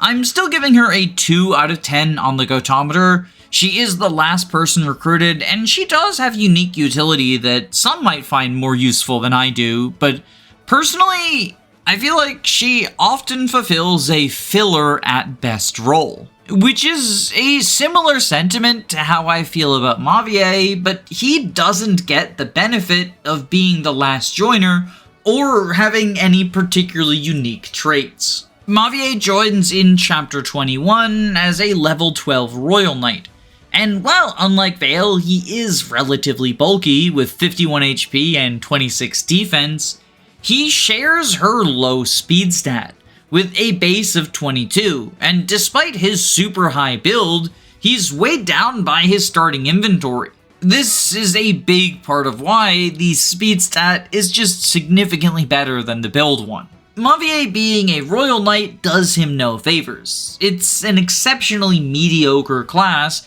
with lance and staff access. Although, Morbius does at least have the benefit of a higher staff rank, so if you send him into Griffin, he'll be able to use B rank staffs, which is a very desirable trait, shared only by him, Pandreo, and Linden. Outside of that, I guess his main claim to fame is having decent strength and magic for arts builds, but that's still not very good, and a lot of his strength comes from the Royal Knight class. He only has 14 personal strength, so going into Martial Master is going to hurt his damage output. On normal mode, there's plenty of enemies that Mavier is just unable to double or one round. and on hard he frequently finds himself getting doubled.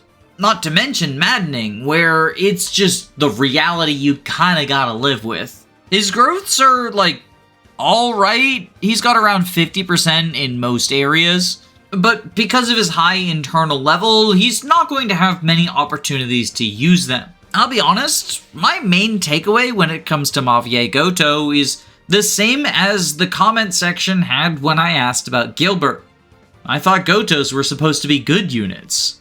He does, at the very least, have the benefit of joining when you gain one extra deployment slot for the rest of the game, and many people choose to use this slot on him. Which, in fairness, is better than pulling Boucheron off the bench, even if it is less ethical. But I would argue that Linden and Saphir, who joined a couple of maps before him, are also valid considerations depending on your team makeup. Mavier can easily slot in for filler staffing and horse reposition, but if you're in the market for a longbow chain attacker or just want someone to throw Corrin on, it's worth considering the other old pre-promotes.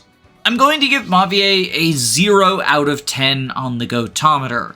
Between not being the last to join and not being particularly good, as well as offering nothing unique on his own, I feel like he doesn't check any of the boxes.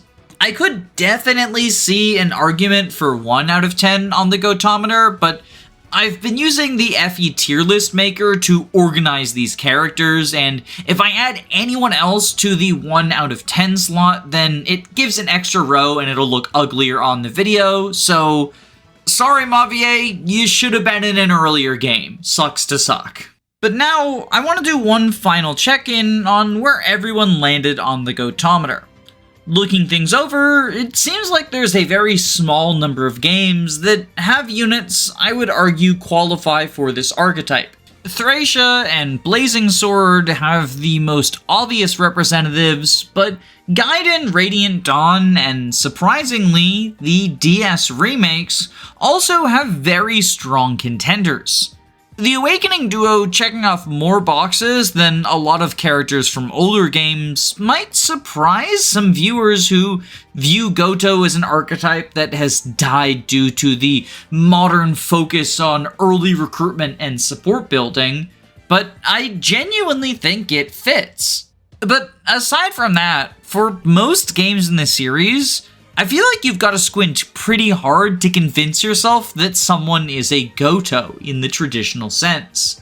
And that's a big part of why I don't consider this to be an archetype. Not only are there so few entries spread across the games, but there's also a wild degree of flexibility in how they appear and conduct themselves.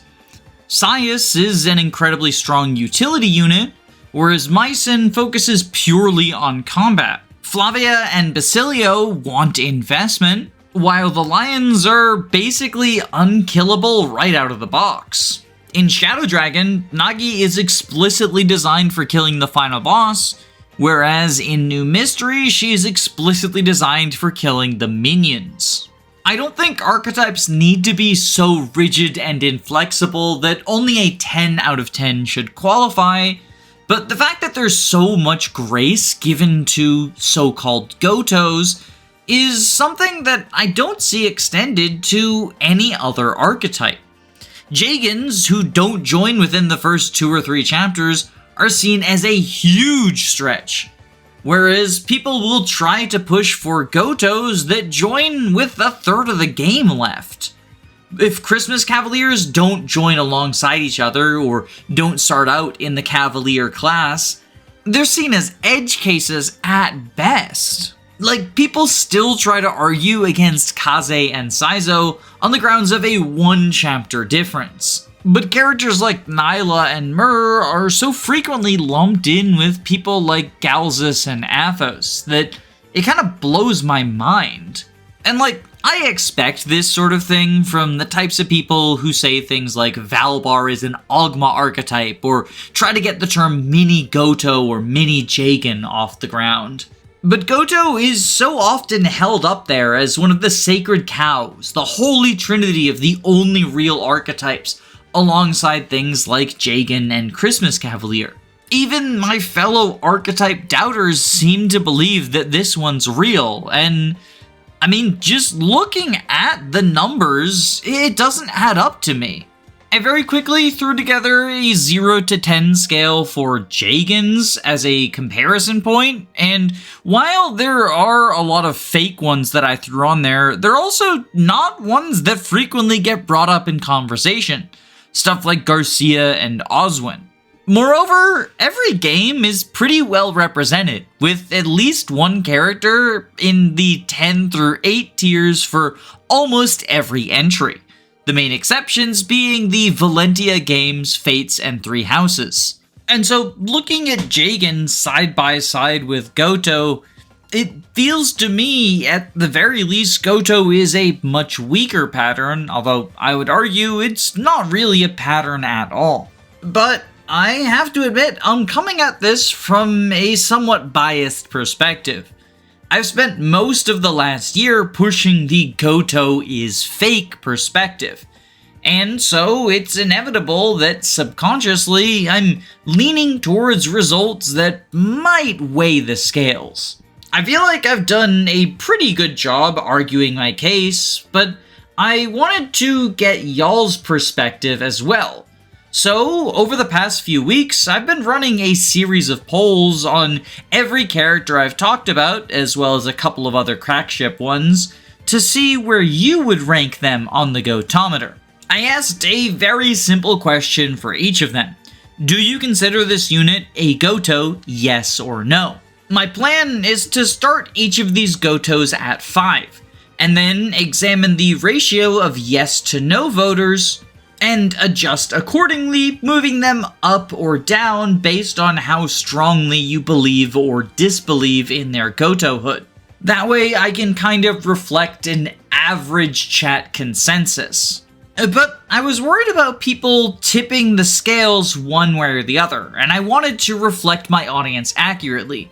So in addition to the primary yes and no options, I included a haven't played for anyone who hadn't played the game in question, so they wouldn't just click yes or no to see results, and a fake archetype option. Now the reason I've included fake archetype is I figured that given how much I've spouted off about Gotoh being fake as of late, there are a decent number of people in my audience that are probably already convinced. And if they don't believe Gotoh is an archetype, they would probably vote no on everyone, which is not what I want. That would weigh the scales terribly. Even units like Athos and Zed would probably end up with some number of demerits from these naughty Gotoh non-believers. So I created the fake archetype option to give them something to smugly click on while not actually impacting the results of these polls at all. Congratulations, now you know what it feels like to be a third-party voter in the United States of America. Let's Pokemon Gotoh the polls. The way my math is going to work is I'm going to take the percentage of people voting for yes and no and convert them into a fraction.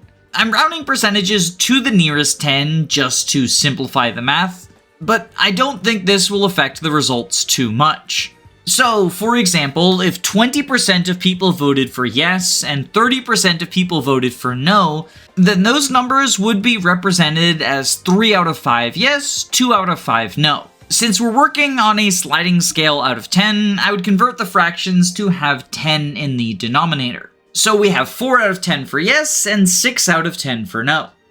Since our candidates' starting positions are 5 out of 10 on the Gotometer, I would increase this hypothetical Gotoh up to 9 by the 4 out of 10 yeses, and then decrease him down to 3 for the 6 out of 10 no's. And this character would end up with a 3 out of 10 on the Gotometer. I recognize that this isn't a perfect system since the limitations of YouTube polls means each individual audience member only had a binary yes or no option, but I figured this was the best we could do to encapsulate y'all as a sliding scale, especially since this method generated many more responses than the Google forums did. With all of that boring math stuff out of the way, as of the time of recording, this is how y'all rated characters on the Gotometer. It's possible things change a little bit between recording and the video publishing, but I think they're probably going to remain relatively stable.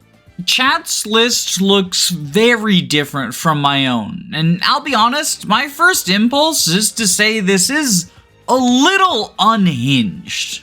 The format I used is admittedly somewhat weighted towards extremes, so it's unsurprising that y'all had many more 10 out of 10s than I did, but still, these specific units that made it into the 10 bracket are a little bit shocking. Aside from Zed and Athos, who I had, Nagi made it, although I see this as a reasonable upgrade, but so did all 3 of the Path of Radiance Laguz Royals. I think some amount of this comes from a fairly shallow read of them. They join on the final map and have bonkers stats, and if that's all you think is needed, then they check off the boxes. But from a more granular look at things, they match poorly into Ashnard, even on the lower difficulties, and I personally think that you should take the average between easy and hard mode when coming to a consensus. The FE6 characters, Karel and Yoder, also got a pretty significant glow up.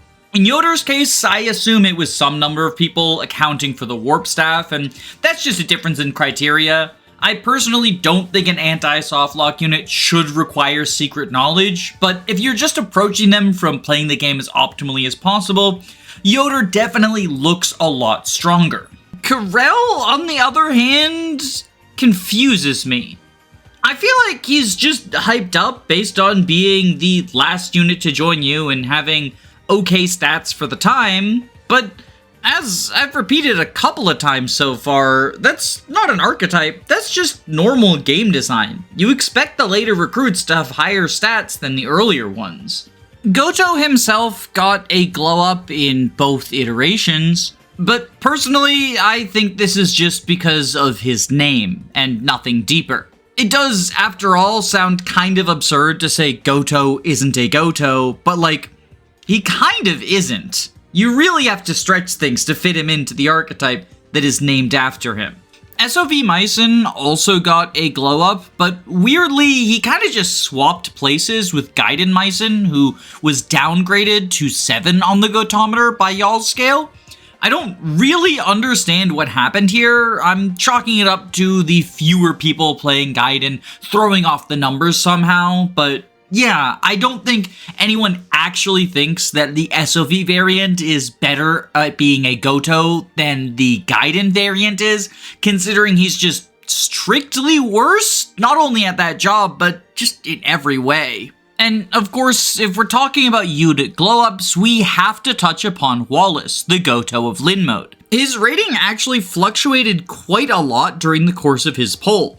At one point, y'all had him lower than me, but eventually it settled to him being at a 7 out of 10 on the Gotometer. And I think that mostly just comes down to people defining Lyn Mode as a more distinct feature of the game than I do. Although, weirdly, the opposite thing happened with the Black Knight, who I would say has a better case for the Gotoh position than Wallace does, seeing as his competition isn't also going to be steamrolling everything. The Black Knight wasn't the only Radiant Dawn unit to get a surprising downgrade.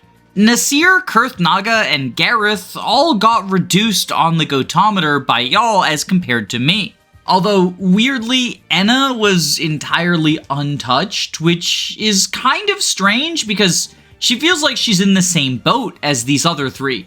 Bad combat, but a powerful skill. Like, her stats are strictly worse than Kurthnaga's, so I don't really understand how people could disqualify him but not her, unless it's specifically around Red Tide being more useful than Black Tide. But if that's the case, how the hell did Gareth fall from a 5 to a 1 on the Gotometer? I mean, I asked the question, but I know the answer. People fucking hate Gareth. simply because he gets his ass handed to him by most enemies. I do think this opinion is somewhat inflated by the YouTuber effect, as there's a pretty old video that lists him as one of the worst units in Fire Emblem history, but I don't think that can be the entire story, since there's also a popular YouTuber who made a video defending Gareth, so kind of an odd swing, all things considered. Nasir's downgrade in particular feels startling to me, since he is arguably the strongest of the dragons, not only because his pool is unique, but also because it has such a large impact, and that impact is felt on every single difficulty. Even if you're not using mages, the speed boost is huge.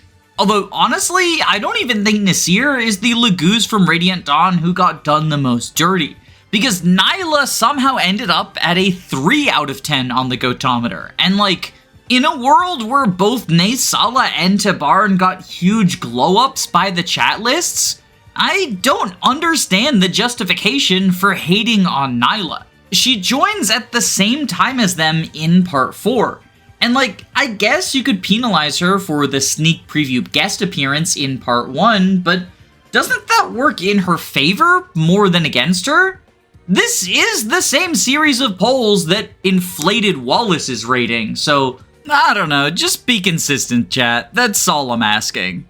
But moving out of Radiant Dawn, the last really significant fall-off when it came to chat ratings were Flavia and Basilio, who dropped from 7 out of 10 in my ranking to a measly 2 out of 10 from chat votes. This didn't surprise me. I frequently see people talk about how Flavia and Basilio cannot possibly be Gotohs, but it feels like a pretty pertinent example to highlight the inconsistency when it comes to labeling this archetype.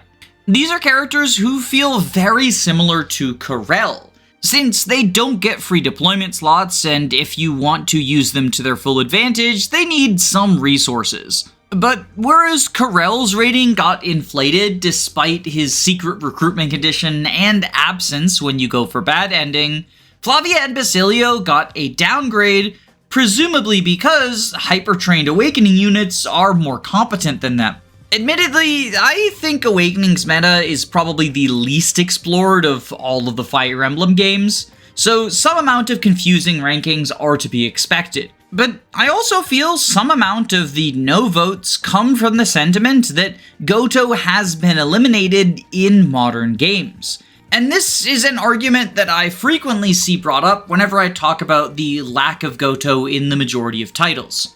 It was an archetype back in the older games, but the newer ones don't fit because it's a dead archetype, similar to things like Beowulf or Aaron vs. Samson. The design philosophies at Intelligent Systems have simply shifted, and Gotoh no longer fits within that vision cleanly.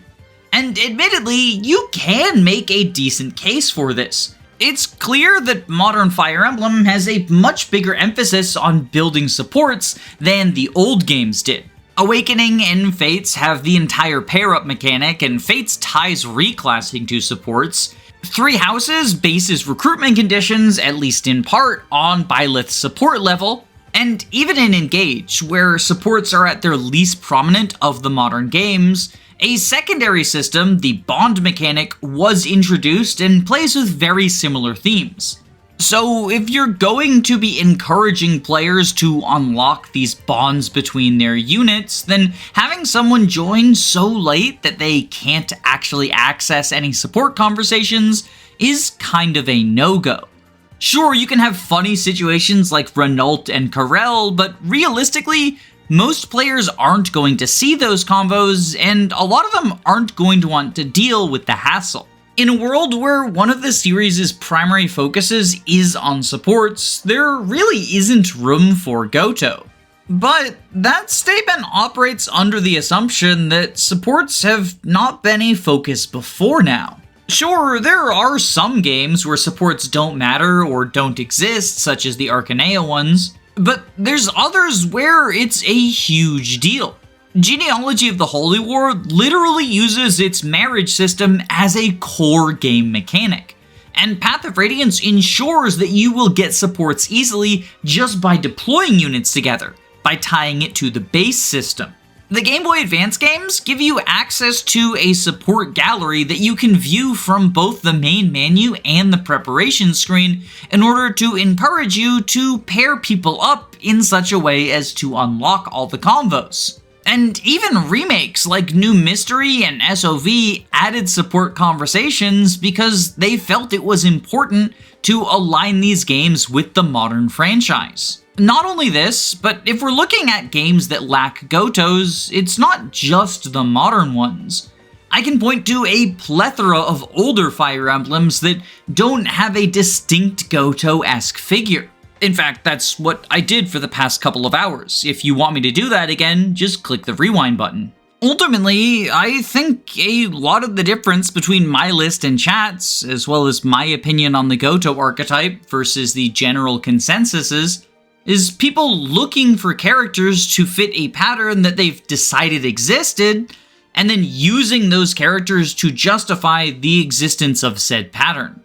Because it makes sense that the developers would include some anti-softlock method for people who get stuck at the end of the game.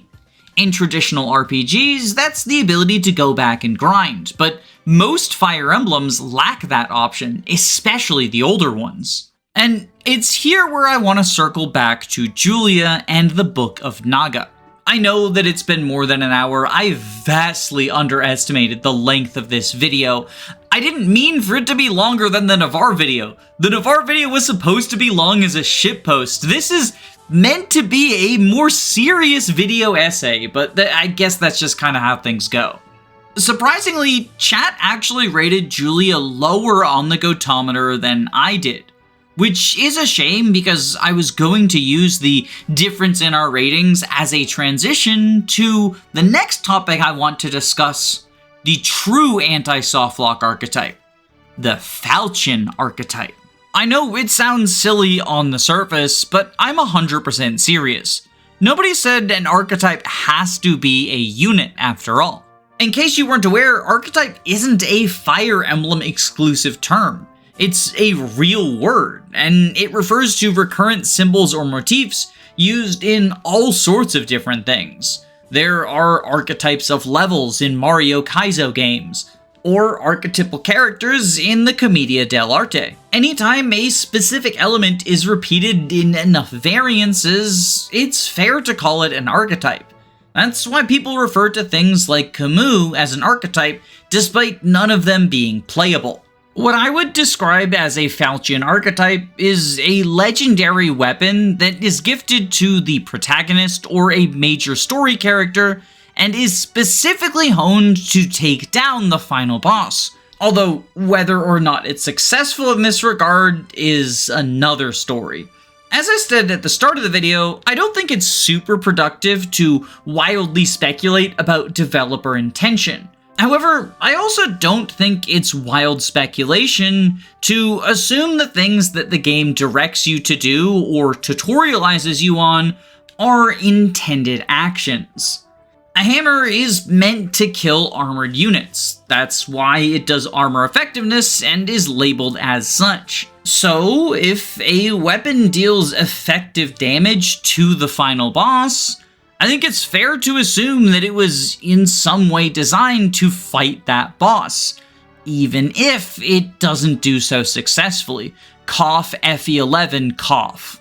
At risk of making this video even longer, I want to go over every entry in the series and point to what I see as a member of the Falchion archetype. Because I think there's one in every game except for maybe 3 houses, and even then, you can find a Falchion if you squint. But I'm getting a bit ahead of myself. Let's start with Fire Emblem 1.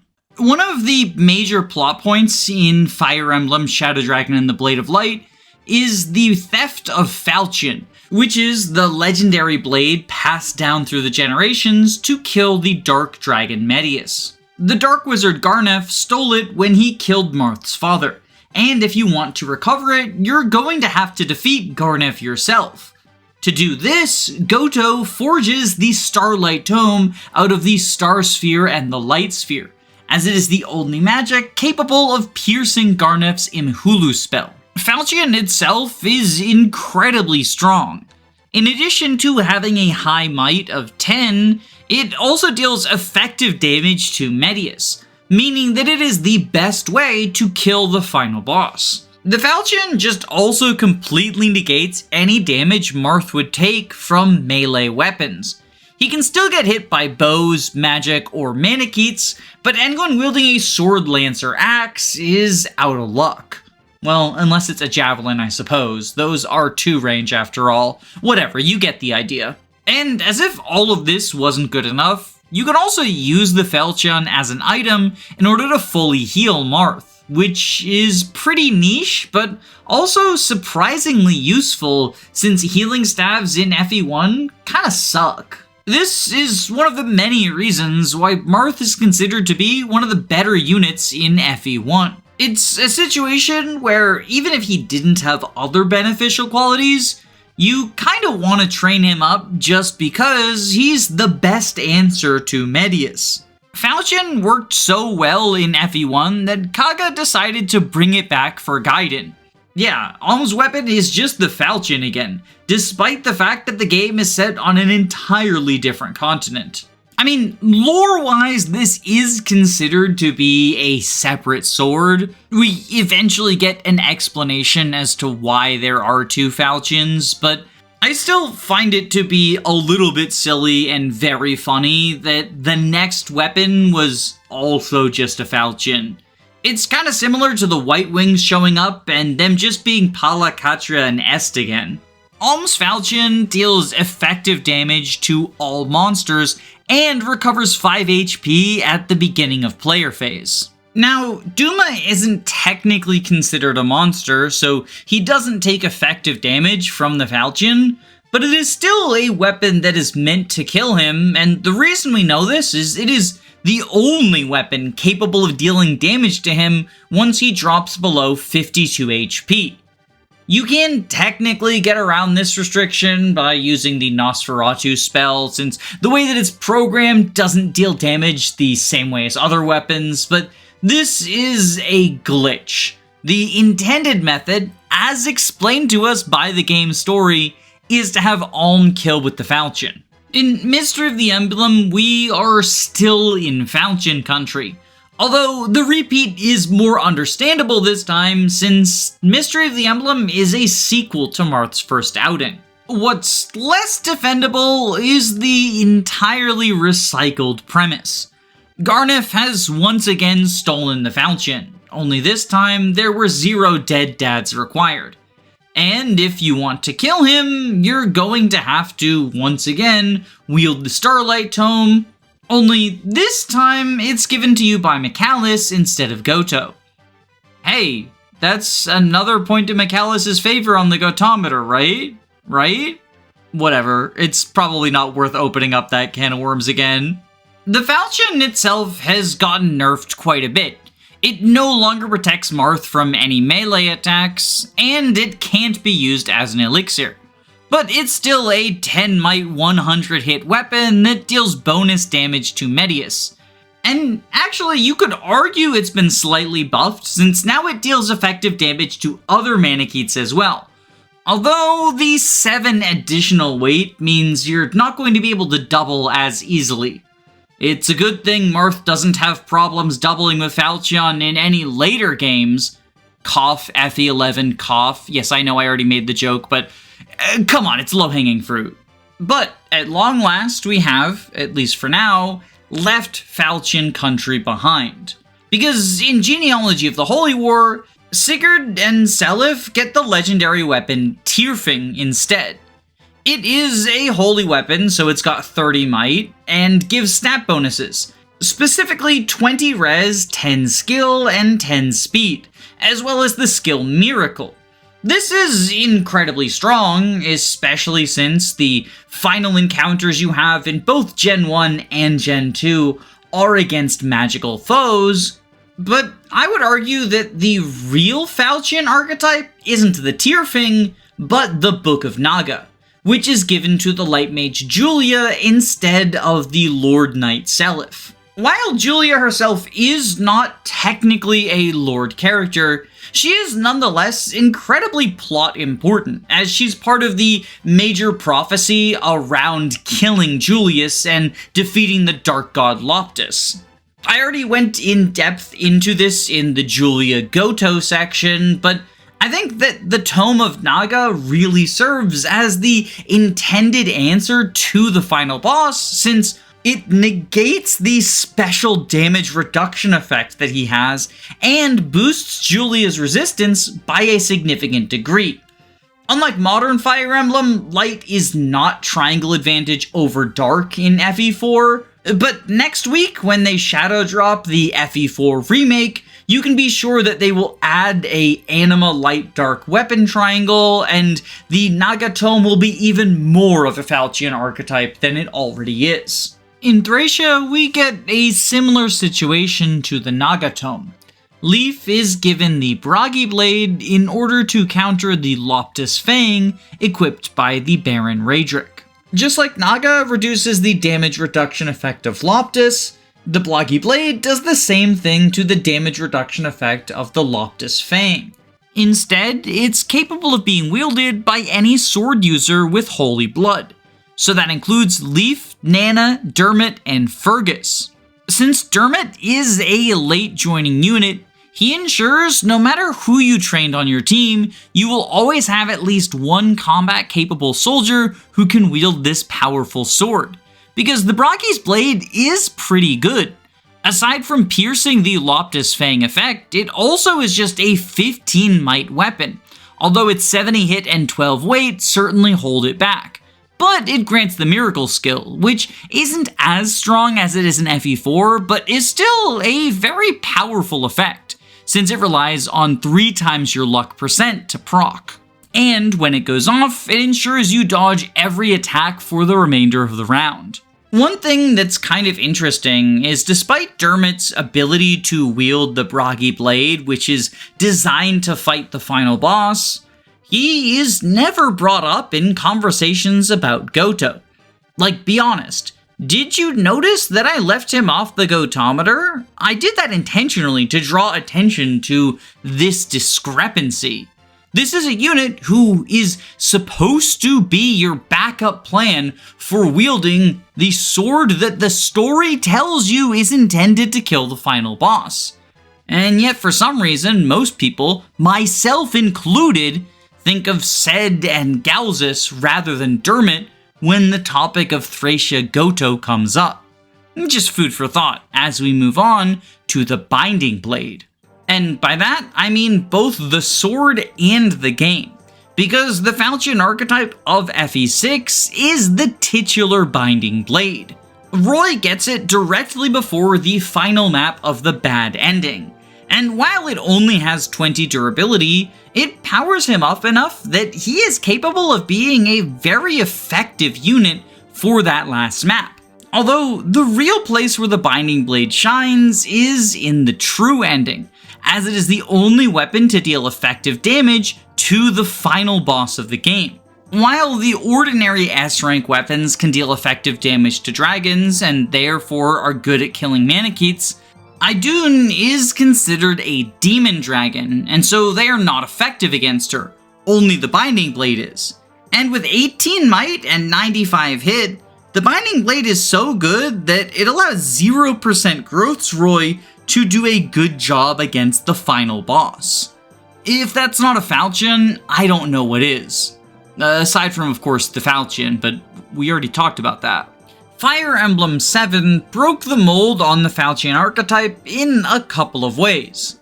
Firstly, instead of having only one Falchion, it has 3, one for each of its main characters, Hector, Eliwood, and Lindis. Hector gets the legendary axe Armads, Eliwood gets the legendary sword Durandal, and Lyn gets the Soul Kadi, which is technically supposed to be a legendary blade, but it's the only weapon that wasn't from the prequel, The Binding Blade, and it's honestly pretty shit. Like, the Soul Kadi is such a terrible weapon that ever since FE7, Intelligence Systems has been trying to gaslight us into believing that Lyn is a bow unit just so that we don't focus on her awful personal sword.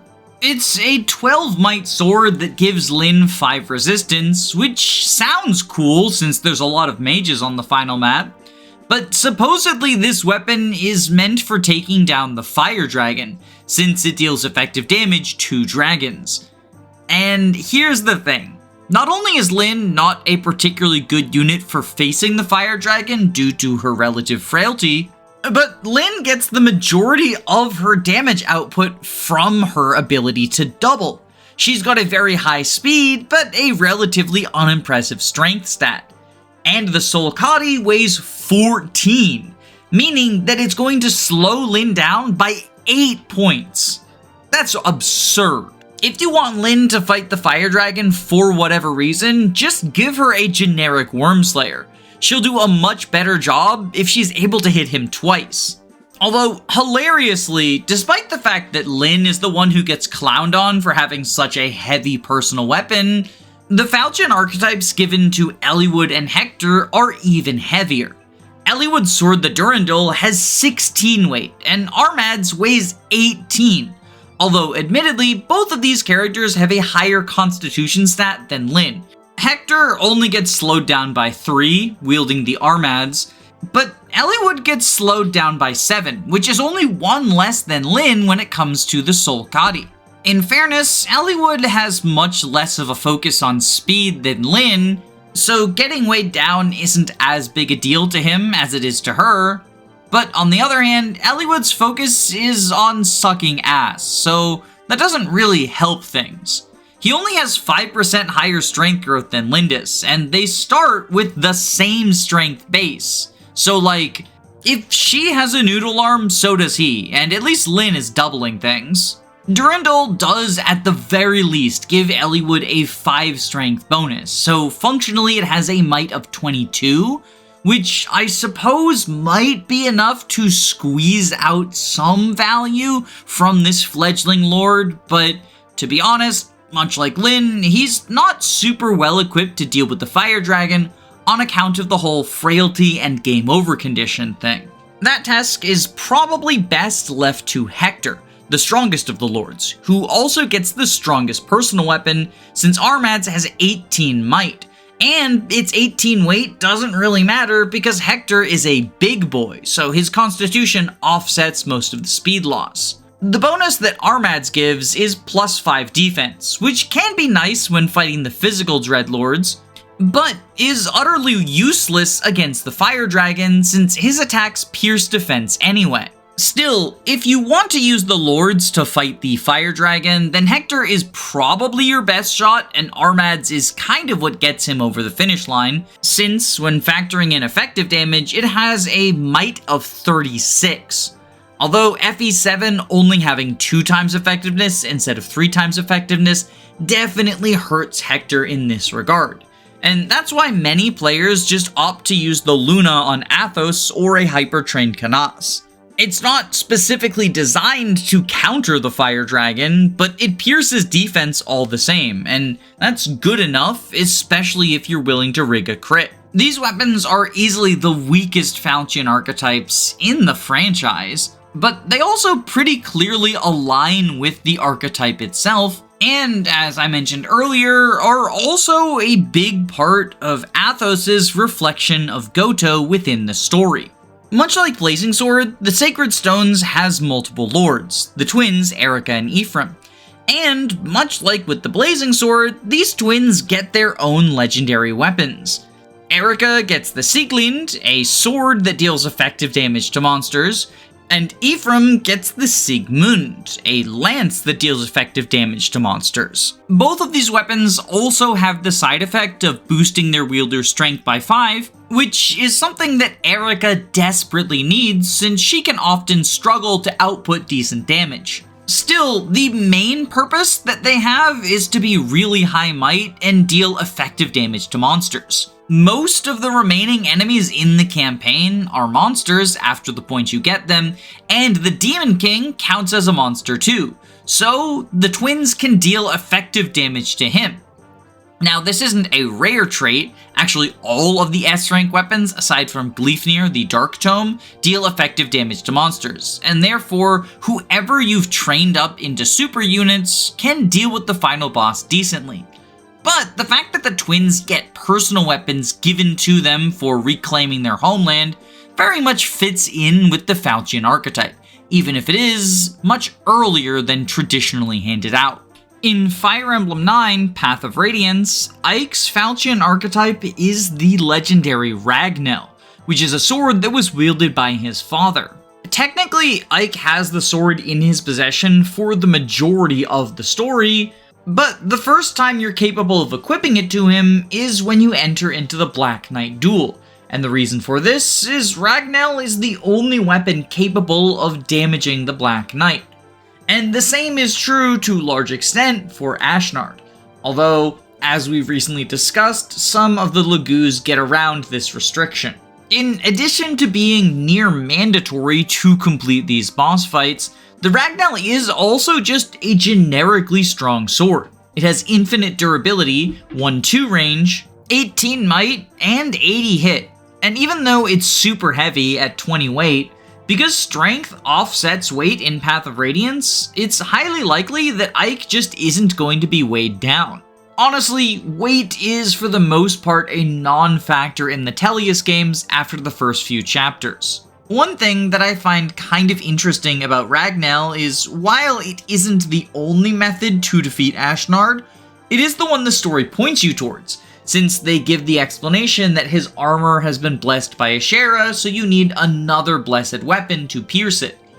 There's never any explanation given, or even a hint towards why the Laguz Royals and Dragons can pierce this armor as well. Just kind of a weird oversight. And a similar thing happens with the Ragnell when it makes its return in Radiant Dawn. Once again, Ike only gets access to the Ragnell towards the end of his campaign, although the reason is that he returned the sword to its rightful place in the Begnion Empire. And as such, he's only given it back when the Grail mercenaries align themselves with Sanaki. Just like in Path of Radiance, the Ragnell is an infinite durability 1-2 range sword. And while it's not the only physical 1-2 range sword in this game, it is by far the strongest and most accurate of them. And as such, it becomes a major factor in Ike's late game dominance of Radiant Dawn. But Ragnell is once again the only tool you can use to kill the final boss. You see, while anyone using a blessed weapon can deal damage to Ashura, if you kill her with anything other than the Ragnell, then she will simply full heal to max HP after hitting 0. As such, if you want her to stay dead, which you do, you have to land the finishing blow with Ike, and specifically while wielding the Ragnell. Now, the real-world explanation for this is that instead of cutting to a combat window, the game will cut to a pre-rendered CG cutscene where Micaiah and Ike team up to take down the final boss. But in universe, there isn't really an explanation. You see, while it is true that only blessed weapons can deal damage to Ashura, and the Ragnell has been blessed by Ashura, you have plenty of other weapons that have been blessed by the goddess Yune. As I mentioned, in between E-2 and E-3, Yune will bless whatever every character has equipped. The sole exception to this rule is that Ike can't actually equip anything because he is forced to equip the Ragnell, which will receive a second blessing. And I've heard this used as the explanation for why it must land the finishing blow. It's the only weapon you have that has been blessed by both Yune, the goddess of chaos, and Ashura, the goddess of order. So if you're going to kill a god instead of just wounding her, then you want to use the weapon with 2 blessings instead of just 1. And that does make some amount of sense, except for Ragnell isn't the only weapon in your arsenal that has been blessed by both Yune and Ashura, because Alondite, the S-rank sword you get from defeating the Black Knight, is also blessed by Ashura. So if you have someone equip Alondite and therefore get the blessing of Yune on Alondite, then it too has double blessings. And as such, if the logic is that Ragnell has double blessings, Alundite should also be able to land the finishing blow. What's more, since Alundite has already been blessed, in theory, shouldn't it deal damage to all of the enemies in the tower, regardless of whether or not you bless it by Yune? But it doesn't unless you get it blessed by Yune. And I think that the reason for this is that Ashura's blessings are irrelevant when it comes to dealing damage to her and her immortals. Either that, or the devs of Radiant Dawn didn't put as much thought into it as someone with a autistic hyperfixation on Fire Emblem did. I'll let you be the judge of that. Either way, from a mechanical standpoint, since Ragnell is required to kill Ashura, it very much functions as this game's Falchion archetype, and in fact plays by the same rules as the Falchion did back in Gaiden. But now it's time to talk about FE11, and the funniest and least successful iteration of the Falchion archetype. In theory, things should function quite similarly to how they did in FE1, but in practice, not so much. Because the higher difficulties have insane stat creep on the enemies, including the bosses, Medius can very easily get to a point where he will double Marth even if Marth has capped speed. And if Medius is doubling Marth, then he also one-darns him even if Marth has capped HP and defenses. On top of that, Marth does not deal nearly enough damage with the Falchion, even with capped strength, to one-shot Medius. And so, even though this is the blade that is supposed to be able to kill the Dark Dragon, according to prophecy, Marth using it against Medius is the surest way to get a game over. Thankfully, the game provides you with an alternative avenue in Tiki or Nagi, although they still need help from the Almstaff, as we previously discussed. I would still say that the Falchion in FE11 falls under the Falchion archetype, since the game pretty directly tells you that's what it's intended to do.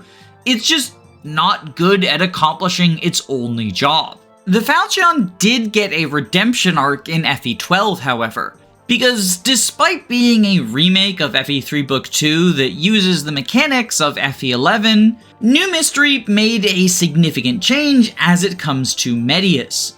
He is now not dealt effective damage by the Divine Zone, and as such, Tiki and Nagi are more suited for killing his minions than him.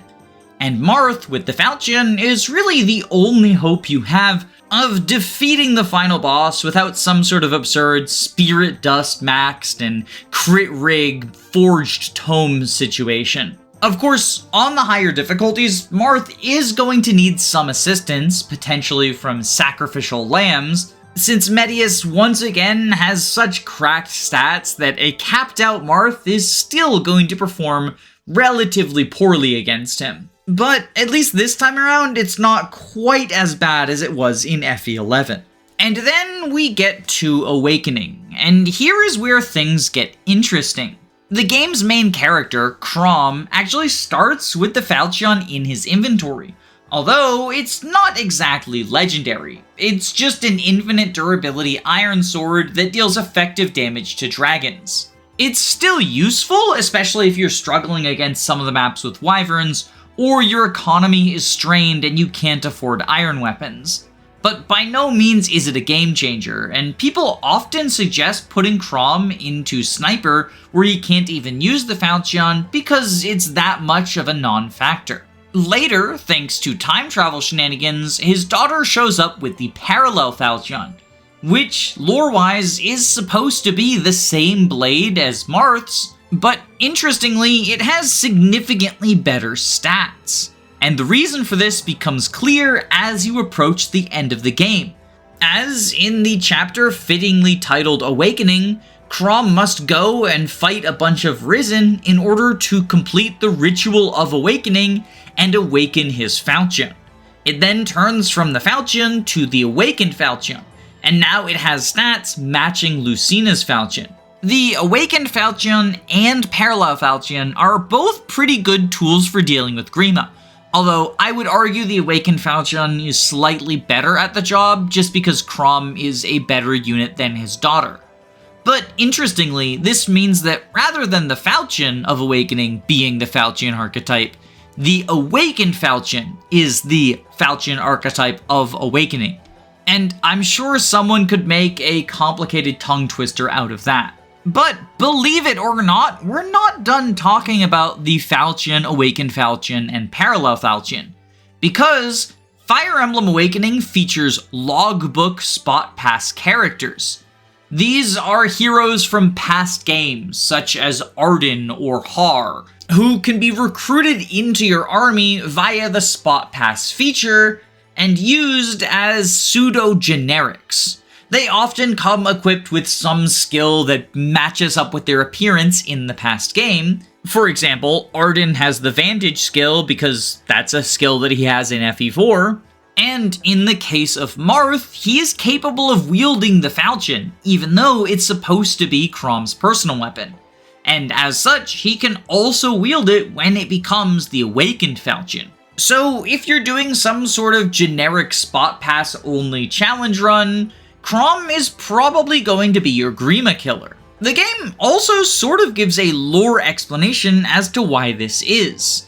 The Falchion can be wielded by descendants of Anri, and since both Chrom and Lucina are descendants of Anri, as is Marth, they are all capable of wielding this blade that has been passed down through the generations. Of course, that does kind of beg the question about Lisa, her son Owain, and Lucina's potential siblings, but the game kind of addresses this. In Lisa's case, she's just not capable of ever being in a sword-wielding class, and as such, even if she has the capacity to wield the Falchion, mechanically, she can't. And while we never get an explanation for Owain not wielding the Falchion, I have to imagine, in part, it's because of his obsession with legendary personal weapons. He sees the Falchion as Lucina's blade, not his, and as such, he focuses instead on his aching blood and the Mistletoe and all that fun stuff. As for Lucina's siblings, those ones actually get a full support to explain why they will not equip the Falchion in-game. We learn during that support chain that they're actually capable of wielding the legendary blade. However, they're hesitant to do so because they know that if they were to wield the Falchion, it would likely be a result of having taken over Lucina's mission for her, which would only happen in the event of Lucina's death. And as such, to avoid confronting that tragic possibility, they kinda just don't want to use the Falchion. It's a pretty cool support chain, and it plays out slightly differently depending on who Lucina's sibling is, but it always has the same general steps, where she's encouraging them to try and they're refusing, and eventually once she's left, they try to lift the blade and learn that they actually can, but still choose not to because it's kind of too scary to confront. Fire Emblem Fates copied Awakening's approach to the Falchion archetype. Main character Corrin receives the legendary blade the Yato near the beginning of the campaign at the end of Chapter 5. At first, it's just an 8-might katana, nothing too special. But as you continue through the game, the Yato receives 2 upgrades dependent upon which path you chose. One of these upgrades comes from confronting the Rainbow Sage, and the other one comes at the very end of the game, directly before fighting the final boss. In Birthright, the final stage is the Blazing Yato, whereas in Conquest you get the Shadow Yato, and in Revelation you get the Omega Yato. These upgrades both raise the sword's might and infer stat bonuses based on, again, which route it is. Birthright gives offensive stat bonuses, Conquest gives defensive stat bonuses, and Rev gives both, symbolizing the unity between Hoshido and Nor. However, a trait shared by all 3 final Yato variants is they gain the ability to pierce Dragon Skin, at least partially. You see, normally the Dragon Skin ability reduces all damage dealt down to 50%. However, the Yato makes it so instead it reduces damage to 75%. So it doesn't fully negate the Dragon Skin effects as the Bloggy Blade and Nagatome did, but it makes them significantly less of a hassle to deal with. And as a result, it unlocks a few different routes for Corrin killing these final bosses that are not available to other units. although I would argue it is much less of an extreme swing than the other Falchion archetypes we've talked about. In large part, that's thanks to the degree of customization you get in Fates. You can sculpt whatever unit you want into a Garen killer, Takumi killer, or a Nankos killer. It just requires a little bit of investment and a lot of game knowledge. Still, I think this approach of having the Lord's personal weapon slowly get upgraded over the course of the game is a cool one. It really only works with infinite durability weapons, so it's ideal for a game like Fates where there's no durability at all, but to be fair, it also works in Awakening since the Falchion doesn't have durability. Moving right along to SOV, and we have a reprisal of how the Falchion worked in Gaiden, which makes sense because this is a remake. Anyone can deal damage to Duma, but Alm has to be the one to land the finishing blow, unless you use the Nosferatu glitch, which was kept in the game intentionally by the developers as a cute little reference to Gaiden, which I always think is nice. I love it when remakes continue to intentionally include glitches, so long as they aren't game-breaking or debilitating. And I would argue, being able to use Nosferatu to kill Duma is neither of those things. Still, not much to say here because I kind of already talked about it. So let's move on to probably the most contentious entry, Three Houses. Personally, I would argue that Three Houses is the only game in the franchise that doesn't have a clear Falchion archetype, which makes sense considering it also doesn't have a Jagan, doesn't have Christmas Cavaliers, doesn't have a Camus, at least not a definitive one. Heck, it doesn't even have the very real and not made up Boucheron archetype. That being said, there are 4 characters who would be considered the protagonists depending on the route you take, and each of them does get their own Hero's Relic, which is a legendary weapon similar to the other Falchion archetypes.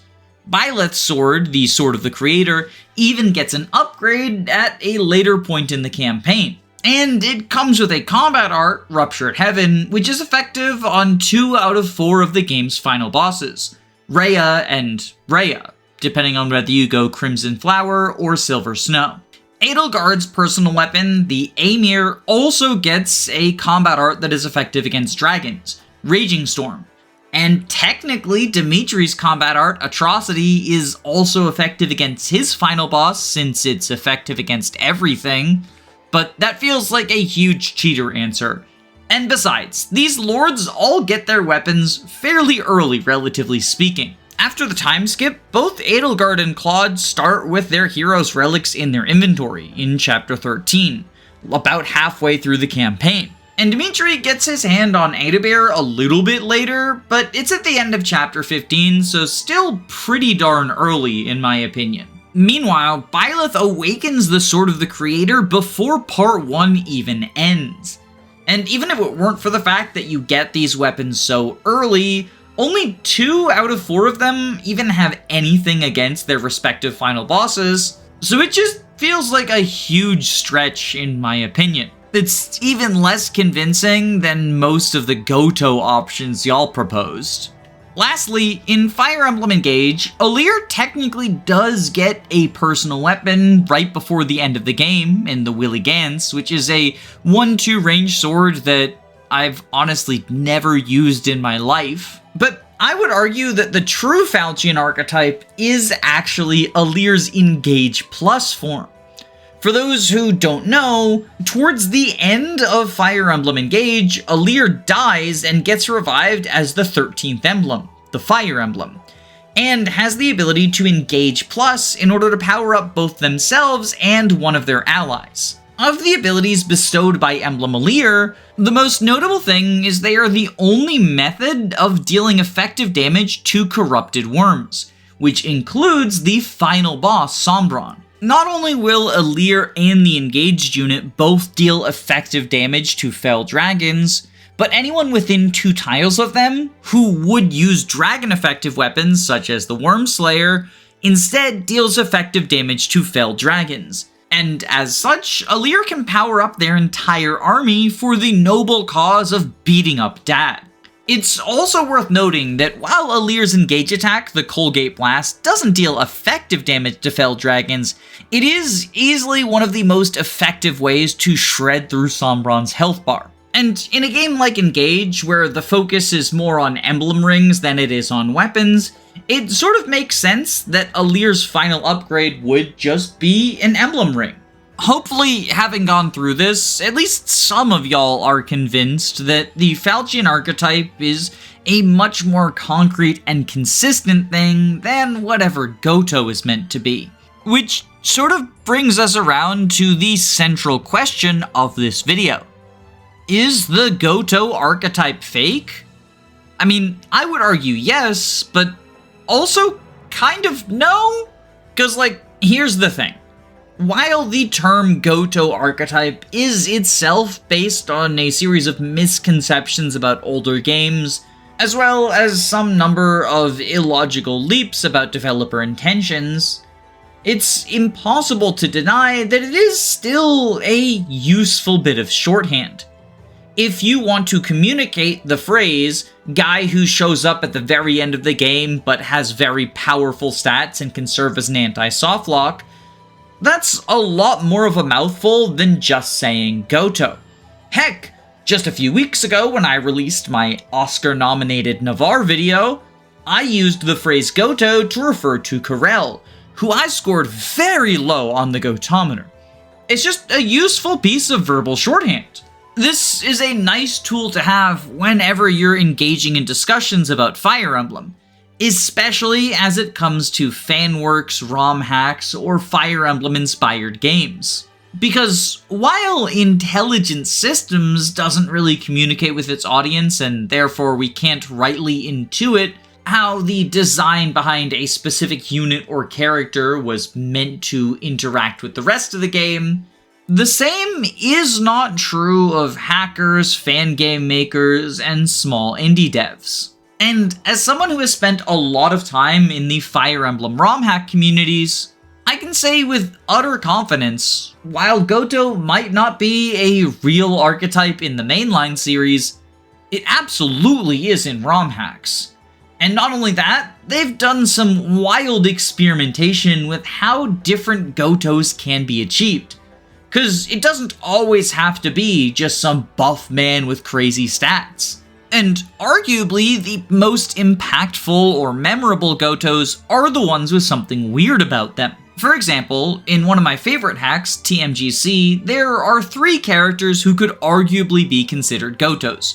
One of them falls into the more traditional build. He's got big stats, he rides a wyvern, and he has the resolve skill.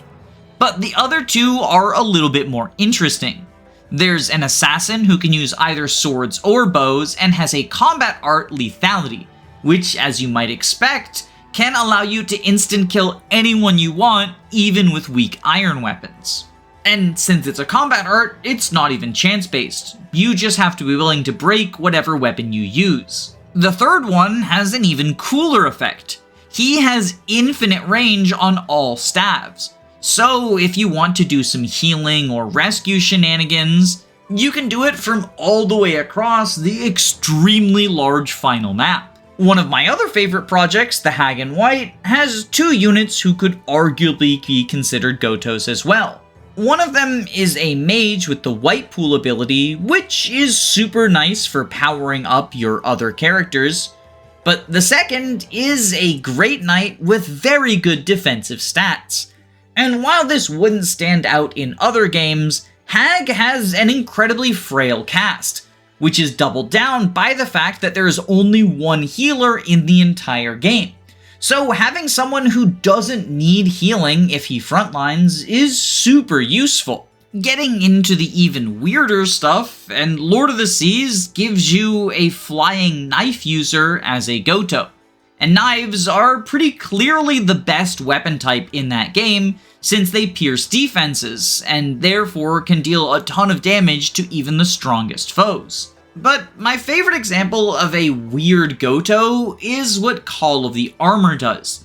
Because while there are 2 more traditional Gotohs in a Great Knight and Falco Knight who both join you on the final map, the third, more experimental one is your Jagan. If you deploy your Jagan on the second to last chapter of the game, he will find some beef jerky and eat it in order to cap his strength, cap his HP, and gain a 13 durability personal bow that deals a ton of damage from 2 to 3 range. We finally got him, the legendary J Gotoh, and I couldn't be happier. Anyway, that's really all I have to say about the Gotoh archetype. I don't really know how to conclude this video other than to say I hope you enjoyed this deep dive into the history of Fire Emblem, and I hope it helped you understand why I feel this term is so inaccurate and misapplied, even if it can occasionally be useful. There is no Gotoh archetype, there is no Easter Bunny, there is no Queen of England.